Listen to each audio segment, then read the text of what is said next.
My honor to welcome you today to the regularly scheduled Nevada Gaming Control Board meeting for the month of December 2024. Before we begin, I'd like to ask everyone to please silence your cell phones so we don't have any disruptions during today's meeting. And if you all would please rise and join us in the Pledge of Allegiance. I pledge allegiance to the flag of the United States of America and to the republic for which it stands, one nation, under God, indivisible, with liberty and justice for all. Thank you very much. Madam Secretary, has our agenda been posted in accordance with Nevada open meeting law? Yes, it has. Thank you. Then today we will be covering all items noted on our December agenda. Madam Secretary, let's begin first with public comment. This item is placed on the agenda to give the public an opportunity to comment on gaming-related matters. Anyone wishing to address the board may do so at this time. Comments by each person are limited to 3 minutes as a reasonable time, place, and manner restriction. If board members ask questions of the speaker, the time needed to address those questions will not count against the speaker's 3-minute time period. If speakers have any handouts or written copies of verbal comments to provide for the record, please hand them to the enforcement agent in the room. Thank you, Madam Secretary. Pursuant to Nevada open meeting law, matters brought to the board's attention during our public comments section may not be acted upon by the board, but of course we always want to hear comments from the public as well as from my fellow board members. Let's first go to Carson City. Is there anyone in Carson City wishing to make public comment? Seeing none, let's go here to Las Vegas. Good morning. Please introduce yourself, state your name, and spell your name.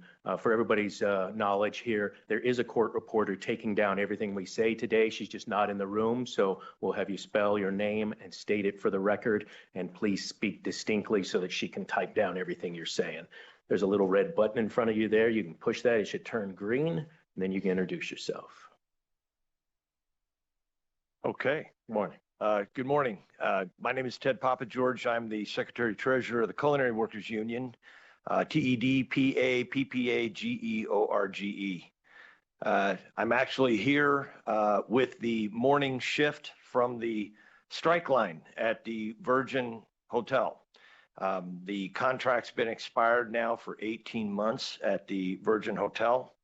And we are in the 3rd week of an open-ended strike. And we have had numerous negotiations. Unfortunately, we have a company that is unwilling to settle the standards that we have negotiated in Las Vegas. They are the final remaining company that has not come to the table with a fair contract. Properties like the Stratosphere, the Westgate, the Rio have settled contracts and met the standards of this negotiating group, but not the Virgin Hotel. They will be coming before you today on licensing issues, but we're here to talk to you as members of the community. And also you'll hear from some of our folks about some concerns we have about their license. We have at this point been faced with a last and final offer of 0 wage increases for first 3 years and very little after that. The workers rejected that by 99%. 3 days before the strike. We had a day of negotiations before the strike.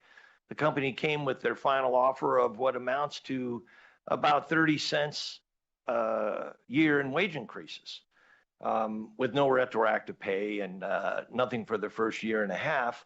The negotiating committee voted unanimously to reject that. These workers are strong. They are united, and they are going to stay on that picket line, and we're going to support them until they get a fair contract, the same as what the rest of the workers have and deserve in Las Vegas. The other point I would make is just that, look, this is an incredibly wealthy company. These are Canadian hedge funds, Fengate worth $9 billion, Juniper Capital, also Canadian. And these companies have extremely deep pockets. So the idea that these Canadian economic entities would come to Las Vegas to try to destroy our standards of living that we've worked for decades to build is just unacceptable. We think that the Fengate and the executives of Virgin Hotels should take their 3 dimes and if they don't agree to Vegas standards, go back to Las Vegas. Go back to Canada, I'm sorry. So we do have a couple of folks here also that would like to make some comment. Thank you. You. Good morning. My name is Christina Stevens, CRISTNA STEVENS, and I'm a cook at the Virgin Hotels for 3 years. I'm wondering why we, as a cook, I don't deserve exactly the same fair contract as the Westgate, the Rio, the Strat, and the Sahara Hotel. If we are at the out of the strip too, exactly the same as the other hotels. I think, to me, it's not fair. It's not been treated at the Virgin Hotel like as a first-class employee. If we don't get a fair contract, we still gonna fight for it because we are the first-class employees too. Thank you. Thank you. Good morning. My name is Timothy Bennett, TIMOTHYBENNETT, and I've been at the Virgin Hard Rock for 19 years now. First 6 years in room service department and last 13 in banquets now. And I just believe we need to settle this and hopefully, because we used to have a saying there, love all and serve all, and our internal guests are just as important as our external guests coming in. And I believe it is a good thing to transition away from Mohegan Sun to independent casino again. And hopefully that'll be good luck to them today, Cliff and Chad, and hopefully just get back to realize we're all family and we need, like you need us and we need you to end this rift. Hopefully you can put an end to this soon, this settle a good contract for us workers who've been blood, sweat, and tears and here for so long, and we implore you and yeah, thank you for your time and God bless today. Thank you.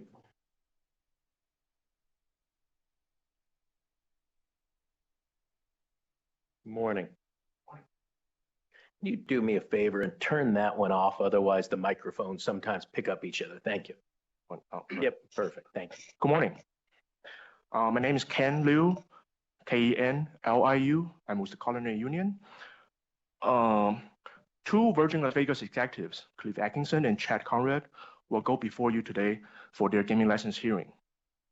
They are the only people on the agenda for the resort trying to take over the casino operations from the Mohegan Sun.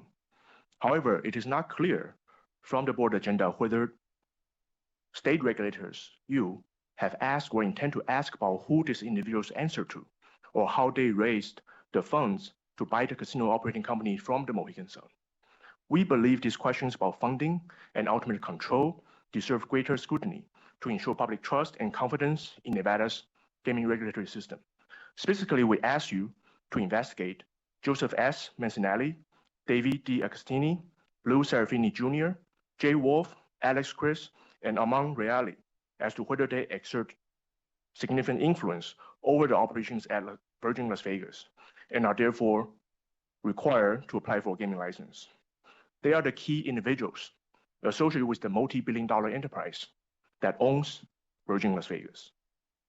Mancinelli is the board chair of the Liuna Pension Fund of Central and Eastern Canada, and DXTini is the fund CEO. This 11 billion Canadian dollar laborers pension fund is the majority owner of Virgin Las Vegas. Do Atkinson and Conrad answer to Mancinelli and DXTini?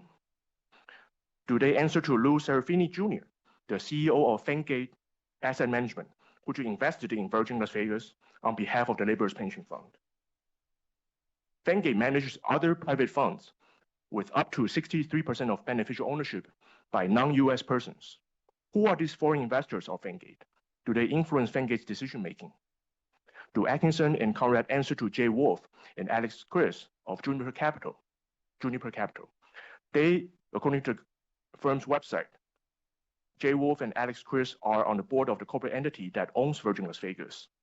Juniper's third managing director, Armand Reali is the president of a company called Buena Vista Development Corporation in Canada.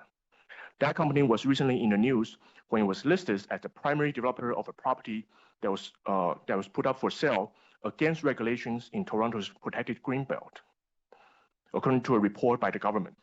However, Reali, when reached by reporters, claimed he was not the owner of the land, and the actual owner turned out to be a Chinese investor living in China. And the ultimate Chinese investor claimed the whole matter was a matter of misunderstanding, end quote.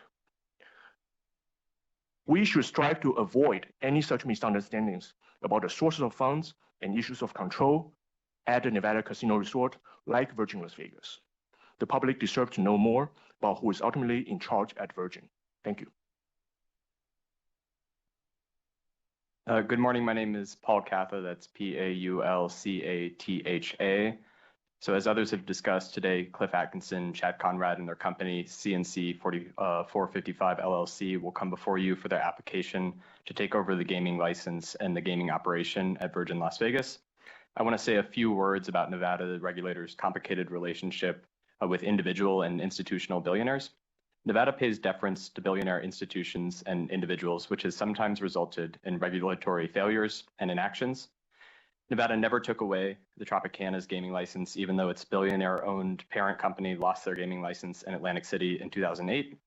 Nevada let Deutsche Bank own a 25% stake in Station Casinos, even though a subsidiary of the bank pled guilty to a felony charge related to global interest rate manipulation in 2015. Nevada failed to bring a billionaire casino owner to account for sexual misconduct before the Wall Street Journal published a series of investigative reports in 2018. After Massachusetts gaming regulators began to hold the billionaire and his company accountable in 2019, Nevada finally took disciplinary action against the billionaire in late 2019. On the other hand, Nevada has successfully investigated and found suitable billionaires and leaders of multi-billion-dollar institutions. Many wealthy individuals and large institutional investors in the state's gaming industry have subjected themselves to the state's rigorous licensing process and obtained a gaming license. Billionaire owners of casino resorts on the Strip have long held gaming licenses in Nevada. A top executive from one of the largest private equity firms applied for a gaming license and showed up for his licensing hearing when the firm bought one of the largest resorts on the Strip in 2022. He was approved for a gaming license. Even Deutsche Bank in 2010 sent 4 top executives to be licensed as board members of the entity that owned a large resort on the Strip on the bank's behalf. Nevada was able to require the global bank to sign a letter agreeing to promise not to influence these board members when it comes to gaming-related activities. With the state's gold standard of gaming regulation, why would Nevada not require the owners of Virgin Las Vegas to be included in a review of the resort's own licensed casino operation application? We believe Nevada gaming regulators should ask more, broader, and deeper questions of sources of funds and ultimate control at Virgin Las Vegas. We urge you to ask Cliff Atkinson and Chad Conrad these questions today. Thank you. Thank you. Anyone else wishing to make public comment this morning? All right, seeing none, that will close our public comment section, Madam Secretary. Thank you all for your comments this morning. And let's begin with, I believe it's our disposition from last month. Is that correct, Madam Secretary? Correct. Pursuant to NRS 241.035, this item is the consideration of the approval of the Nevada Gaming Control Board disposition for November 2024. Thank you, Madam Secretary. I've had the opportunity to review the disposition. I did not have questions or comments. Unless one of my colleagues has questions or comments, I would entertain a motion on the disposition from our November agenda. I don't have any questions or comments. I'll move for approval of the Control Board disposition for November 2024. All right, thank you, Madam Secretary. Member Assad? Aye. Member Watkins? Aye. Chairman Hendrick? Aye, that motion passes, bringing us to non-restricted item number 1, Madam Secretary. Non-restricted number 1 are the applications of Fernley Nugget Corporation, WCW Corporation, and Carson City Gaming LLC for registration as a holding company. It is also the application of Carson Lucky Strike Corporation doing business as Lucky Strike for a non-restricted gaming license. You also have the applications of Fernley Nugget Casino Corporation doing business as Fernley Nugget for a non-restricted gaming license and for a transfer of interest as noted on the agenda. It is also the applications of Fernley Bonanza Corporation, Fallon Gaming Corporation, Carson Bonanza Corporation, Carson Cactus Jacks Corporation, COD Casino Corporation and Lake Tahoe Gaming Corporation for a transfer of interest as noted on the agenda. You also have the applications of Old Nugget Corporation doing business as Fallon Nugget, Fallon Bonanza Corporation doing business as Bonanza Inn and Casino, Silver Springs Nugget Corporation doing business as Silver Springs Nugget, Fallon Comstock Casino Corporation doing business as Comstock Casino, and Carson Comstock Casino Corporation doing business as Comstock Casino for a non-restricted gaming license and for a transfer of interest as noted on the agenda. You also have the applications of David Scott Tate Gaming Trust, Fernley Nugget Corporation, WCW Corporation, and Carson City Gaming Company LLC for licensure as sole shareholder as noted on the agenda. Lastly, it is also the applications of David Tate and Christy Tate for licensure as an officer and/or director as noted on the agenda. Great job, Madam Secretary. You did that all without taking a breath. Congratulations. Good morning to you. Pleasure to see you again. Please introduce yourself for the record. Good morning. My name is Sally Aloyan, Elloyan. I'm an enrolled agent retained by Mr. and Mrs. Tate to assist in the preparation and presentation of applications before the board and commission. Today we are here before you to request approval of the proposed reorganization of the Tate's gaming operations as read into the record by the executive secretary. But before we proceed, I know you all know Mr. Tate on my left. Today we have Mrs. Christy Tate, who is present today as a director and member of the various LLCs, and she is also active in the administrative and financial side of the Tate's operations. We have no prepared presentation today and are available to answer any questions the board may have related to the applications. Thank you. Thank you, Ms. Aloyan. And yes, I had personally the opportunity to review this matter when we were considering whether or not these were continuing operations and the potential credit for prepaid taxes. So I had a little bit of background before getting the board materials, but they were extremely thorough. Congratulations to you, Ms. Aloyan, on putting this all together. There's a heavy lift with the number of entities involved here and the number of transfers of interest and applications, but it is fairly straightforward when you boil it all down. And as I always do, I thank everyone for dealing with estate planning at the proper time in their life. And it's good for not only you and your family, but it's good for the regulators as well, because it saves us from having to have issues when things arise at a very unfortunate time in people's lives.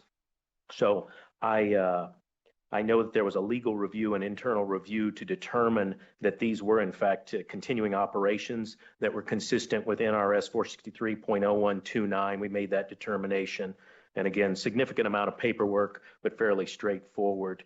I did not have any particular questions regarding the application, so I would turn the microphones over to my colleagues if they have questions. Dr. Watkins? Yes, I do have a few questions. Can you just please state for the record what the reorganization or the restructuring will look like pre and post? Well, right now, our companies are quite splintered in that there's a number of LLCs and S corporations, C corporations, different types of entities. And so we find ourselves at this, this is my 30th year of doing this. And it's kind of, I really enjoy operating more than I do administering, but it's important that things are properly administered. And as the chair indicated, I think it's the responsible thing to do to ensure that our company is properly administratively positioned for any kind of change that may transpire. This move now takes these individual entities and kind of coordinates them under three holding companies, whereby they're kind of segregated by counties, primarily where we operate: Churchill County, Lyon County, Carson City, Carson Valley, we refer to it as. And so this will help us kind of administer it. It streamlines the entities. So from an accounting and tax standpoint, it's a little bit simpler for us. And again, from a potential liability situation, that's helpful. And then again, from the state and tax planning standpoint, being more responsible to anticipate changes, because we all know changes transpire. It would be foolish to say otherwise. And so we think it's important to do it. It's not fun for me.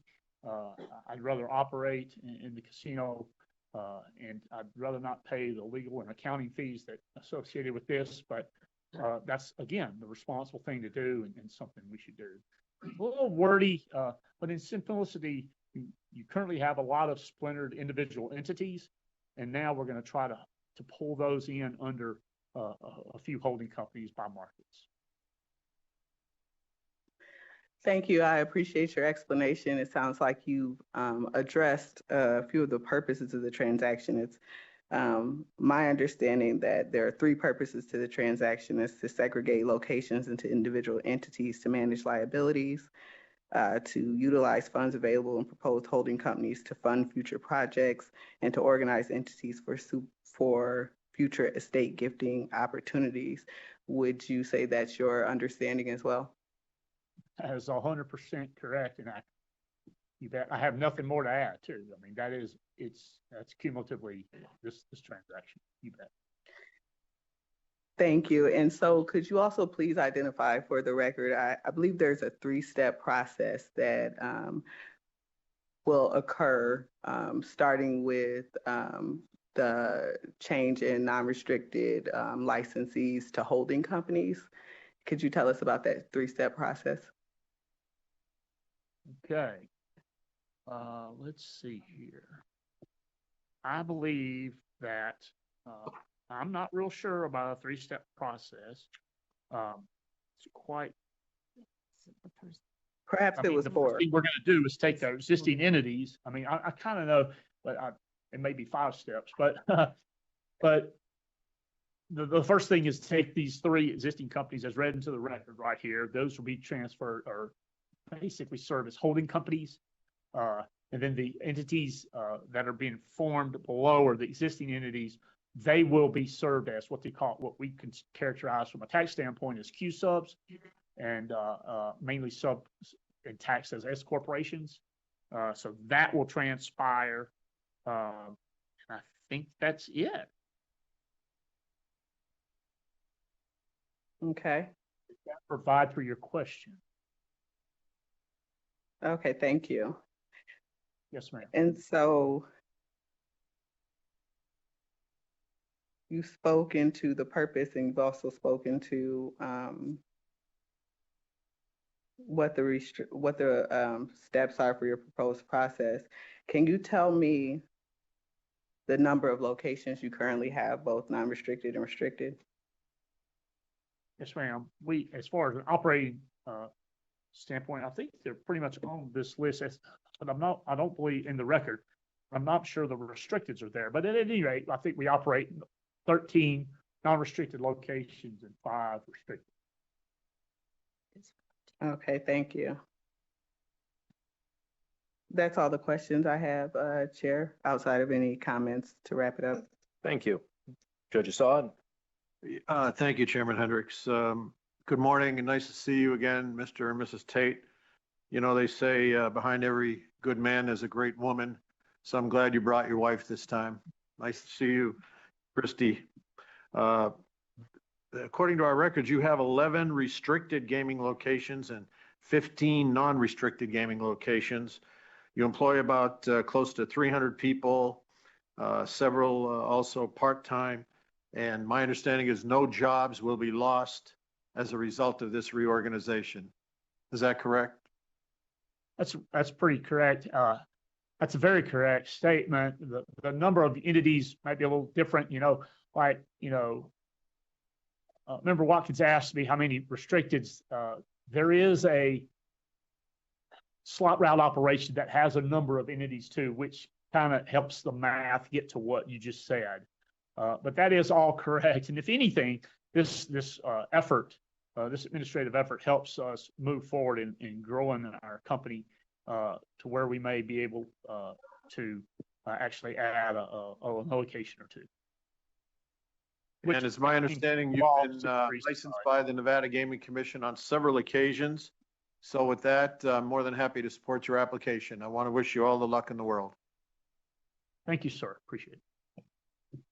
Yes, and as Judge Assad mentioned, you've been licensed on several occasions over the many years that you've been involved in Nevada's gaming industry. Most recently, you were before the commission in June of just this year, so have no concern with your individual applications on today's agenda, as well as the restructuring for estate planning and just general business corporations restructuring. So I'm certainly fine with that. I presume, Ms. Aloyan, that you and your clients have reviewed all of the continuing conditions on the licenses. Is that correct? And you agree with all of those? Yes, that's correct, and they will remain the same. That's correct. Yeah, they will transfer over, be exactly the same. They will be read into the record when we do a motion today, but I wanted to be sure that you had seen those and agree with all of them continuing on. Yes, we agree. Great, thank you. All right, then, I didn't have any additional questions or comments. Dr. Watkins, did you have further comments? Yes, Chair, I'd just like to provide that given the licensing history of the Tates and that they will continue on as sole officers and or directors of the new entities, there will be no change to operations. They've both been licensed many times.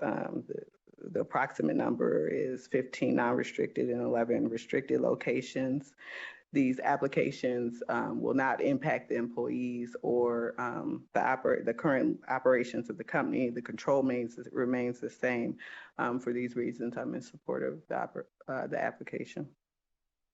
Thank you, Dr. Watkins, for putting that on the record, very succinct. And I believe, as I stated earlier, there has been a determination that these will be considered continuing operations and credit will be applied for prepaid taxes, assuming the Nevada Gaming Commission approves all of the applications. Ms. Aloyan or the Tates, anything else you'd like to add before we take a motion? I would like to add, Chairman, that you indicated the immense amount of paperwork and the complex transactions that were included in this. But I have to give credit where credit is due. Mrs. Tate prepared the draft of the applications, but I would like to extend thank you. We would like to extend a thank you. We started having meetings with the Investigations Division in October of 2023. Applicant Services Coordinator Barry Chilton, Senior Agent Missy Lundeen, Supervisor Chris Moyle, Deputy Chief Luke Rippey, and Chief Hoffman have been instrumental in guiding us and assisting in this very important transaction. So I do want to extend thanks to them for their assistance, and also to Deputy Chief Wilkes and Chief Langsavath of the Tax and License Division for identifying and assisting with the continuing operations situation. So you have a great team, and we certainly appreciate all the time and effort that everyone put into this. Thank you again. Thank you for that, Ms. Aloyan. And yes, you're correct. It took a lot of gaming agent time, but it's for a very good cause and very good purpose on behalf of continuing operations in the state of Nevada. So thank you for stating that for the record. Unless there's anything else from board members, I would entertain a motion on non-restricted item number 1. And I know there's several conditions that need to be included. Yes, I'll make that motion. I move to recommend approval of non-restricted item number 1 as read into the record by Secretary Rupert pursuant to the following conditions.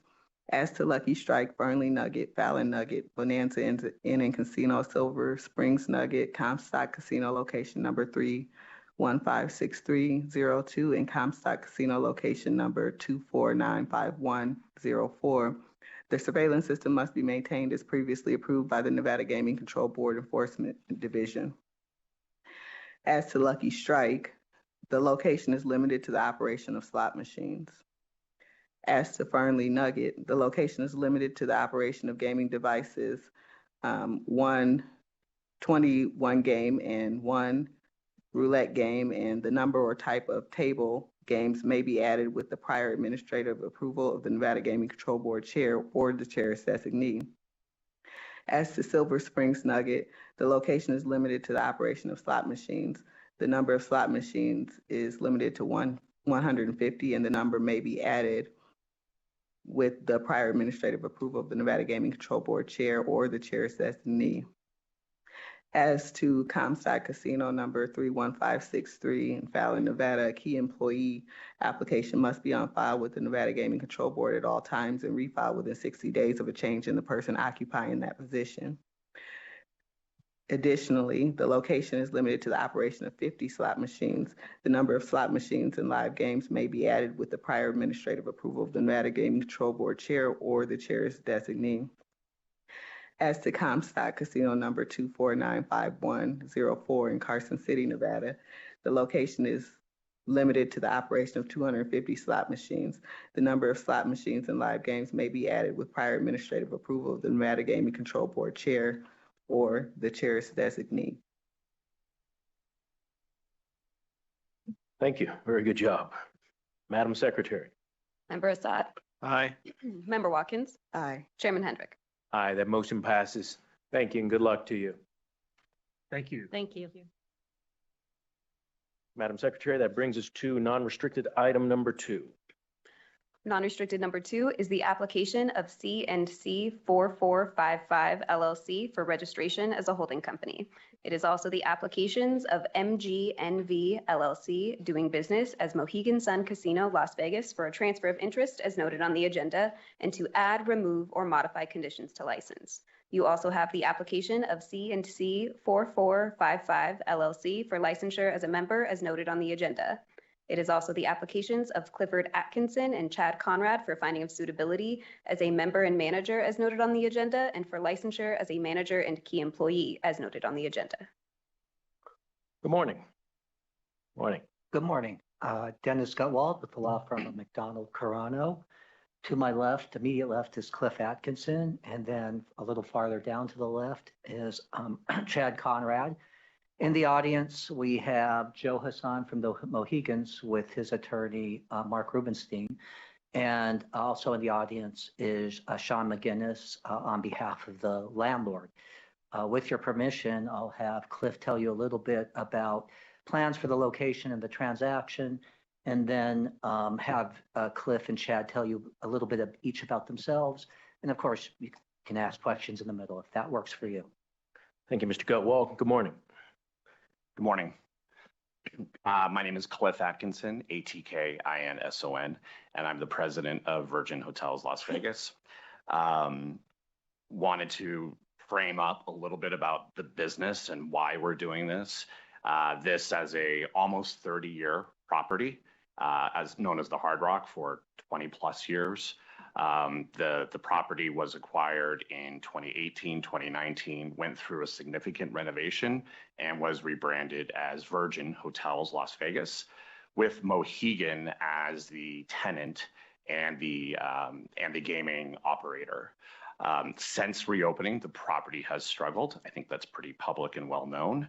And the reason we're here today is to continue the turnaround that we are embarking on for the property. And so the deal with Mohegan simply did not work. And Mohegan provided notice of termination to the property earlier this year on March 29th, 2024. And the reason we are here, and Chad, our CFO, myself have started this entity, is to successfully turn the gaming operation around. I became interim COO of the entity, MGNV, earlier this year, working with Joe Hassan, who's present today, and I would like to recognize has been an incredible partner of ours as they've worked on departing Las Vegas. They've really helped us through this process. The lease structure that exists plans to stay in place as we will remain tenants of the entity. And the expected transition date for this would be by the end of Q1, based on approval, of course, today and from the commission later this month on December 19th. Part of our opportunity is developing a new loyalty program, developing a new sports betting operation and solution, but this casino is our full-time, full focus and part of turning the property around. There has been a larger effort, including terminating Hilton management, which we did successfully earlier this year upon refinance of the property. We are now a Hilton franchise. That is the goal there, is to reduce the overall fee load. We have Virgin as a licensing brand. That would be the brand that we would be able to take to the market as a gaming entity. We've taken control of some of our food and beverage and retail outlets, and we've also changed management throughout the property, marketing, security, bringing in casino partners soon. And with this opportunity, it's also a time to really activate the vacant spaces on the property and get our entertainment going as well. The casino is this last piece. And the goal here, number one, is to preserve jobs, not just the casino jobs, but all 1,710 employees, team members of the property, and their families that rely on Virgin Hotels Las Vegas for their livelihood. With the casino, our focus would be on our locals, our value, our new loyalty program, things that are important to locals, free parking. We've seen the headlines this morning on parking and resort fees. We remain approachable to the entire local community. And really, it's our non-gaming cooperation between tenant and landlord that we see as our opportunity. JC Hospitality is used to this tenant relationship. They had it with Mohegan. That is what we're proposing stays in place. They also had it before with Warner Gaming and with Brookfield. So the landlord is used to this situation and managing a separate gaming entity as a tenant.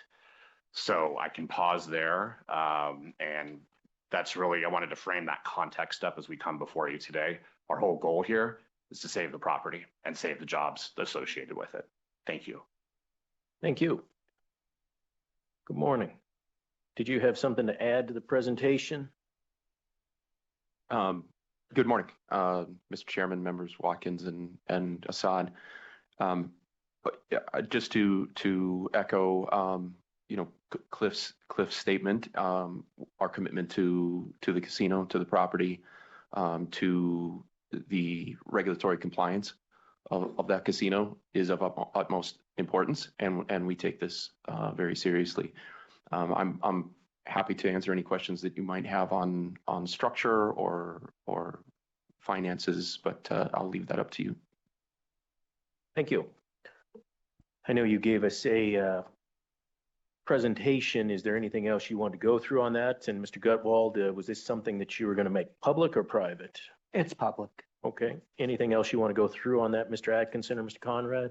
No, I covered the highlights on each of those. We want to just frame that context up for you and keep it a high level, but here to answer any questions that you have. Great. Appreciate that. First of all, I appreciate you putting on the record that the property has struggled, and I don't want to get into the finances of the former casino operator. But as you said, some of that's public, and they've made a decision that they want to step out. And as you know, we have a very detailed, I can tell you, a couple inches thick investigative file regarding this matter, regarding the transaction, regarding you two gentlemen personally and your applications. And I wanted to ask, first of all, it is an interesting situation. And Mr. Gutwald, Mr. Atkinson, Mr. Conrad, any of you can feel free to answer this, but the situation where you are currently an executive of the hotel side and you're moving over to an executive of the casino side, explain that to me a little bit. How did that come about? How are your roles currently, and how are your roles going to be if the commission approves this transaction? This occurred before with other properties where you have this split, and they will be completely separate. And they can address that themselves, but they've been operating that way. As far as the gaming operation goes, they will operate completely autonomous from the landlord and the property. They will make that decisions. The landlord knows they can't be involved. The landlord is used to this. They've had to deal with it with other tenants many times in the past. And it's a pretty well-established path here in Nevada. It's occurred a number of times. We did it at Plaza. There was a time at the Gold Spike that it occurred where you had individuals working for the landlord, and you had to split their duties at some point. And it's relatively easy to do.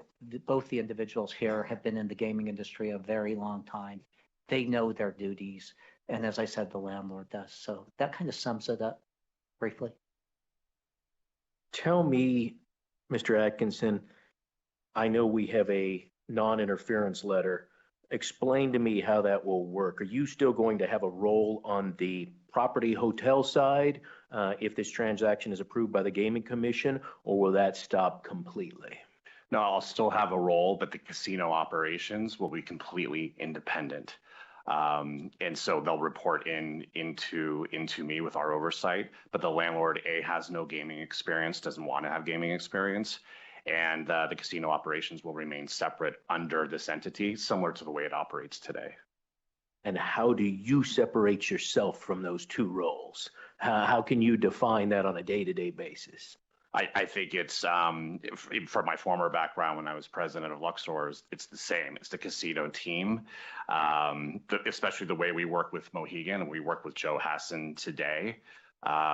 We keep the casino operations separate. We have a lot of other businesses from convention and group room nights and banquets and our food and beverage, but the casino is separate and there is no oversight. It starts with Chad and myself, and the buck stops there. We are each other's checks and balance. Who would you report to in this future scenario? In this case, we see it as each other, as the tenant, and the partners in this entity that we're launching. And ultimately, and I mean this with all due respect, we're responsible for the 1,710 people in the building. That's who I'm responsible for, to keep them employed, to keep the business going, and to grow and to thrive. But ultimately, it is our entity as a tenant that we are responsible for. And how much of your time will be spent on the casino side versus the hotel side?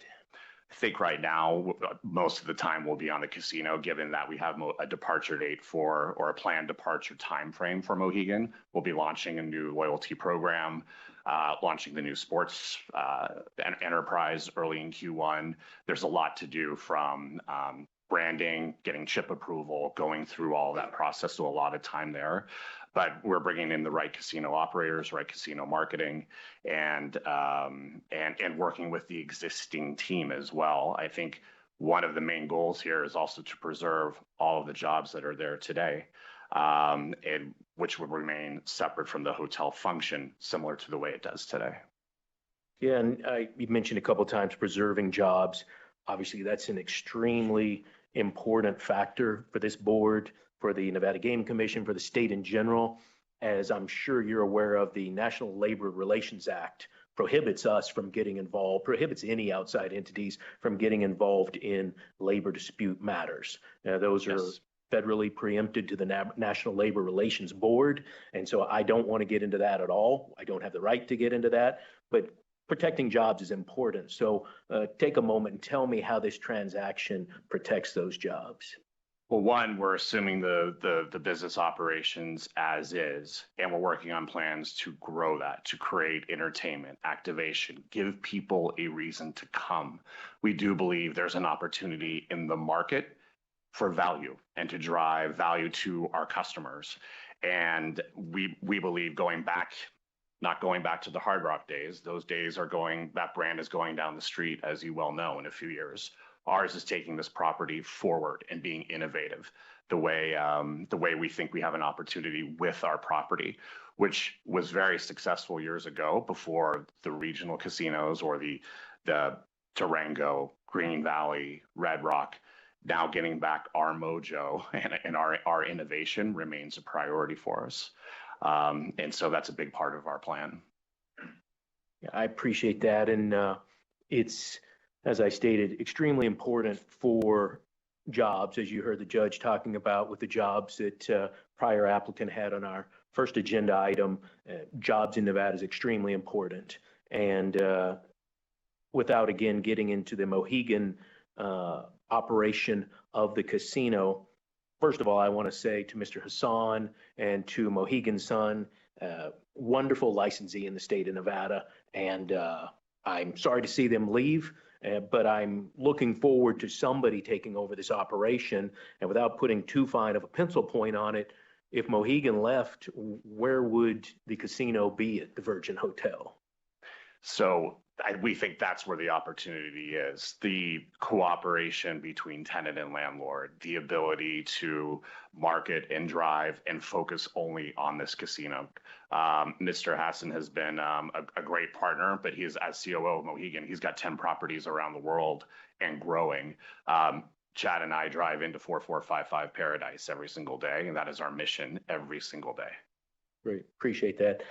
Mr. Conrad, let me ask you the same question. If the commission were to approve this, how do you separate your time? And not just talking about over the next couple of months, let's talk about several months down the road, a year or two down the road. How are you defining your time on the casino side versus another position or role you may have?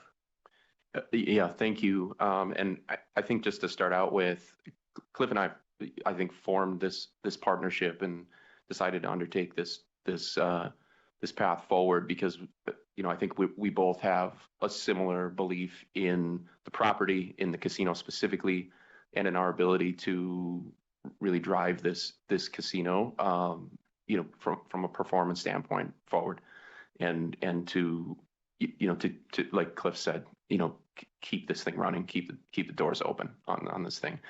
For myself specifically, I've been a licensed key employee in the past. I sat before the board, stood before the board in 2015. So I'm very aware of again the gravity and of holding this license and our responsibilities with that. From a regulatory standpoint and from our from the integrity of the casino. Personally, I'll probably be in the same boat as Cliff. There's going to be a tremendous amount of work to start out with on the casino, and we'll be fully focused on that aspect of the business until we stabilize that business. Then moving forward as needs demand, I think we'll be available. We'll talk about ourselves personally, but I'll tell you a little bit more about this, later on in the conversation. But I've been at the property 24 years in various finance roles, and I consider myself, boots on the ground and arms around, the operation, and I would continue to do that. Thank you for that. And I want to open it up to my colleagues for questions about the acquisition applications, and we will save, as you mentioned, Mr. Conrad, some conversation regarding your personal applications. Before I turn it to my colleagues, though, I just want to do a housekeeping matter here. We touched upon the non-interference letter, but I want to be clear on the record that Mr. Atkinson, you have reviewed this non-interference letter and you understand that it will be you and Mr. Conrad as the licensees. It will be your responsibility to Nevada Gaming Control Board, Nevada Gaming Commission regarding all gaming matters. Is that your understanding? Correct, it is. And you will have no interference from anyone other than yourself and Mr. Conrad? Correct. And it's your understanding that compliance issues will also be your responsibility. And when I say compliance, I'm talking about everything from the statutes, the regulations, Anti-Money Laundering, Bank Secrecy Act, everything that goes into running a casino in this state. The buck is going to stop with you two gentlemen because you are the licensees if this gets approved by the Gaming Commission. You both understand that? We do. Yes, we do. Appreciate that. Dr. Watkins, did you have questions regarding the applications pertaining to the transaction? Yes, I do. Good morning, gentlemen. I appreciate you speaking to the issues related to maintaining your employees. I don't think that can be understated. You have made a commitment here on the record to do what you can to maintain all your employees, and I appreciate that. I also appreciate you addressing the non-interference. I appreciate with the chair going through it and making sure you understood your responsibilities as it relates to compliance, also as it relates to non-interference. So thank you for acknowledging that.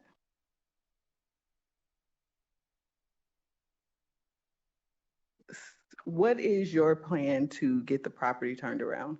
Can you speak specifically to that? Absolutely. That's where we spend our every, living moment right now is that. I think it's a lot of what I did touch on in terms of creating a new loyalty program, but ultimately the headline is give people reasons to come. And so activating our dark spaces, getting our entertainment going, giving people value for their, which is why I'm so focused on the loyalty program. We do believe there's an opportunity in the market to capture not only visitors, but also locals in a value-driven way with a quality property. The amount of money that was put into this property in 2019-20 and reopened during incredibly challenging times in March of 2021 is substantial. And so we have a quality product. We have incredibly loyal guests that we want to grow, and that starts with awareness and reasons to come. But the most important thing, including people in this room, is the 1,710 team members, and they will tell you that is especially 20+% that have been there since day one, almost 30 years ago, as we enter into our 30th anniversary next year. We believe all that hinges together for both exciting, new, innovative things to offer to the market, built on a foundation of service and commitment to each other. I appreciate that. Thank you. I don't have any additional questions right now. Judge Assad, questions? Yes, thank you, Chairman Hendricks. Good morning, gentlemen. Good morning. Thanks for being here. I'm going to cut right to the chase. If Mohegan would have walked away from this transaction, 1,710 people would be out of a job. I mean, they'd probably have to file bankruptcy, the hotel side. But I want to thank you, gentlemen, for stepping up and trying to get the casino operation side running and saving 1,710 jobs. Thank you. It's really important to me because I started in Local 226 as a busboy and then became a waiter and transitioned to bar back and then bartender. I saw the money was in the operational side, the casino side, became a blackjack dealer, craps dealer, and then I went to law school. So I have a tremendous love for the casino industry, and I have a tremendous affinity for the employees, both in the operation side, the hotel side, the casino side, and management as well. That's a beautiful property you have. They spent a lot of money back, I guess, when it was Hard Rock, the transition from Hard Rock. Yep. And is that before Brookfield Asset Management took over? They put some money, but the significant amount was put in 2019, 2020 for the reopening in March of 21. Yeah. Yeah, I mean, that's a great product. What do you have, about 1,500 rooms or so? Correct, 1,503. Right. Mhm. And I hope you've worked out that issue with when high rollers needed to be comped, that the hotel side would go ahead and comp them. Has that issue been resolved now? That's a big part of, I've been with the property a little over a year, and that's a big part of some of the changes that we've made is being able to take care of our customer better. And I've read in there, you're going to have so many rooms reserved for complimentary players. Correct. Our plan is to double the amount of the casino segment within the hotel as well. And they'll just bill it back to the casino side. Correct. And so you'll have a rack rate, you'll have a casino rate, and you'll also have a comp rate? Correct. Okay, great. I think that would solve that problem. I think that was, from my understanding from meeting with previous people involved in this transaction, that was one of the major problems was there was not a symbiotic relationship between operations and hotel. And that's very important to take care of those players because they can just go down the street and get whatever they need, RF&B and other complimentary things handed to them based upon their play. That's exactly right. And that's why I wanted to highlight some of the other changes, even not related to gaming, but terminating Hilton's management contract and being part of the franchise now. We've been able to enact those changes and provide better value for our customer. Excellent. Excellent. Now, it's all about marketing, as you've alluded to. So besides the loyalty program, tell me a little bit about the sports book you plan to bring in. We're currently evaluating all options. We have a short-term agreement with IGT. There's a lot of players that are out there, some new ones that we're also considering. But Betfred was another, which is the current entity, which is going away by the end of the year. And so back to our partnership with Mohegan and Joe Hassan, they've extended a temporary agreement with IGT, but within the next year, we plan to launch heavily around sports and entertainment and eat, drink, play, fun, back to the headline of reasons to come to the property. Are you going to remodel the sports book at all, or? There'll be some light changes and some changes to the layout of the casino floor, which we're talking about right now. Once approval and regulatory approval has been made, but yeah, we're considering all those changes right now. And your target market will be how much local, how much non-local?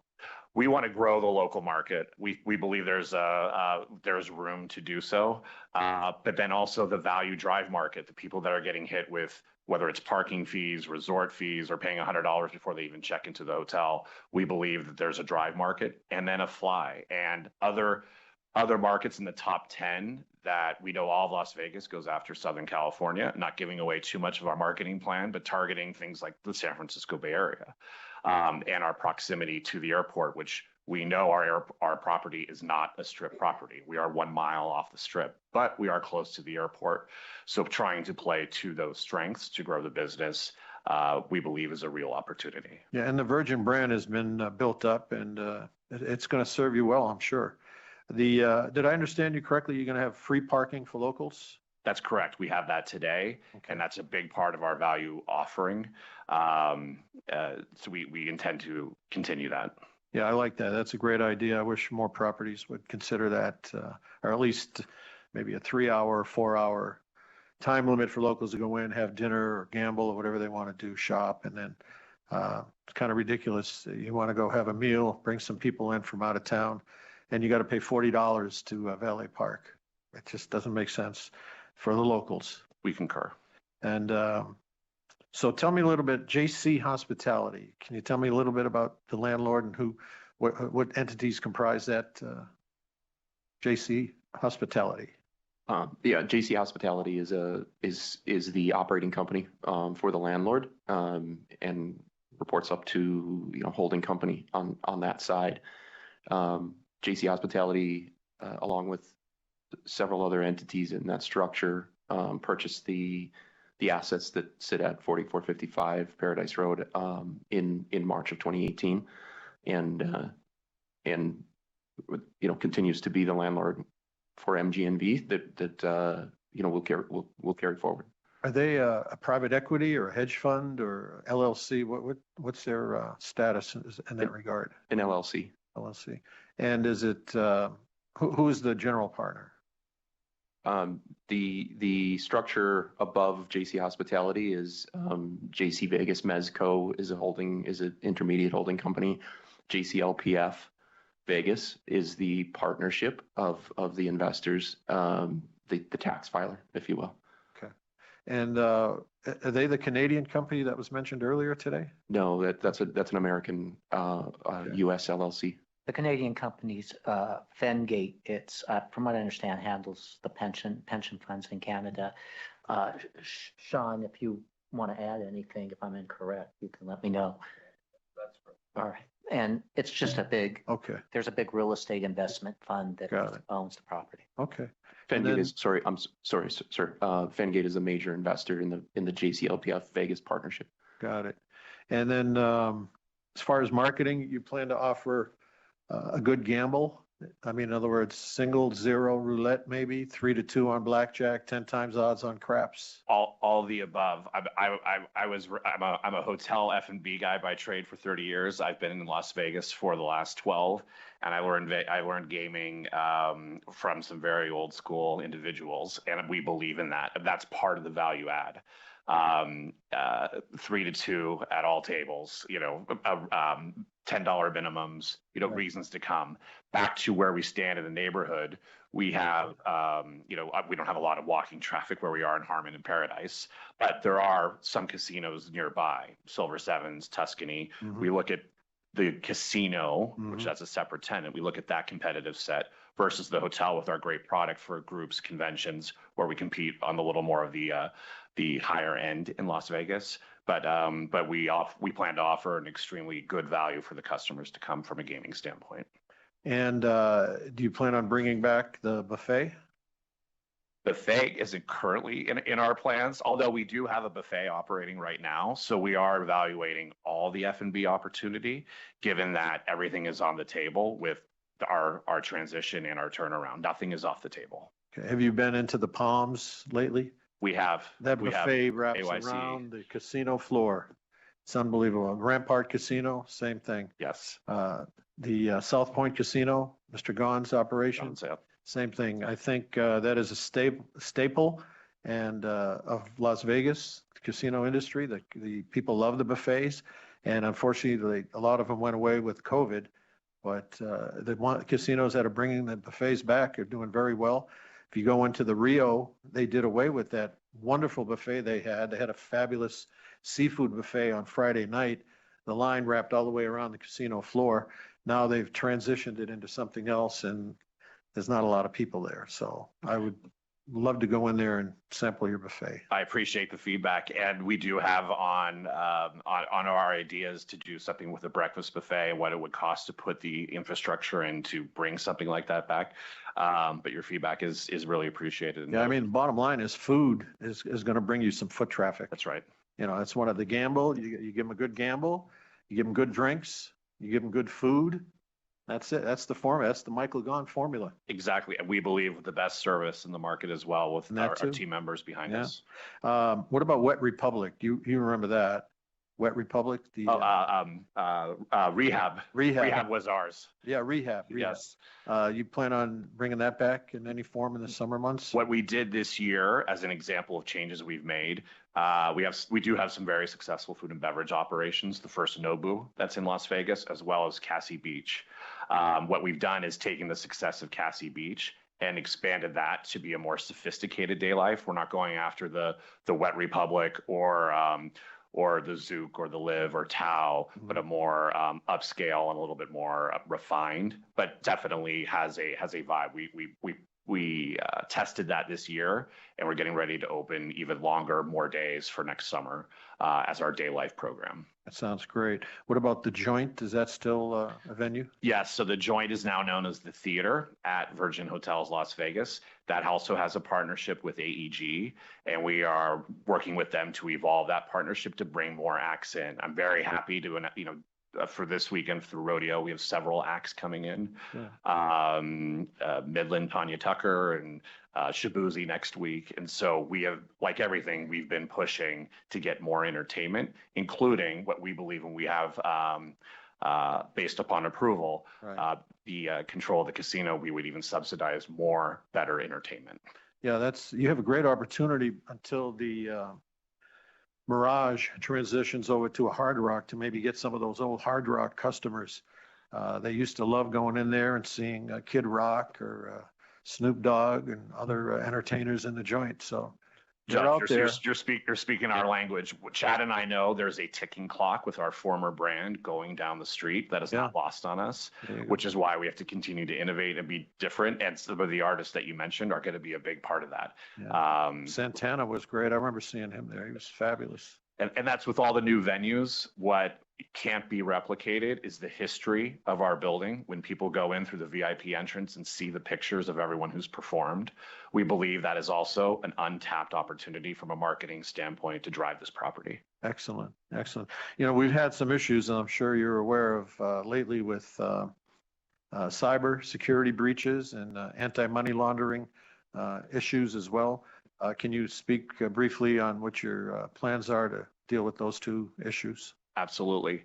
What the wonderful thing about this opportunity, and I'll let Chad speak to this as well, but the standard operating procedures that my colleague Joe Hassan and the Mohegan team have put in place will continue to be maintained. 30 years in this business, Joe is one of, if not the best at that type of discipline. And we will continue. We will not let up, and we will continue to be innovators in those areas as technology changes, as cyber and cryptocurrency becomes, does that continue to grow? We want to lead the way in that, as well as responsible gaming. That is also really important to the two of us and to our entire team. And do you have a compliance team set up for dealing with anti-money laundering and Yes, BSA? Working with Mohegan's current in-place team and evaluating how to continue that and grow that as part of our next step in this process. Okay, great. Well, I'm happy to support your application. Thank you. All right, before we turn to the individual applications, Dr. Watkins, anything else you have regarding the transaction? Yeah, can you just talk to me about what the current operations look like, the cost of the transaction, and any potential future capital investment? Yes, the transaction that's potentially moving forward comes alongside or because of, as you know, Mohegan's termination and their early exit from that lease agreement.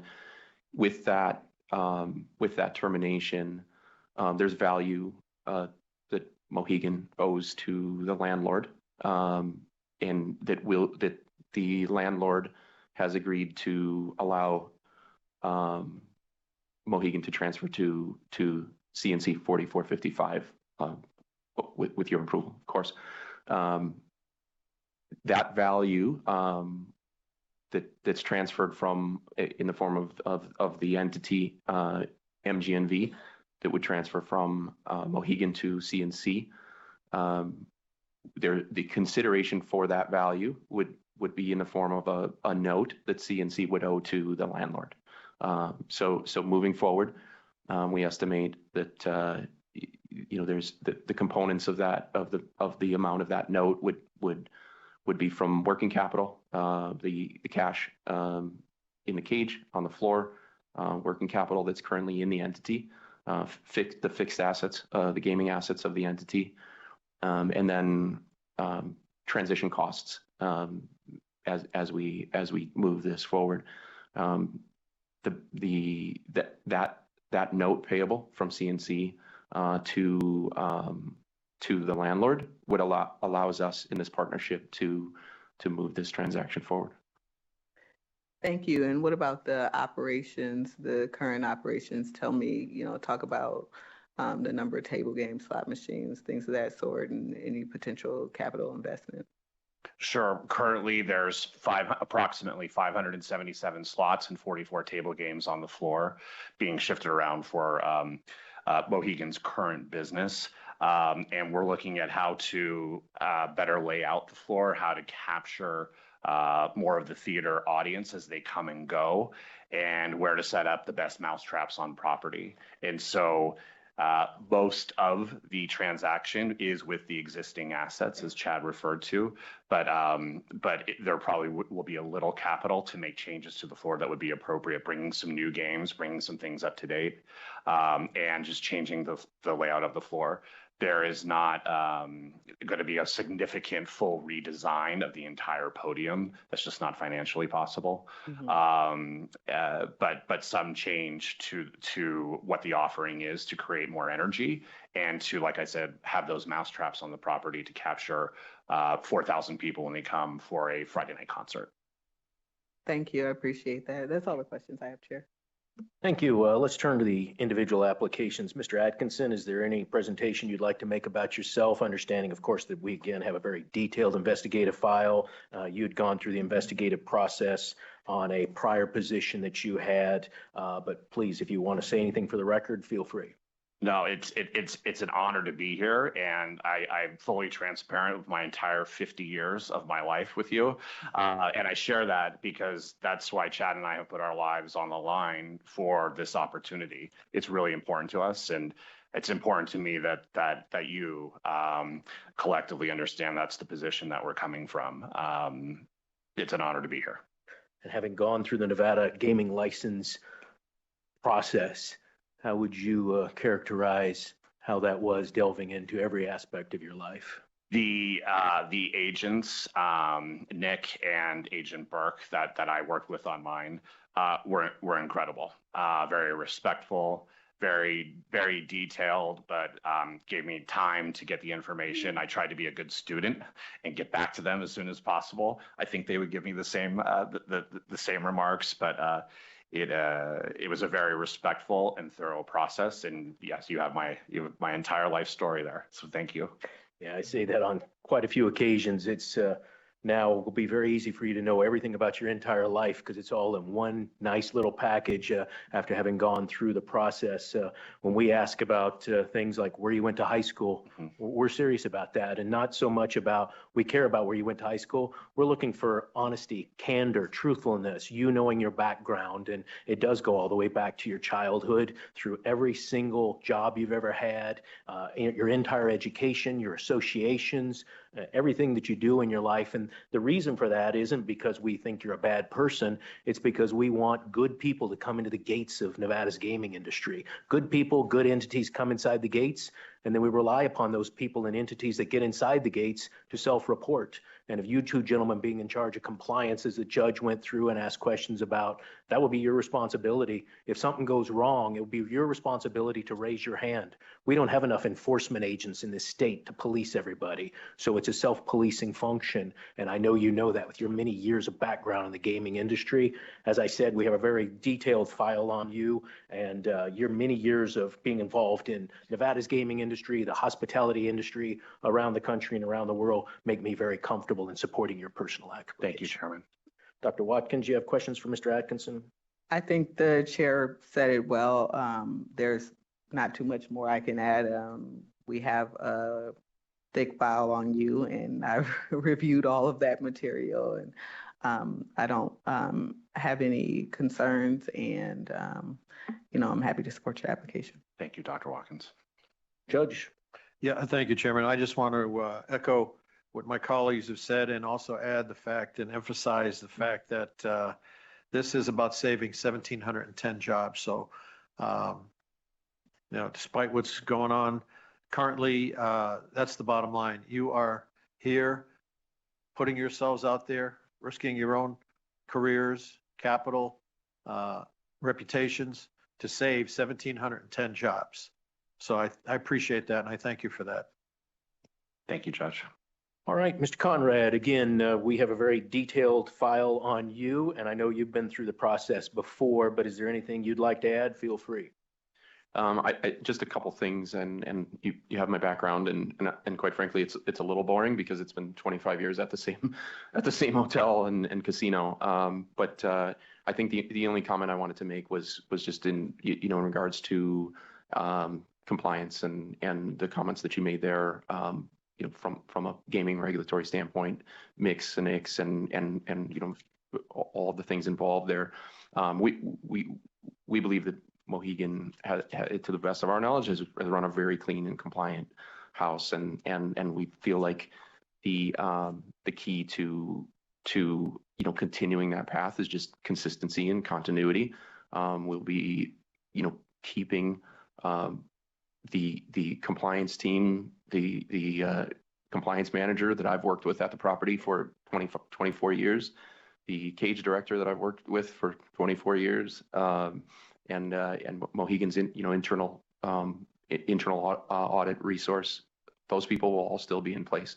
So while it's absolutely buck stops with Cliff and myself, we understand that, but there's a good team on the ground that we'll absolutely rely upon, that will be frontline for those areas. For me personally, I don't think I have anything else to add, that unless you have any questions for me. Thank you for that. And I would say not boring at all.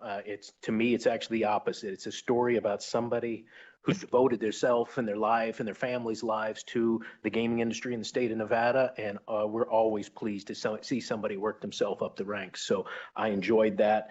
As you know, we are continuing to look through your background, not because of anything we're seeing, but just based on timing.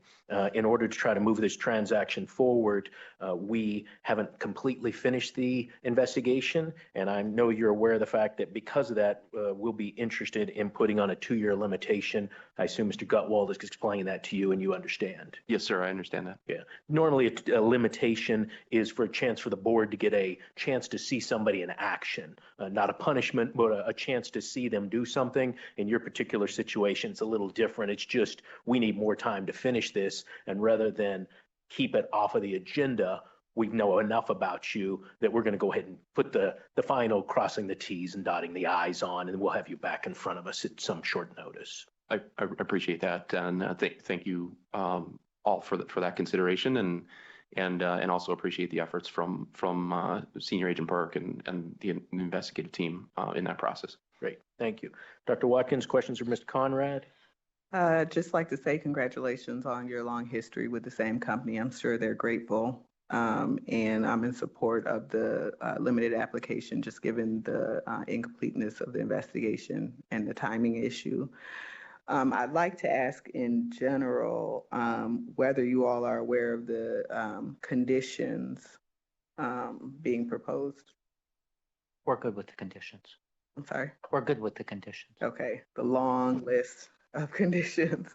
Okay. And that it's my understanding that they're supposed to be effective January 1, 2025. Is that still accurate? Or is, okay. Say the date again. January 1, 2025? Is there a For the change to that? Betfred changes, that's correct. I'm Okay. not sure if there's any other conditions beyond that. Okay. I don't have any further questions, Chair. Thank you. Judge Assad, questions for Mr. Conrad? Thank you, Chairman Hendricks. No questions. Just want to say your reputation and your bio is stellar. So I'm more than happy to support you individually as well. Thank you. Chief Hoffman, if you have a copy of the potential conditions for these applications, can you share that with Mr. Gutwald? Yes, sir. We'll do that.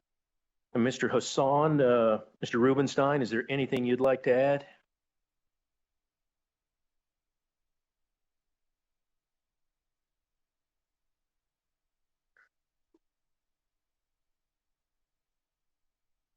Good morning, gentlemen. Good morning, Joe Hassan. I'm the general manager of Mohegan Sun Casino Las Vegas, Hasson. I've been before you many times. I'm sure that in the records, the spelling of my name is somewhere in the files. Most importantly, I heard a lot of great comments from Cliff Atkinson about some of the things that he attributes to me. I attribute all of what I've achieved in a career's worth of time to the people I work with. Those people that work alongside me have made my job and my career what it is. I appreciate Mr. Atkinson's comments again immensely. Ultimately, many of the questions that you've asked economically, I can sum it up in that when the casino and the rest of the resort are combined, many of the elements of economic friction disappear. A single purpose of cooperation and economic prosperity for both at the same time.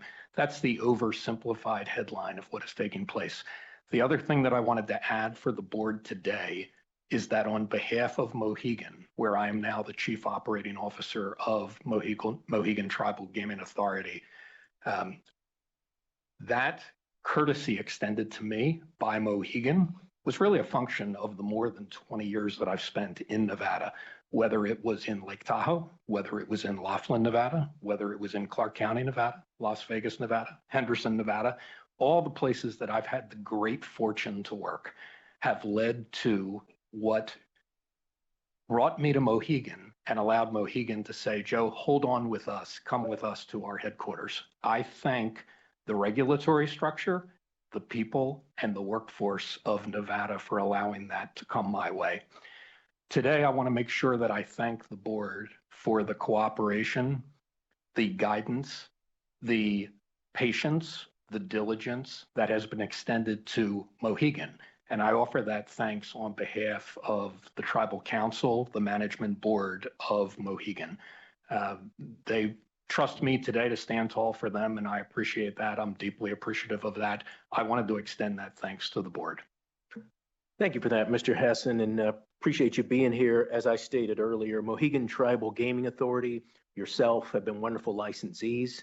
We hope it's not the last we see of you. And of course, we wish you good luck as you look at other endeavors in your personal career. But as far as this, it was a very valiant effort, and I appreciate what you put on the record. I think some of the applications we have in front of us today may change that process. That may have not been a perfect marriage. But again, on behalf of me personally, not on behalf of the state, I can't speak for the state, but I would look forward to Mohegan Tribal Authority and you as well coming back to the state of Nevada. Thank you so much for that. And certainly on behalf of the tribe and its leaders, its management team at its headquarters and elsewhere, we look forward to the day that the opportunity again presents itself for Mohegan to do business in the great state of Nevada. I maintain my home here. I have an office in Connecticut as well. I'm appreciative of Nevada. I look forward to guiding the company one day back to Nevada. Great. Thank you. Mr. Rubenstein, anything you need to add for the record? No, sir. Thank you. Appreciate it. Thank you for being here. Mr. McGinnis, anything you need to add for the record? Thank you. Mr. Gutwall, Mr. Atkinson? Board members, anything else regarding the personal applications or the transaction? Yes, I do have an Go ahead. additional item for discussion, and it's related to clarification of the conditions. So I would turn to Chief Hoffman and ask, is that your understanding that the conditions, at least as it relates to the removal of conditions related to Betfred, is supposed to be effective January 1, 2025? Correct, when Betfred exits the property. And they're Night to December 31st. Correct. That's our understanding. And so I guess my question is, should these conditions be contingent, or this removal be contingent upon the actual exit of Betfred, or do we think it's fine the way it is? Well, we're only talking about a few weeks, so it's probably not a problem to just go ahead and have them removed since Betfred is exiting. But if it makes you more comfortable to just state on the record that these conditions are removed effective upon Betfred's exit from the property, that would not be a problem either. Okay. And do my fellow board members have any comment on that? That makes sense to me, if you can make that part of a motion. Okay, I'm fine with it. I will do that. All right. Can I just? Please. Just to echo Mr. Hassan said, I just want you to know that there are some fabulous opportunities on the Strip. You might have better luck next time on the Strip. We would love to see you back in the Clark County area. All right. I'm going to take a moment of personal privilege here. The property that you gentlemen are seeking to run the casino side of and are currently involved in the hotel side holds a lot of personal memories for me.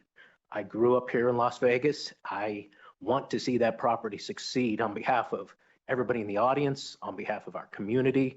I want to see it succeed and flourish for you gentlemen and for all of the employees. It, as I said, holds a lot of memories. Spent a lot of time around the Circle Bar and a lot of misspent youth at the Hard Rock. I look forward to misspending part of what I will call my middle age. Somebody will say I'm past my middle age. I flew past that, but I do hope that it succeeds for all of you and all of your employees. Thank you. And we look forward to welcoming you back to have some of that misspent youth revisited at our property. And thank you and the entire board. We appreciate all the support. Great. Anything else from board members, or I would entertain a motion? I'll make that motion, Chair. All right. So I move to recommend approval of the applications and non-restricted item number 2 is read into the record by Secretary Rupert pursuant to the following addition and removal of conditions. With regard to the removal of conditions, they should be effective upon Betfred's exit. And they are as follows. Any change in any agreement or the creation of any new agreement between MGMV LLC and Betfred Sports LLC must be reported to the Nevada Gaming Control Board within 30 days of such change. Mohegan Sun Casino Las Vegas shall ensure all signs concerning the racebook and sports pool, all wagering tickets and betting sheets in the home page of any website or mobile app prominently indicate that Mohegan Sun Casino Las Vegas is the operator of the racebook, sports pool, and off-track pari-mutuel race wagering.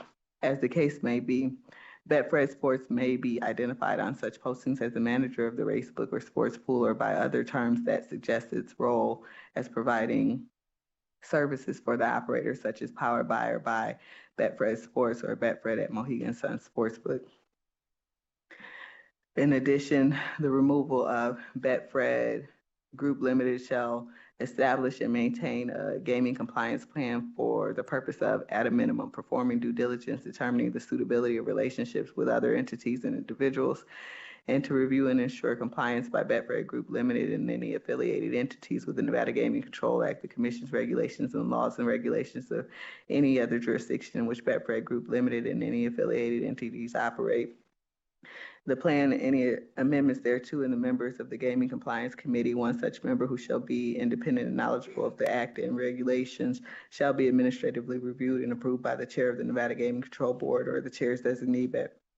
Betfred Group Limited shall amend the plan or any element thereof and perform such duties as may be requested or assigned by the chair of the Nevada Gaming Control Board or its chair's designee relating to a review of activities relevant to the continuing qualifications of Betfred Group Limited under the provisions of the Act and regulations.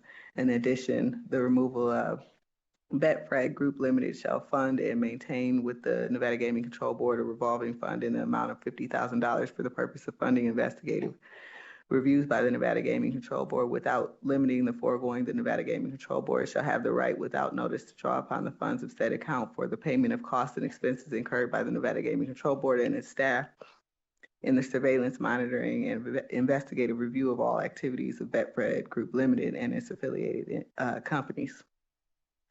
In addition, to be removed, each settler, trustee, beneficiary, or other person associated with a settlement trust who has or obtains any approval from the Nevada Gaming Commission or the Nevada Gaming Control Board shall be responsible for ensuring any successor or potential successor trustee, beneficiary, or other person who may become associated with a settlement trustee, a settlement or trust, receives notification that the person is subject to the Nevada Gaming Control Act and regulations promulgated thereto, specifically including without limitation notice regarding approval requirements and transfer of interest requirements. In addition, the removal of the following condition: the F-Done 2007 Family Discretionary Settlement and Deed of Acknowledgement shall operate in accordance with the Nevada Gaming Control Act and regulations of the Nevada Gaming Commission promulgated pursuant thereto. In addition, the removal of the P.E. Done 2007 Family Discretionary Settlement and Deed of Acknowledgement shall operate in accordance with the Nevada Gaming Control Act and regulations of the Nevada Gaming Commission promulgated pursuant thereto. In addition, the removal of the Fred Dunn 1991 number 1 life interest settlement and deed of acknowledgement shall operate in accordance with the Nevada Gaming Control Act and regulations of the Nevada Gaming Commission promulgated pursuant thereto. In addition, the removal of the Fred Dunn 1991 number 3 life interest settlement and deed of acknowledgement shall operate in accordance with the Nevada Gaming Control Act and regulations of the Nevada Gaming Commission promulgated pursuant thereto. In addition, the removal of Peter Eric Dunn 1991 number 1 life interest settlement and deed of acknowledgement shall operate in accordance with the Nevada Gaming Control Act and regulations of the Nevada Gaming Commission promulgated pursuant thereto. In addition, the removal of Peter Eric Dunn 1991 number 4 life interest settlement and deed of acknowledgement shall operate in accordance with the Nevada Gaming Control Act and regulations of the Nevada Gaming Commission promulgated pursuant thereto. In addition, the removal of, except as otherwise provided for by the Nevada Gaming Control Board chair or the chair's designee, the ticket writers must be employees of MGMB LLC doing business as Mohegan Sun Casino Las Vegas. And additionally, the following conditions are to be added. The approvals regarding Chad Eric Conrad are limited to expire at midnight of the December 2026 Nevada Gaming Commission meeting on the day the item is heard. in addition to be added, except as otherwise provided for by the Nevada Gaming Control Board Chair or the Chair's designee. The ticket writers must be employees of MGMV LLC. That's it? That's all. That was quick. I think bonus for that. Thank you. Yeah. Thank you. So, Mr. Gottwald, would you agree with all the conditions that have been read into the record? That sounds great. Okay, very good. And I also want to take a moment before we call for the vote to acknowledge Betfred and appreciate them as a licensee and for their involvement in Nevada's gaming industry as well, and wish them well and look forward to seeing them back in front of this board in the future. Madam Secretary, please call the roll. Member Assad? Aye. Member Watkins? Aye. Chairman Hendrick? Aye, so that motion passes with the limitation. Mr. Conrad, we will see you back in front of us shortly. Gentlemen, we wish you the best of success. Thank you for being here, and thank you to all your employees for being here. We appreciate you being part of the process. And thanks to the agents for their great work on this. Great. You guys have a great day. Thank you all. Thank you. All right. How's the court reporter doing, Madam Secretary? I believe she's fine, but I don't think a 5-minute break would hurt. Okay, why don't we do that? We'll be in recess for 5 minutes, come back at 10:35.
All right, let's go back on the record. Madam Secretary, is the court reporter ready? Yes. All right, and I believe we are still on the air. I hope we are. I hope we're broadcasting. Madam Secretary, go ahead and please read in non-restricted item number 3. Non-restricted number 3 is the application of Craig Levesque for licensure as a key employee at J Resort LLC, doing business as J Resort. Good morning. Good morning. How you doing? Good morning, Chair, Judge Assad, Dr. Watkins, Madam Secretary, Sonia Vermees, shareholder with the law firm Brownstein Hyatt Farber Schreck. To my right is the applicant, Craig Levesque. He's the general manager at the J Resort. We are also privileged this morning to have with us Jonathan Boulware in the audience. He's Vice President of Nevada Operations for Jacobs Entertainment, and he's here to support Mr. Levesque's application. If I could, I'll give just a brief intro before Mr. Levesque gives his affirmative presentation. Please. You see so many applicants come through with a variety of backgrounds, education, and experience. Mr. Levesque is one of those applicants you're going to want to root for. As I said, he has an affirmative, and he also plans to address an area of concern that came up during his investigation. but I want to provide a few background details about him. As you'll hear, he graduated high school in 1988 and went straight into the Air Force. He was honorably discharged in 1992, at which time he began selling cars for a couple of years before taking his first position in the gaming industry. He has been working and, despite some minor setbacks, rising in the gaming industry for over 30 years. He began working at J Resort in July 2023, and it has been a great fit.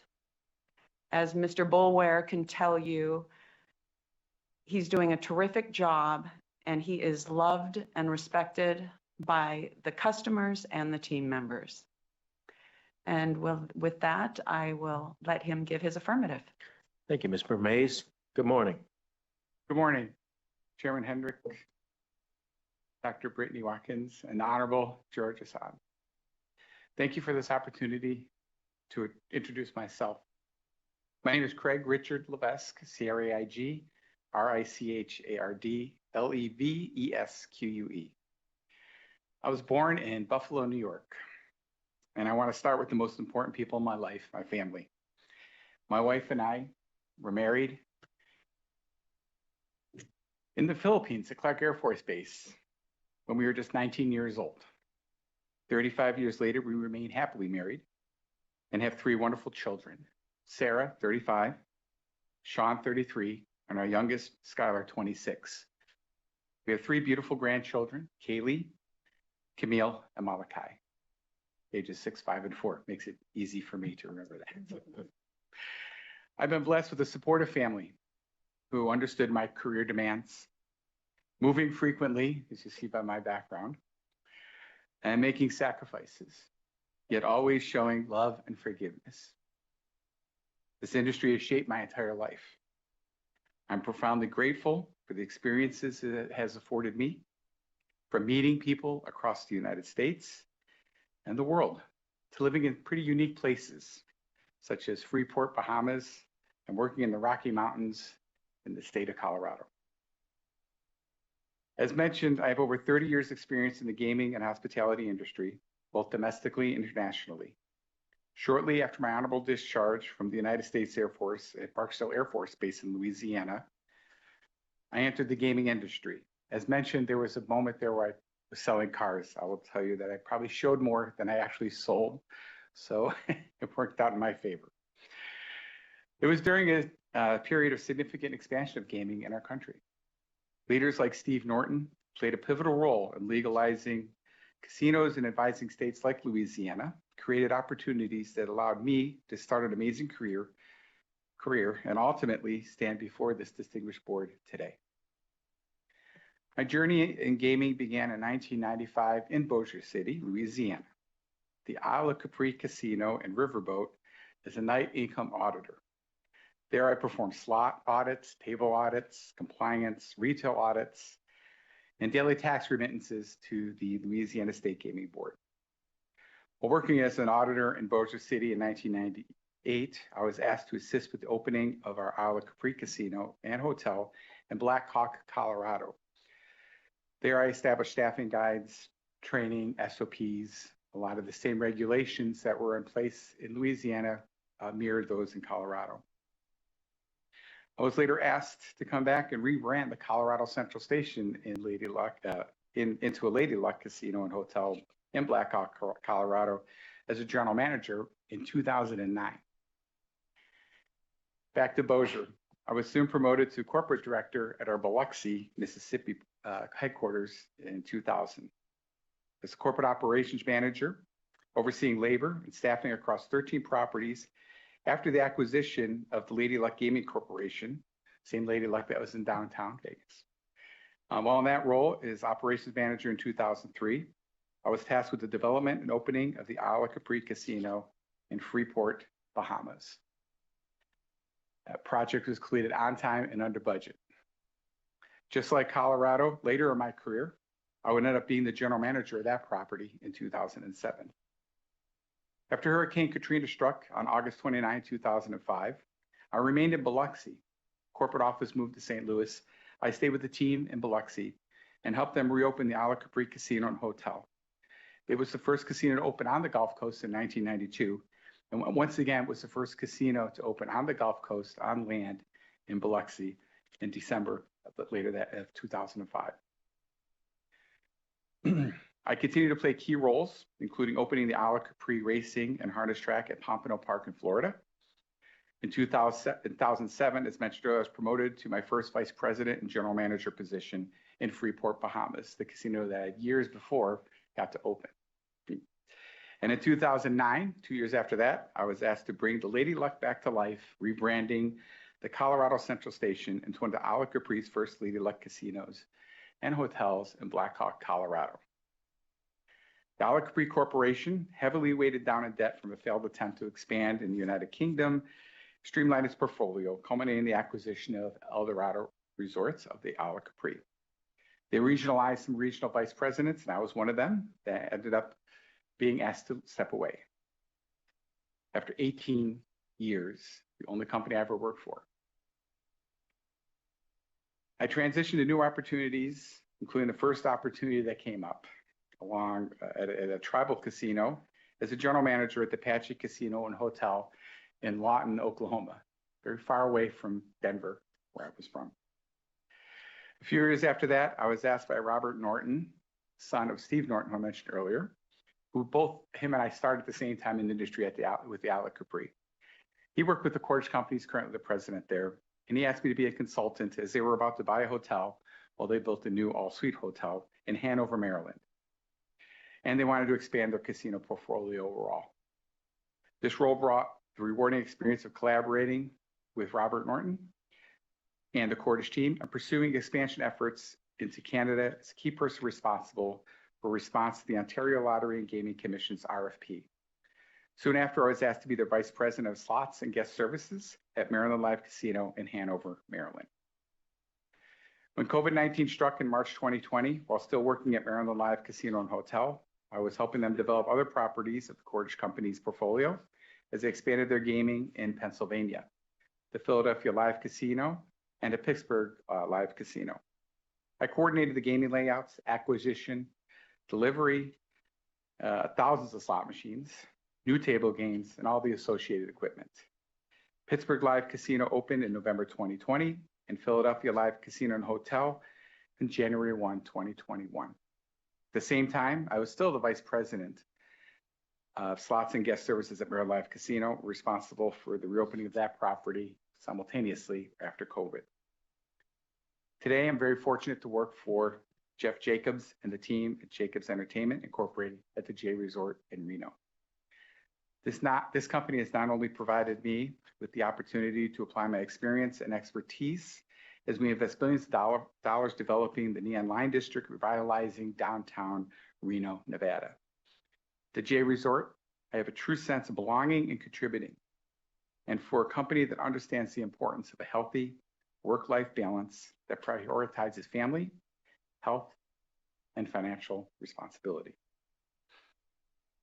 Today, I understand there is an area of concern with my investigative report regarding my finances. After spending 8 years at the Isle Capri Casino Corporation, my income dropped significantly upon leaving the organization. I was not prepared or expecting this to happen. And it was the first time that I hadn't been employed since I was 12. Sudden change forced me to take the first available employment opportunities that came up. I had a family, a wife, 3 children. I took jobs without really negotiating or waiting for better offers. And it significantly impacted my income. I literally had to do a resume for the first time. Bad decisions resulted in financial challenges that quickly compounded, literally. In addition, I had personal obligations as my family was growing. During this transition, I supported 2 of my children through college, covered expenses for my eldest daughter's wedding, had to manage increased living expenses, now living in Maryland, and I had a personal medical event. The good news is that I am perfectly healthy and in the best shape of my life today. However, the additional medical expenses added to the financial demands that left me with really no room for savings and forced me to rely heavily on credit cards just for daily expenses. The accumulated interest meant that at one point I was over $100,000 in debt. Our Discover card statement indicated it would take me 615 years to pay the balance by making the minimum payments. Despite these challenges, I did remain diligent, and my faith and integrity did not waver.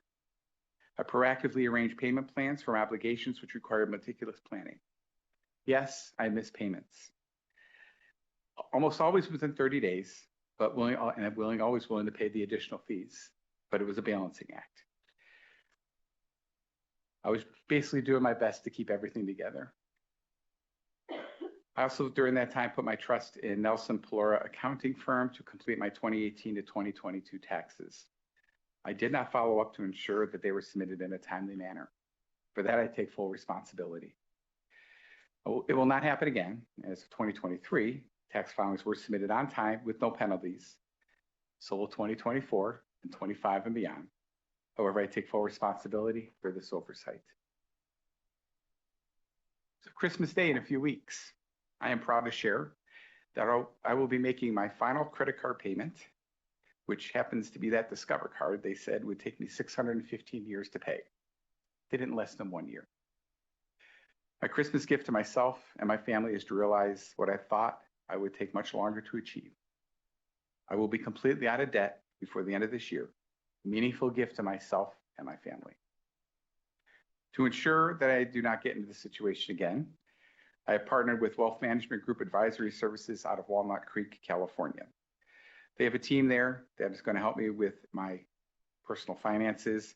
We're engaged in personal finance planning now, tax strategies, investment management, retirement income planning, insurance, and most importantly, future estate planning for my next generations.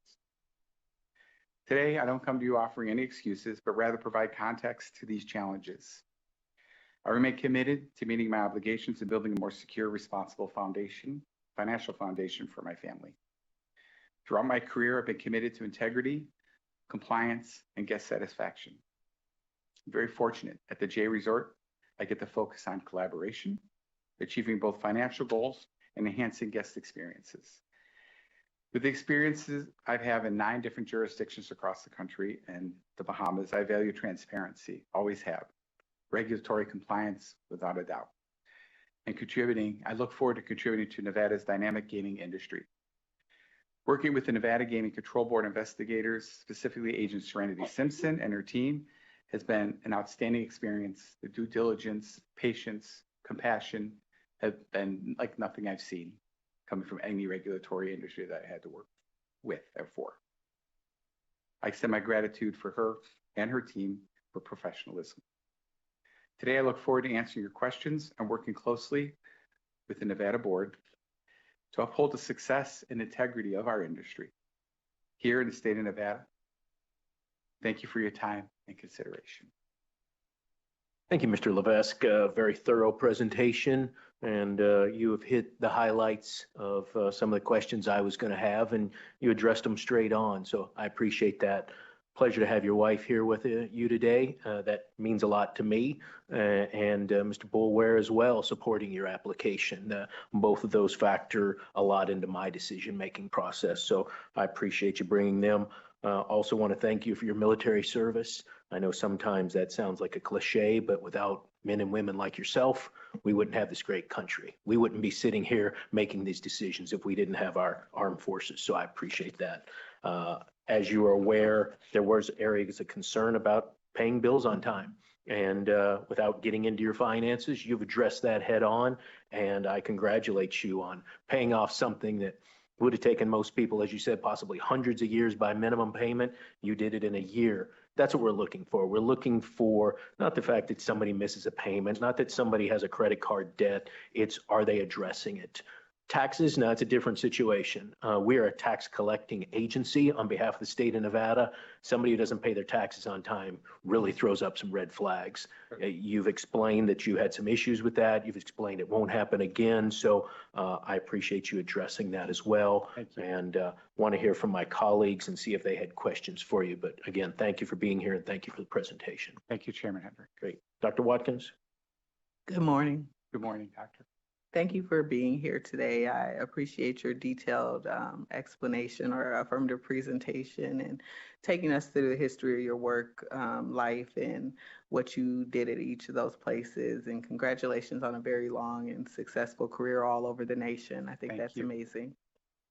I'd also like to say thank you for your service as well. With regard to the debt issue, I just had a couple of questions. What prompted you to begin paying down your debt, and over what period was it incurred? So I've been working for many years, ever since I left the Isle of Capri, on my debt. I have a spreadsheet that I have goes all the way back to when I was in the Bahamas, where I track my expenses. So I'm very meticulous about that.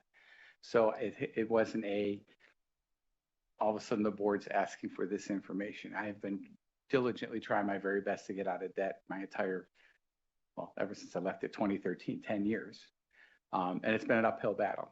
Like I said, my income drastically got reduced. And so it was living on minimum payments. Then you add additional expenses on that. And now I was relying on whatever source of income I could get my hands on at that time. And so, but ever since I left the Isle of Capri, I had to learn some tough lessons, right? There was an unexpected departure from the Isle of Capri. I was left on very good terms with them. I think one of them was Rob Norton, who's also I worked with when I was at the Isle of Capri, was one of my people that spoke on my behalf for this application, and is a good friend of myself and the family as well. But at the end of the day, it's something I've been trying to do, and I've been afforded that opportunity working with the Jacobs Entertainment. The most humble person I ever met is Jeff Jacobs, our owner. And he is very gracious and kind and has been there to support me through this process, as well as my leadership, my vice president, my CEO. I think I've got a good handle on it at this point, where not only did I learn a lot, but it's not ever going to happen again, I can assure you. I understand that, and thank you for your explanation. And my understanding, just from what you presented here today, and what our agents have told us, is that, your previous employers, they rave about you. You just being before us today, you seem like a genuinely likable person, so I can understand that. As the chair mentioned, I echo his comments as it relates to the tax issue. That's a concern, but I do believe that you're committed to not doing it, not having those same issues moving forward. No, I can assure you. Understood.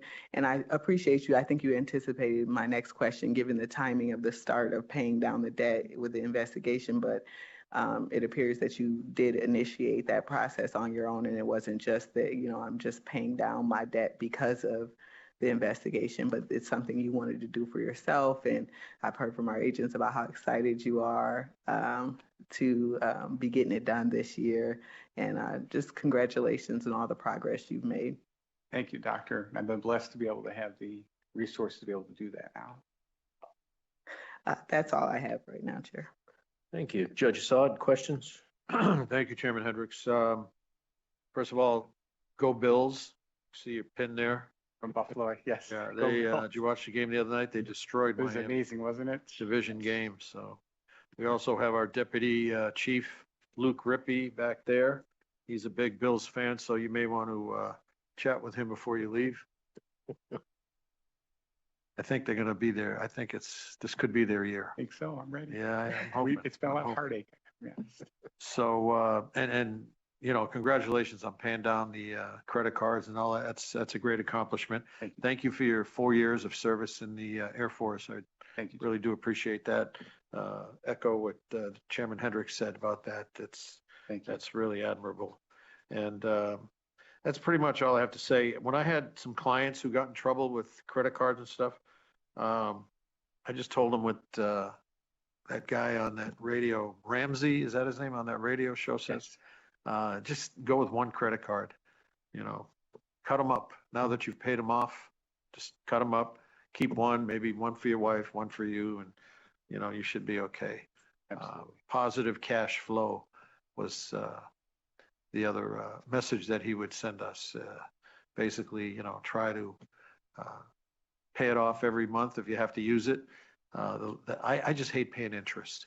I hate giving these companies my money, and they didn't do a damn thing for it. You know? Yeah, no, They just correct. extended a little credit. So I beat them to the punch. I pay it off every month. And that's the greatest feeling you could have, is to be debt free. Yes. So congratulations on Thank getting you. there. And I'm in full support of your application. I want to wish you all the best. Thank you, Judge. Yeah, and I want to say on behalf of myself, what J Resort's been doing downtown Reno is quite phenomenal. I like what's happening there from your employer standpoint. And Mr. Boulware, appreciate you being here. Is there anything you'd like to come forward and say on the record regarding J Resort or Mr. Levesque and his application? Yeah, sure. Good morning, Chair. Good morning, board members. Jonathan Boulware, Vice President of Nevada Operations for Jacobs Entertainment. A little bit about myself. I was at the Mirage. Young guy, graduated from college, was there for 10 years, working for Steve Wynn, and then we sold to MGM, joined MGM Resorts out of Prim Valley, and from there stationed casinos, and then had an opportunity to join Jacobs Entertainment in 2008 during the recession. Moved up there as a general manager of the Gold Dust West in Carson City, and now is my role as vice president. And it's been a tremendous journey from the company standpoint, because if you're familiar with that area, West 4th Street, that was an area known for decades to avoid at all costs because of illegal activity, prostitution, all sorts of things. And the people that lived there weren't bad people. It was just that they got themselves in situations that it was hard for them to get out of. And one of our greatest accomplishments when we started acquiring that land, which we own 20 city blocks, 40 acres, was being able to take care of the people that lived in that community and really get them out of a bad situation. And at the time, it was the Sands Regency, moved into J Resort. And that's where Craig came in, because the Sands Regency was at best a two-star property, completely different type of clientele. And so we remodeled that property, became the J Resort, and at that time pretty much wiped out the entire database and really had to start from scratch. And that meant a different mentality of not just the employees, but the leadership team. And we really needed someone to be able to manage that transition. And Craig has done a terrific job from that. From the time we interviewed him, he showed that passion, that commitment. He has this term called showtime, where it's really, you're putting out your best foot forward. And so he was the one to lead us. He's done a terrific job in the year and a half that he's been there. The employees are excited about having in charge, and it's not an easy job, in the sense that we are forging a new market as we revitalize that entire area. So there's more to come. I'm excited to work from Craig. It was an easy decision for me to come down and support his application. We've all been in financial situations. We like to say that, hey, everything else is always positive in our lives, but we know we'll go through adversity.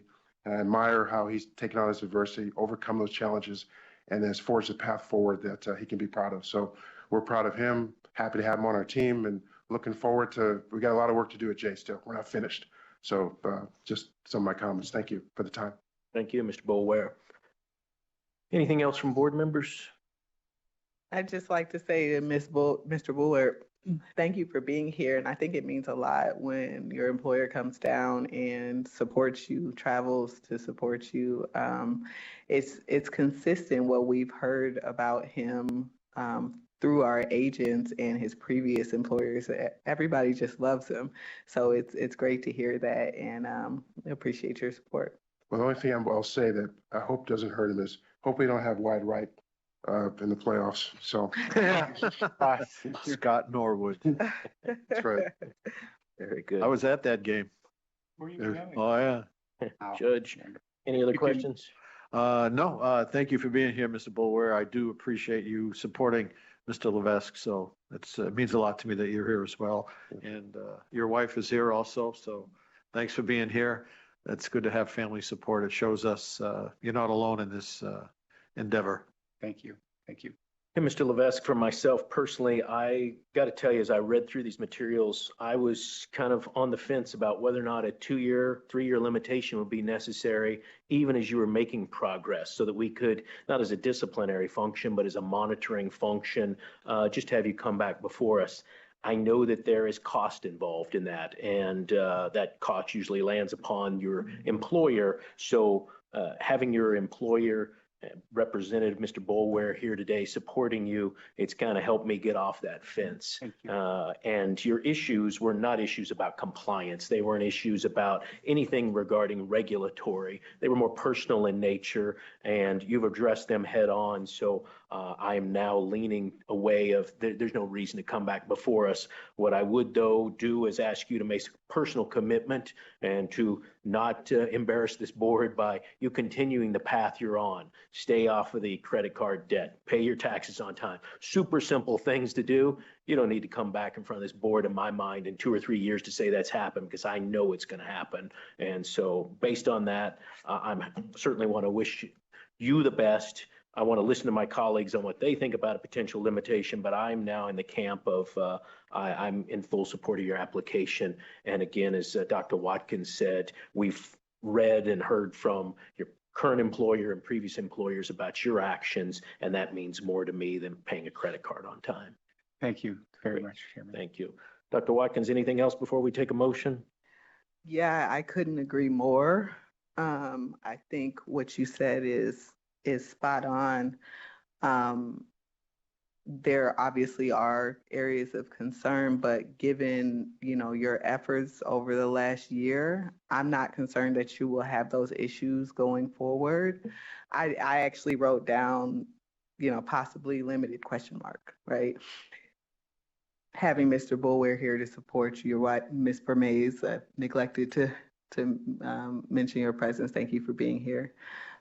Having all of your support, I think, is important. And just hearing from our investigative agents, who I'd say thank you to as well, and the conversations that they've had with your previous employers.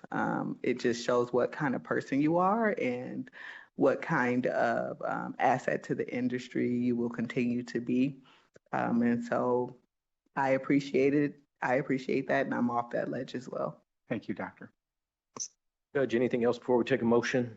Thank you, Chairman. I fully concur with the assessments of my colleagues. Great. Then I would entertain a motion regarding non-restricted item number 3. I move to recommend approval of non-restricted item number 3 as read into the record by Secretary Rupert. Ms. Vermays, anything else you'd like to add for the record? I want to echo what Mr. Levesque said about Agent Serenity Simpson. She was extremely detailed and thorough. She always is.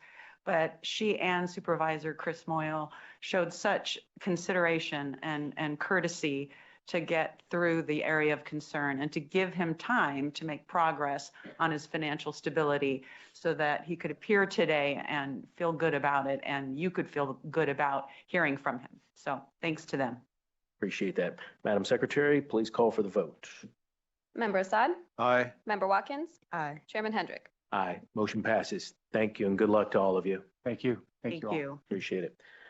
Bringing us, Madam Secretary, to non-restricted item number 4.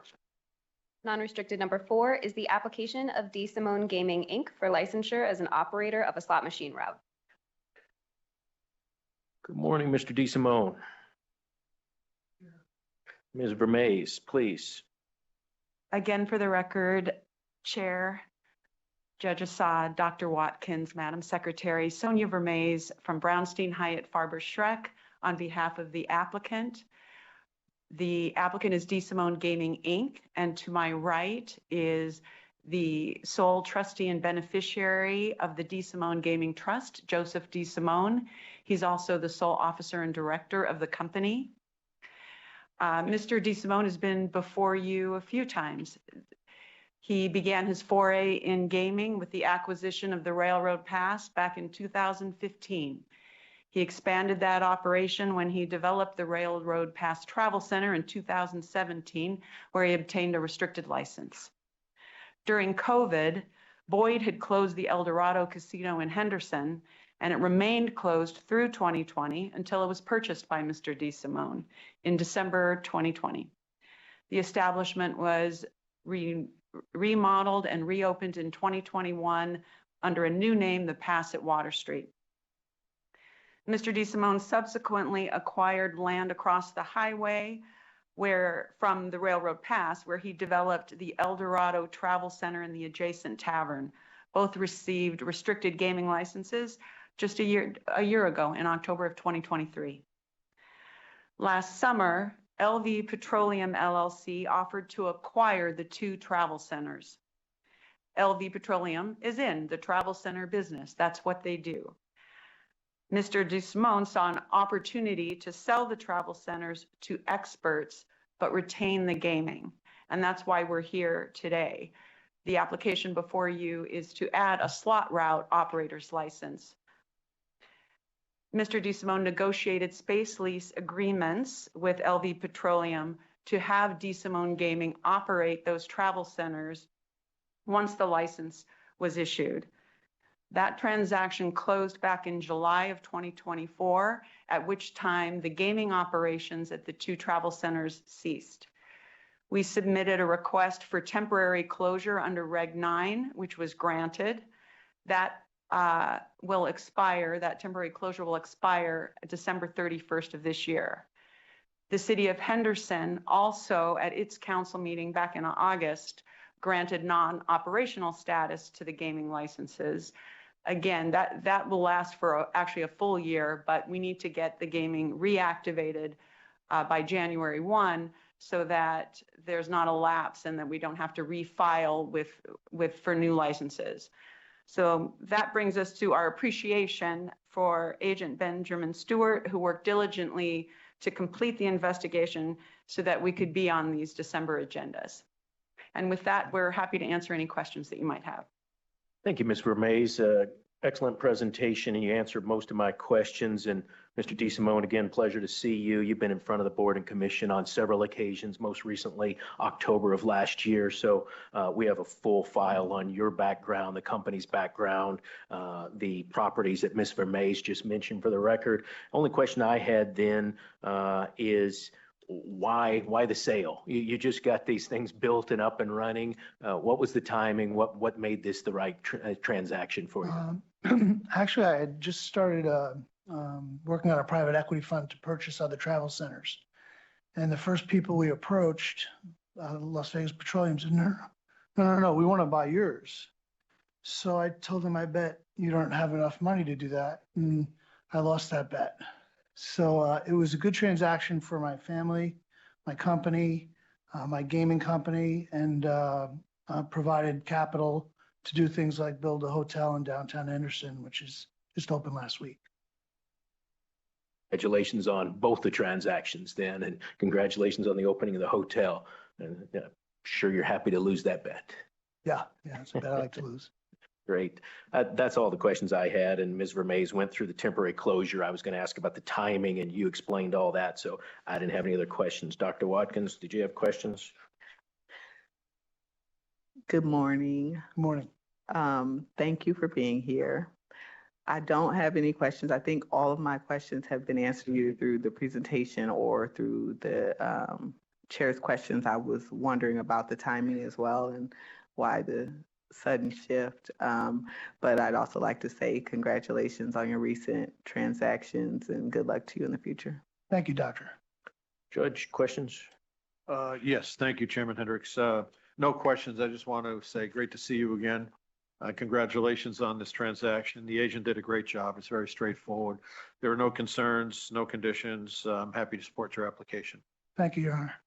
And do you have plans for expanding the slot machine route operator license if you receive this, or is this just for these 2 properties right now? There's actually 3 properties, yeah. 3. But we're going to go where opportunity takes us as a company. We have 361 employees now, and we're doing really well, but there's always looking for opportunity for growth. Great, thank you. All right, then, if there's no other questions, I would entertain a motion on non-restricted item number 4. I'll make that motion. I move to recommend approval of non-restricted item number 4 as read into the record by Secretary Rupert. Ms. Vermees, anything else you'd like to add? No, thank you. Appreciate it. Madam Secretary? Member Assad? Aye. Member Watkins? Aye. Chairman Hendrick? Aye, motion passes. Thank you. Good luck to you. Thank you. Thank you. Madam Secretary, we're at non-restricted number 5.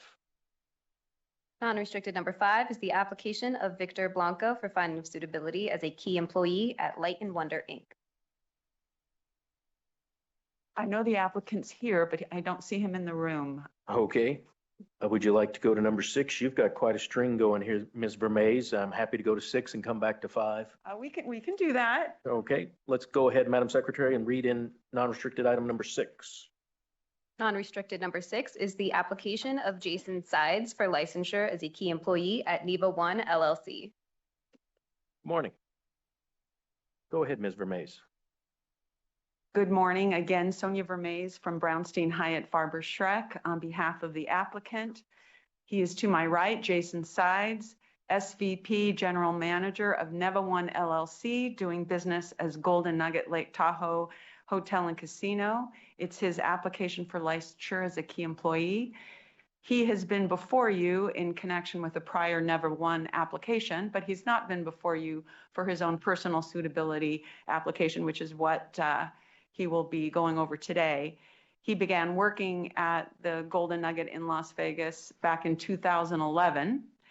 He was promoted to the position of SVP and GM at Golden Nugget Lake Tahoe a few months after the Golden Nugget Group acquired that establishment, at which time he and his family relocated up to northern Nevada. We do want to thank Agent Dave Hearn for his time on the investigation and for his courtesies and professionalism. Thank you. Good morning, Mr. Sides. As Ms. Vermees noted, we have a detailed workup on your background investigation, and of course, pleasure to see you again since the last time you were in front of us on the property applications. If there's anything you'd like to add to summarize what Ms. Vermees said or anything for the record, please feel free. Otherwise, we'll start firing questions at you. There is. I'll be brief. First of all, thank each of you for having me here this morning. As you know, my name is Jason Sides. It's an honor and a privilege to be sitting before you today to be considered for a key license by this board and ultimately by the commission. When I started my gaming career approximately 30 years ago, sitting here today was, not even something I would consider. So it's very awesome. I'd like to share with you a little bit about the path that got me here, if I may. So started 30 years ago, like I said, I'm from the state of Mississippi and was born and raised there. I was in school in the northern part of the state at Delta State University, and some of the adjacent communities started having riverboat gambling.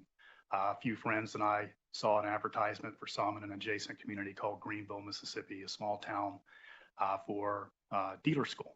So we signed up and were accepted, and before I knew it, I had my first casino job as a craps dealer at a casino in Greenville, Mississippi. So stayed in that area for a while and then relocated to Kansas City, Missouri when Boyd Gaming opened Sam's Town. That was my first supervisory job in the industry. They opened Main Street Station a couple of years later, and I relocated to Las Vegas and opened that property. And then I went back to Mississippi when Mirage Resorts built and opened Beau Rivage. And although this wasn't part of my planned remarks, you had a prior applicant mention Hurricane Katrina. I was there for that too, and I remember seeing the Isle of Capri after that. No longer in the Gulf, but across the street on Highway 90. So incredible time. Stayed there until in Mississippi until 2011, when I came back to Las Vegas and took a job with Golden Nugget in downtown. So I've been with the Las Vegas family of casinos for nearly 14 years now. Shortly after coming back to Las Vegas, I met my wonderful wife, Tiffany. And then 6 years ago, we had our son, who's now in the first grade of the public school system in Douglas County. And we're very happy there. During my time with the company, I've been given several opportunities to grow while always been treated with fairness and respect. I'm deeply grateful for their continued support. Just over a year ago, as you mentioned, we reached an agreement for me to come to the newly acquired Lake Tahoe property as Senior Vice President and General Manager.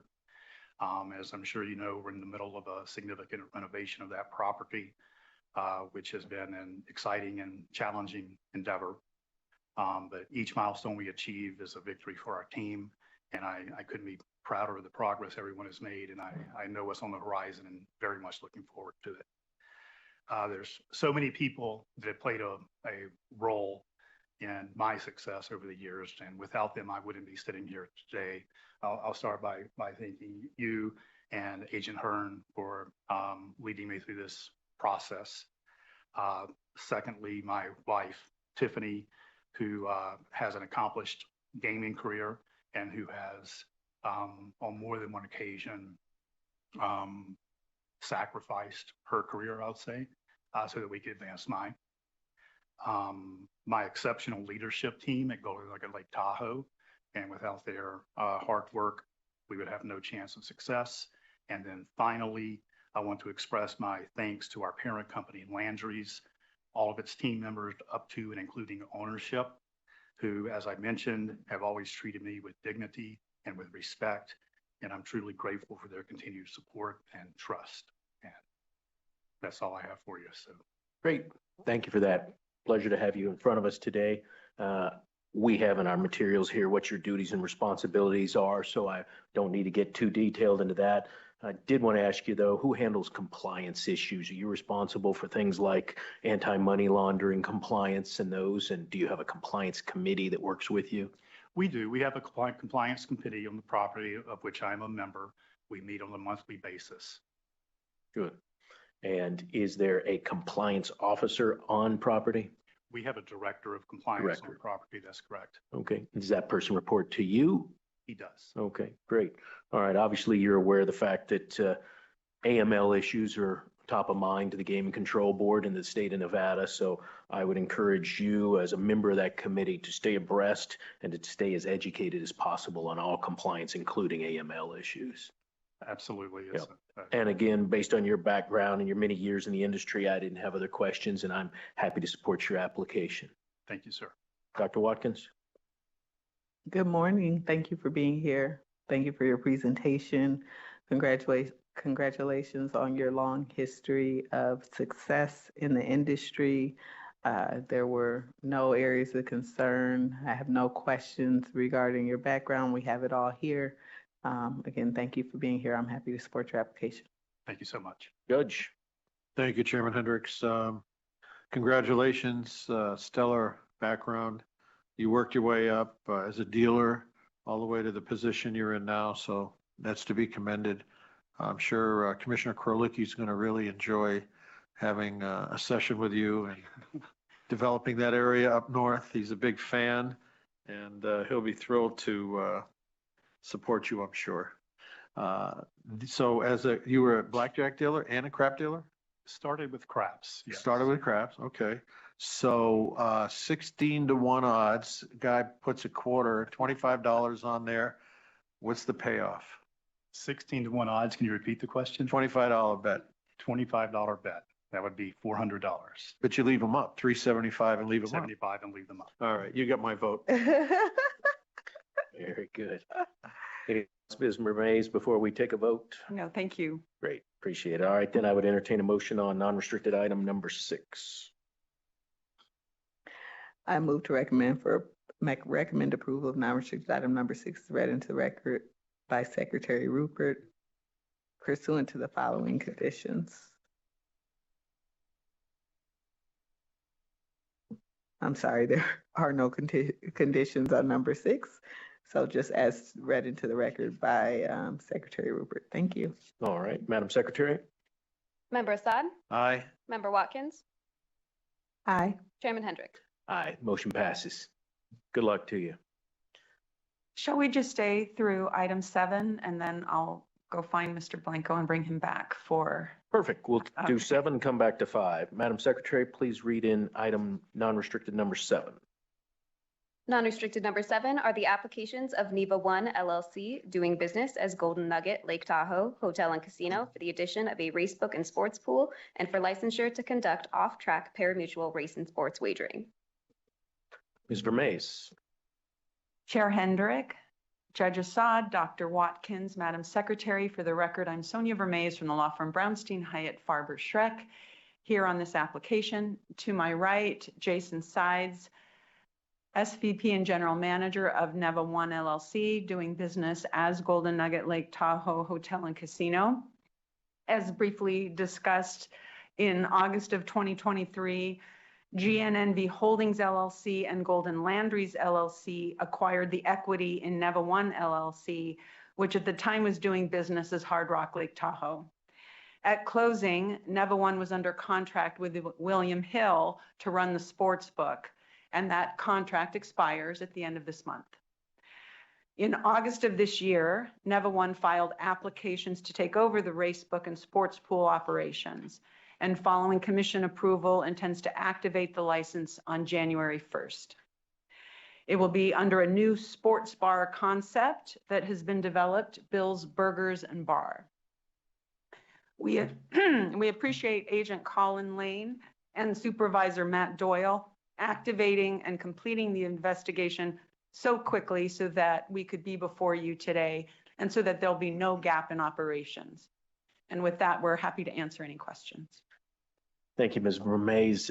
Yes, you're correct. The agents did an excellent job of trying to speed this up so that there wouldn't be any lapse in having a sports book available at the property. So my congratulations and kudos to them as well.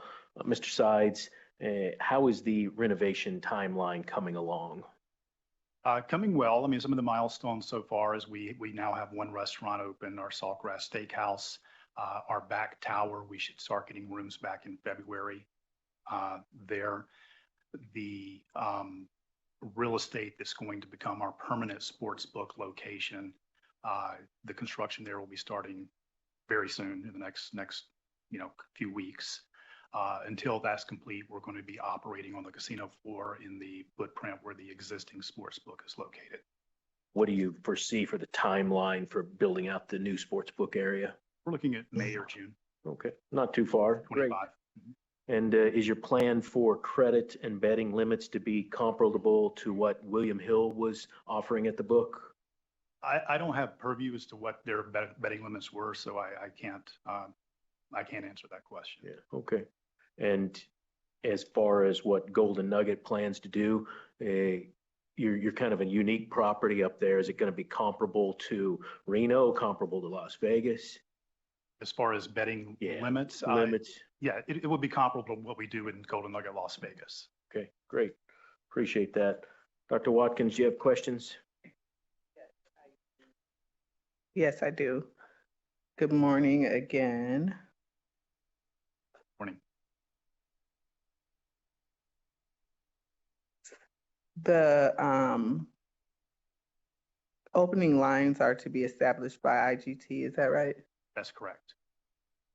And does the Golden Nugget Lake Tahoe plan on exercising the option to have a final say in the line? We do not. We intend to let IGT and the data feeds establish and set lines. But you do plan to review? We will review lines each morning, and if we see what's an apparent issue, obviously we'll be reaching out to them for some clarification. And so how does that work if no one on property has permission to edit the lines? So the permission would be through IGT, but we have a online chat process with their trading room that we can pose questions. They can pose information to us to allow us to make decisions on whether or not to accept wagers that are in theory, above our street limits, as we would call it. So there's an open line of communication with them. Okay. There will be an open line of communication with them. Okay.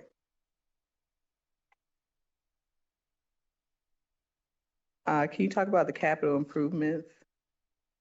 Yes, of course. The real estate that we're developing was not being used when the property was purchased. It was an old restaurant. It's been, demolition's complete, and we're going to turn it into, as you mentioned, a Bill's Bar and Burger, which is one of Landry's concepts out of New York City. There's also a Bill's Bar and Burger in Lake Charles, Louisiana, in Atlantic City, New Jersey, and the second one in New York. And I know I'm missing one, but I can't recall where it is. So it'll be a restaurant with a bar in the middle with 13 video poker units, a large video wall on the back, and mini TVs with betting kiosks and also live betting stations. And you may have already mentioned this, but I may have missed it. Did you talk about the IGT's peak bar top units? I did not, but happy to. So it's my understanding that the peak bar tops have functionality that allow them to be used as sports betting kiosks, basically. And it's my understanding that the approval of that in the state of Nevada is pending field trial. So it would be our desire, when and if that is approved, to convert the bar tops in that area and maybe some other areas throughout the casino into sports betting terminals as well. Yeah, it sounds exciting. And it's also my understanding that you all will not be accepting wagers on the Houston Rockets. Is that right? That is correct.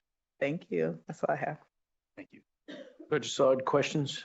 Just a couple. Thank you, Chairman Hendricks.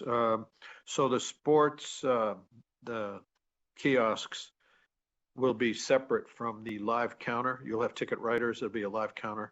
That's correct. We'll offer both products. Okay, great. And so IGT gives you the opening line, but of course, as bets come in, you're going to be able to move the line accordingly where the money goes, right? So, I mean, technically, would we have that ability? Yes, but it's not a practice that we anticipate. So IGT will be moving the line? Yeah, it'll be through the data feed, and Okay. you know, I don't see us getting out of parity with the market.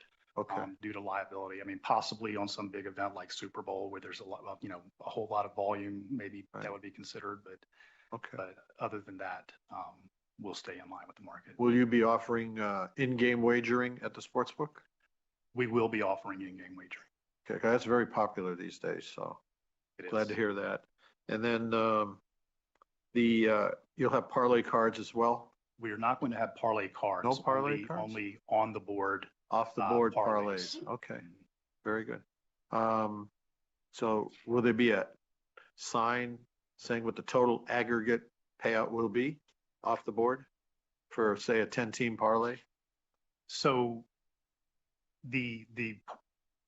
I'm accustomed to seeing that for parlay cards with an aggregate limit. Right. One that participates and bets on that parlay card. For off the board odds, we manage liability through maximum payouts for a wager. So in other words, a sports writer would have the approval to enter and accept a bet up to a certain liability. Got it. Anything above that would have to go. I got you. I thought the Golden Nugget had parlay cards downtown here, right? In Las Vegas, yes, they do. Okay, but you guys are not going to offer that? We don't plan to offer parlay cards. Why would that be? Inherently with parlay cards, lines change, people get injured, and you have these stale lines on these paper documents that and open up liability, and the popularity of them have declined. And Okay, we're interesting. Very good. Thank you. That's all I have. I think that answers all of my questions as well. So I didn't have anything additionally to ask today. Was interested in the parlay cards. I understood our enforcement agents had already reviewed those, but you've said there's no reason to use them. And I'm guessing what they reviewed them against was the ones here in Las Vegas. And they said if you were to use similar parlay cards in Lake Tahoe as the ones already approved in Las Vegas, it'd be okay. Is that your understanding of what they were saying? I'm not. It probably doesn't matter. If you're not going to use them, it's okay. But our enforcement had reviewed the parlay cards and the house betting rules. Is it my understanding you'll be following house rules that are approved at the Golden Nugget here in Las Vegas? We did submit to Agent Lane house rules for the Lake Tahoe property, which I don't know if they're identical, but if not, very, very similar to those. Based off of the Golden Nugget here in Las Vegas. That's right. Okay. Good. Well, certainly continue to work with enforcement to be sure that those are approved. Great. Absolutely. Thank you. All right. If there's nothing else, I would entertain a motion on non-restricted item number 7. I'll go ahead and make that motion. I move to recommend approval of non-restricted item number 7 is read into the record by Secretary Rupert pursuant to the following condition. Prior notification to the Nevada Gaming Control Board Chair, the Chair's designee is required by Naval One LLC doing business as Golden Nugget Lake Tahoe and Casino before converting a location from a kiosk operation to a manned satellite operation or from a manned satellite operation to a kiosk operation. If any licensed location utilizes both a manned satellite operation and a kiosk operation, prior notification to the Nevada Gaming Control Board Chair, the Chair's designee is required before closing or reopening a manned satellite operation. Ms. Vermees, you're aware of that condition and agree with that? I was not, but I think it sounds okay. Yes, I was not aware either, but yes. Very standard that we want to know about moving, converting, anything without coming to the board first. Great. All right, then need to add anything else for the record? Well, wonderful. Then, Madam Secretary, please call for the vote. Member Assad? Aye. Member Watkins? Aye. Chairman Hendrick? Aye. Motion passes. Thank you very much. Thank you, Mr. Sides. Bringing us back to non-restricted item number 5, Madam Secretary, why don't you go ahead and read that into the record again, just so we have it in the transcript. Non-restricted number 5 is the application of Victor Blanco for finding of suitability as a key employee at Light and Wonder, Inc. Good morning, or good afternoon now. No, we're still in the morning. It's flying by. Good day. Good day. Chairman Sure. Hendrick, Judge Assad, Dr. Watkins, Madam Secretary, Sonia Vermees from Brownstein Hyatt Farber Schreck, here with the applicant to my right, Victor Blanco. He is the Executive Vice President, Chief Technology Officer for Light and Wonder, Inc. This is his application for a finding of suitability as a key employee pursuant to Regulation 16.410. Just briefly about Mr. Blanco, he is a graduate of Texas A&M. After working for a bit with Microsoft and HTC, he started his first gaming job with Aristocrat back in 2010. He was there over 10 years and also spent a little over a year at Wynn Las Vegas. He joined Light and Wonder in June of 2022. He is currently licensed in Indiana and is also a plenary qualifier in New Jersey. Lastly, we want to thank Agent Jason Molitz for his work on the application. I've been working with Mr. Molitz for many years, and it's always a pleasure. And Mr. Blanco is happy to answer any questions you have. Thank you, Ms. Vermees. Good morning, Mr. Blanco. Pleasure to have you here. We have a very detailed investigative background on you and your history, both in the entertainment and gaming business, as well as your prior jobs. But if there's something you'd like to tell us about your background or yourself, please feel free. Sir. Just the last 2.5 years at Light and Wonder, I oversee a team of roughly 1,200 technology delivery teams, people, and single father, 2 kids. Great. Well, pleasure to have you here. As I said, we have a very detailed background on you. Stellar education as an Aggie, and your work experience speaks for itself. So I didn't have any questions. We usually ask people in your particular role about cybersecurity and reports and those kind of functions. Does cybersecurity fall under your purview at Light and Wonder? It's not in my management structure, but I'm happy to speak to how we work with cybersecurity. Yeah, please do. Do you have a separate CISO who handles it? And tell me about the structure, how it does report. That's right. So that rolls up into our chief financial officer, the security team. And typically with any project that we kick off, at the very beginning, we partner with compliance and security and our quality team. We design how we'll build the product. They have all the insights of how it will be constructed. That gives them kind of the visibility to the tools and the tests that they need to run when the product's complete. We build the product through its normal life cycle, and as we're reaching the end, quality comes back in, security comes back in, and they'll complete their battery of tests and qualifications to make sure the product is ready to hand over to a regulatory body like GLI or BMM. Good. So I would say we're connected at the hip with every product delivery. Great, appreciate that. Dr. Watkins, do you have questions for Mr. Blanco? Good morning, and thank you for being here. You're also a pilot, right? Yes, ma'am. Tell me about that.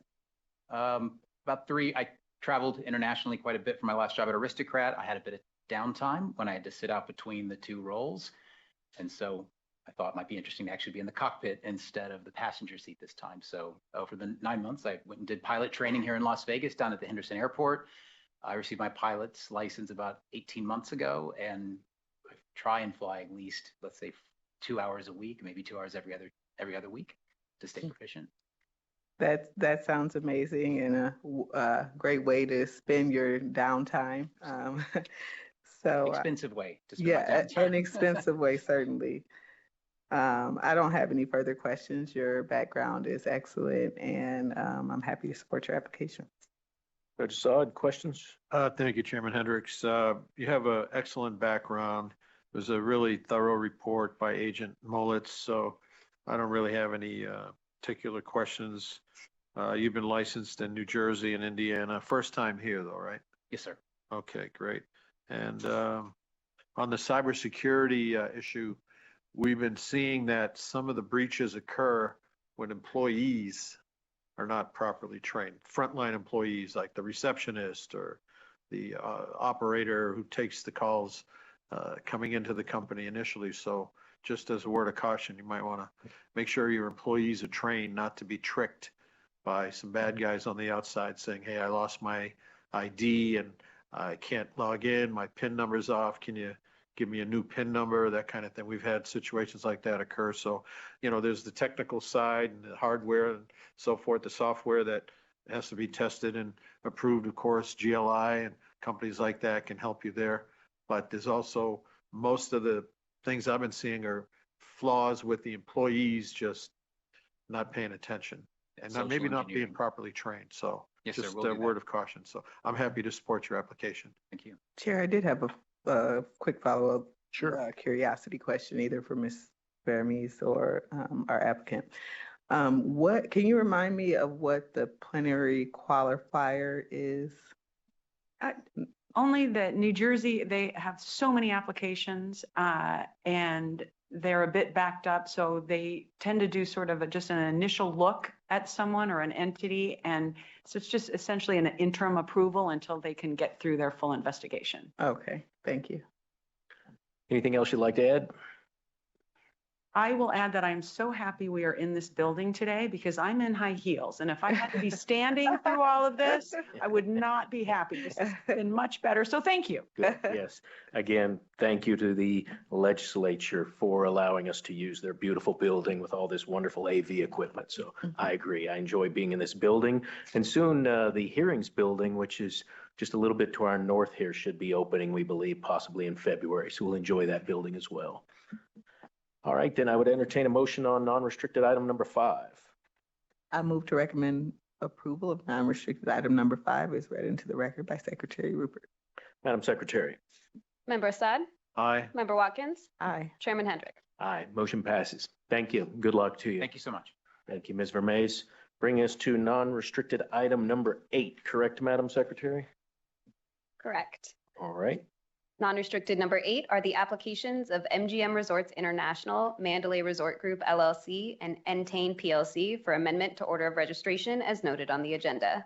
It is also the applications of BetMGM LLC for licensure as a key employee as noted on the agenda, and you also have the request to withdraw the applications of BetMGM LLC doing business as BetMGM doing business at the Mirage Racebook and Sports Pool for a non-restricted gaming license, Racebook and Sports Pool only, and for licensure to conduct off-track pari-mutuel race wagering.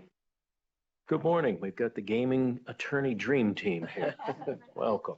Good morning, Chairman Hendrick, Dr. Watkins, Judge Assad, Madam Secretary. For the record, I'm Scott Shearer of Brownstein Hyatt Farber Schreck, appearing on behalf of BetMGM. With me today in the audience are Rhea Loney, Chief Compliance Officer of BetMGM, and Josh Weissman, Director of Licensing. Also, as you have noted with me today, are Eric Okerberg and Sean McGinnis, and I'd like to ask them to introduce themselves and their clients. Good morning, Chair Hendrick, Member Watkins, Member Assad, Madam Secretary. For the record, I'm Erica Okerberg. I'm Nevada Gaming Counsel to Entain PLC. And here with me via Zoom, hopefully, we should have Mark Henrich, who is the Group Director of Legal for Commercial. Good morning, Chair Hendrick, Member Watkins, Member Assad, Sean McGinnis with Butler Snow on behalf of MGM Resorts International. And with me in the audience is Chandler Pohl, Vice President and Legal Counsel for MGM Resorts International. Great. Thank you all for being here. Mr. Shear, do you want to start with any presentation? Yes, Mr. Chairman. I have a brief affirmative presentation. I'd like to ask Ms. Loney and Mr. Weissman to come forward, case you have questions for them after that. Great. Welcome. Good morning. Go ahead, Mr. Shear, when you're ready. But before you today are the applications of BetMGM to serve as a key employee of the MGM Resorts International affiliate race and sports operations. I want to begin by thanking the board, and in particular Supervisor Matt Doyle, Senior Agent Heather Lambert, and Agent Colin Lane for their professionalism and flexibility as these applications have taken some twists and turns along the way.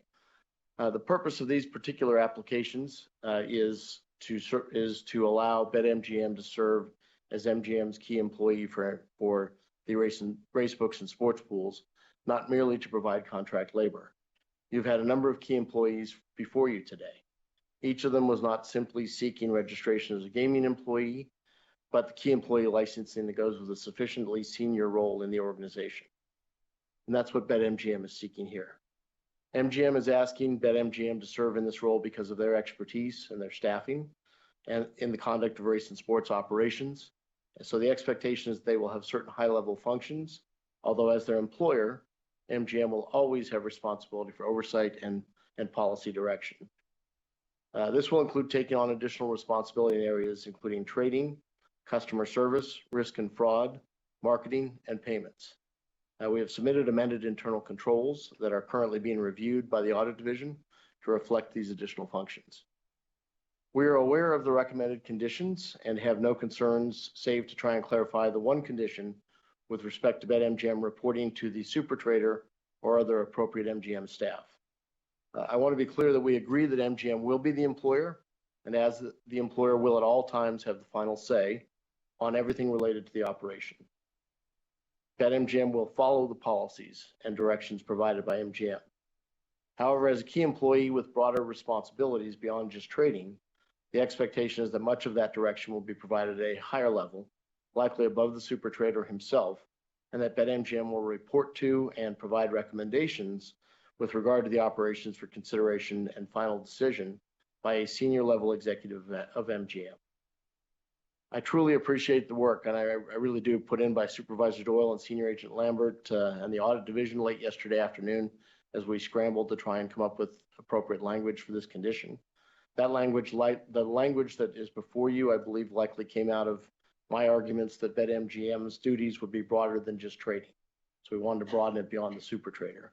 But after discussing the recommended language with my client and with MGM, who of course would be the employer, we would like to recommend some amended language for that condition.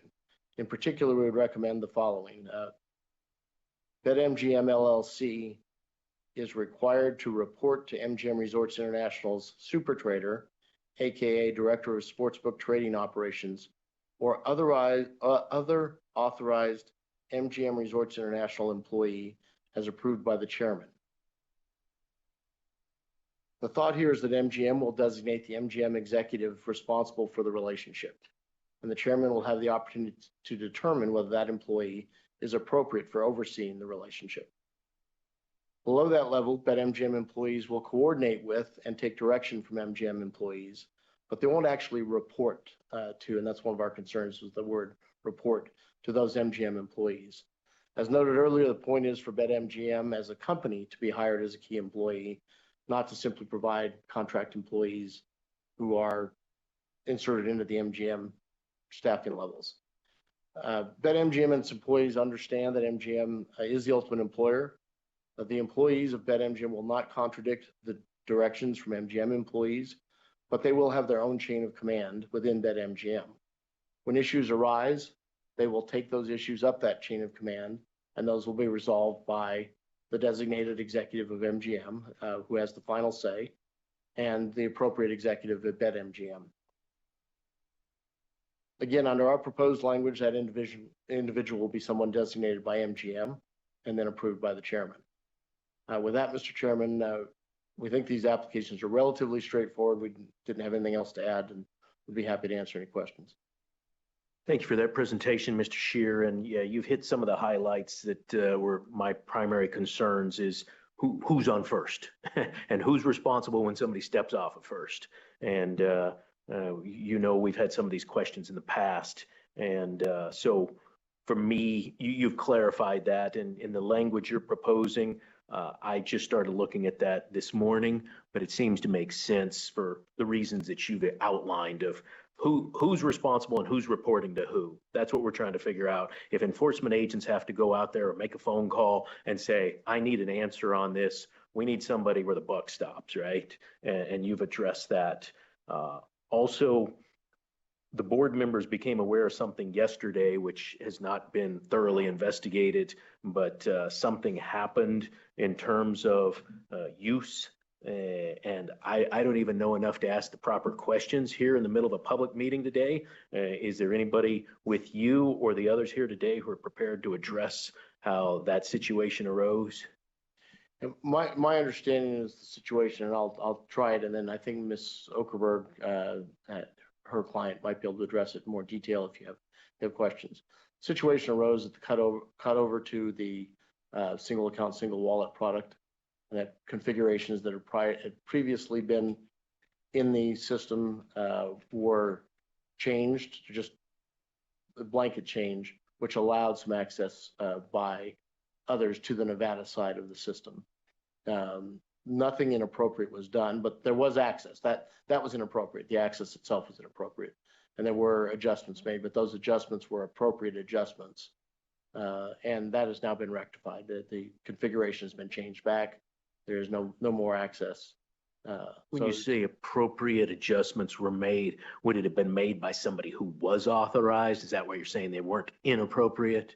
No, again, the access was inappropriate. Correct. Understanding that So they shouldn't have been accessed. Yeah, they were not authorized to make the adjustments. But they did make adjustments. If they weren't authorized and there was a block in place, how would it have worked if everything was according to Hoyle? It would have then gone to, my understanding is it would have then gone to MGM to make that adjustment. And that open access has now been closed? Correct. How long was it open without authority? I think from the time single account, single wallet changed over, so I think several months. So it's been a little while. But you're not concerned, you're saying, about the adjustments that were made. They just weren't authorized, should have never been able to do it, but you're not saying there's anything nefarious about the adjustments that you've seen as you've gone back through this. That's correct. The adjustments would have likely been approved by the MGM officials because they were things such as you were entitled to a free bet, and you placed your free bet and then the game got canceled for some reason. And so you never got your free bet. And so they go back and say, okay, well, we're going to give you the player would call and complain and say, hey, I didn't get my free bet. How come it's not here? They would adjust the account to allow them to have that free bet again. But again, that's something that was understandable under the circumstances, would have been allowed, was not in any way personally enriching any of the employees that had access. Understood. And as I mentioned, the board members just heard about this yesterday, so we don't have an investigative file in front of us. I would not be surprised if you hear from agents of the Gaming Control Board to more thoroughly investigate this matter, but I know it's just come up recently that you're aware of, Mr. Scheer, so I appreciate you making those representations and explanations here as we sit in this meeting today. And I will say that this, based on those conditions that were put in place, there was required to be an MGM audit function, and MGM did those audits. That's how they became aware of this issue and then self-reported it. Good. Well, that's good to hear, right? So the audit function, the audit requirement worked. Great. All right. And Ms. Okerberg will bring you up in a minute and ask you probably similar questions. Again, as we're at the beginning of this, just kind of want to get an understanding as our agents dig deeper into it with you and your client as well. Who were the employees who actually had the access? Were they BetMGM employees, Entain employees, or both? They were employees of an of an Entain subsidiary. Entain sub. Okay. Very good. Appreciate that. All right. We might ask Ms. Okerberg and her client about that.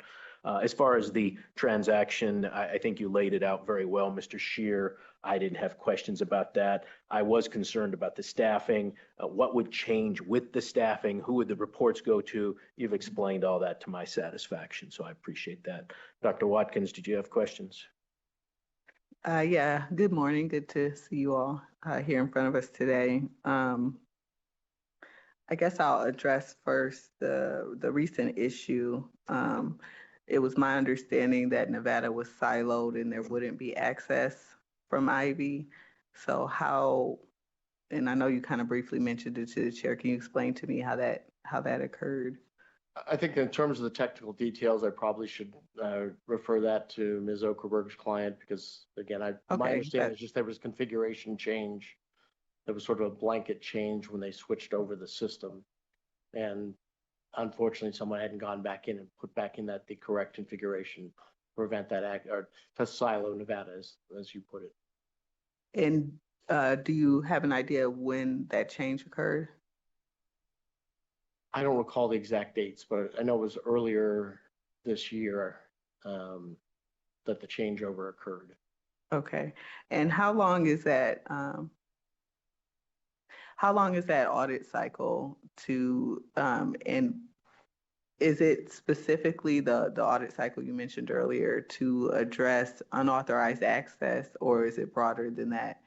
And is that monthly? How long is that? Two things. Let me go back to your prior question. Yeah. Ms. Loney has told me it was August 21st, so the changeover time. Okay. And then secondly, the audit cycle, I believe is a regular. I believe it's monthly. I can't remember under the letter. Maybe Ms. Loney may know. I do not know offhand. It's a MGM button in front of you there, the little green. Can you hear me now? I do not know offhand. We could ask MGM as well. They're the individuals doing the audits, but I do know that it is more broad than just user access, and it goes into any adjustments and bonusing as well. So it is a more broad audit. And so I'm just wondering, I guess, with the question about the audit cycle, how long before you all catch something like that? How long do they have that access for? And, if the change was made in August, then, how many audit cycles did it take before the error was addressed? Those sort of questions, and perhaps more appropriate for Ms. Okerberg. But that was kind of my line of questioning, but we can deal with that another time.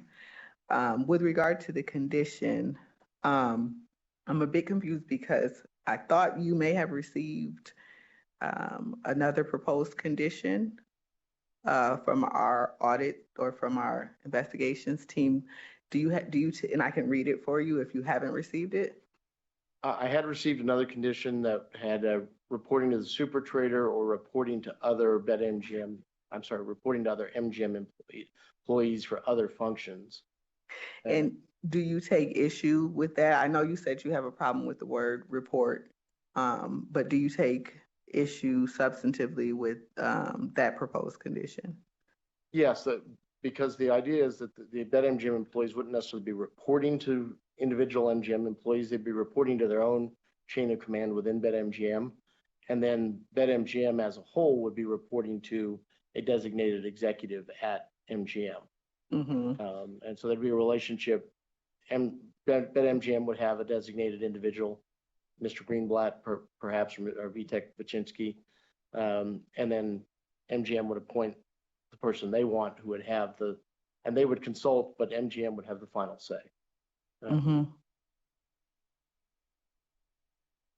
Yeah, I just need a minute to re-review the third condition that has been proposed by our investigations division and see how that lines up with your concerns. I understand it was just sent out last night, so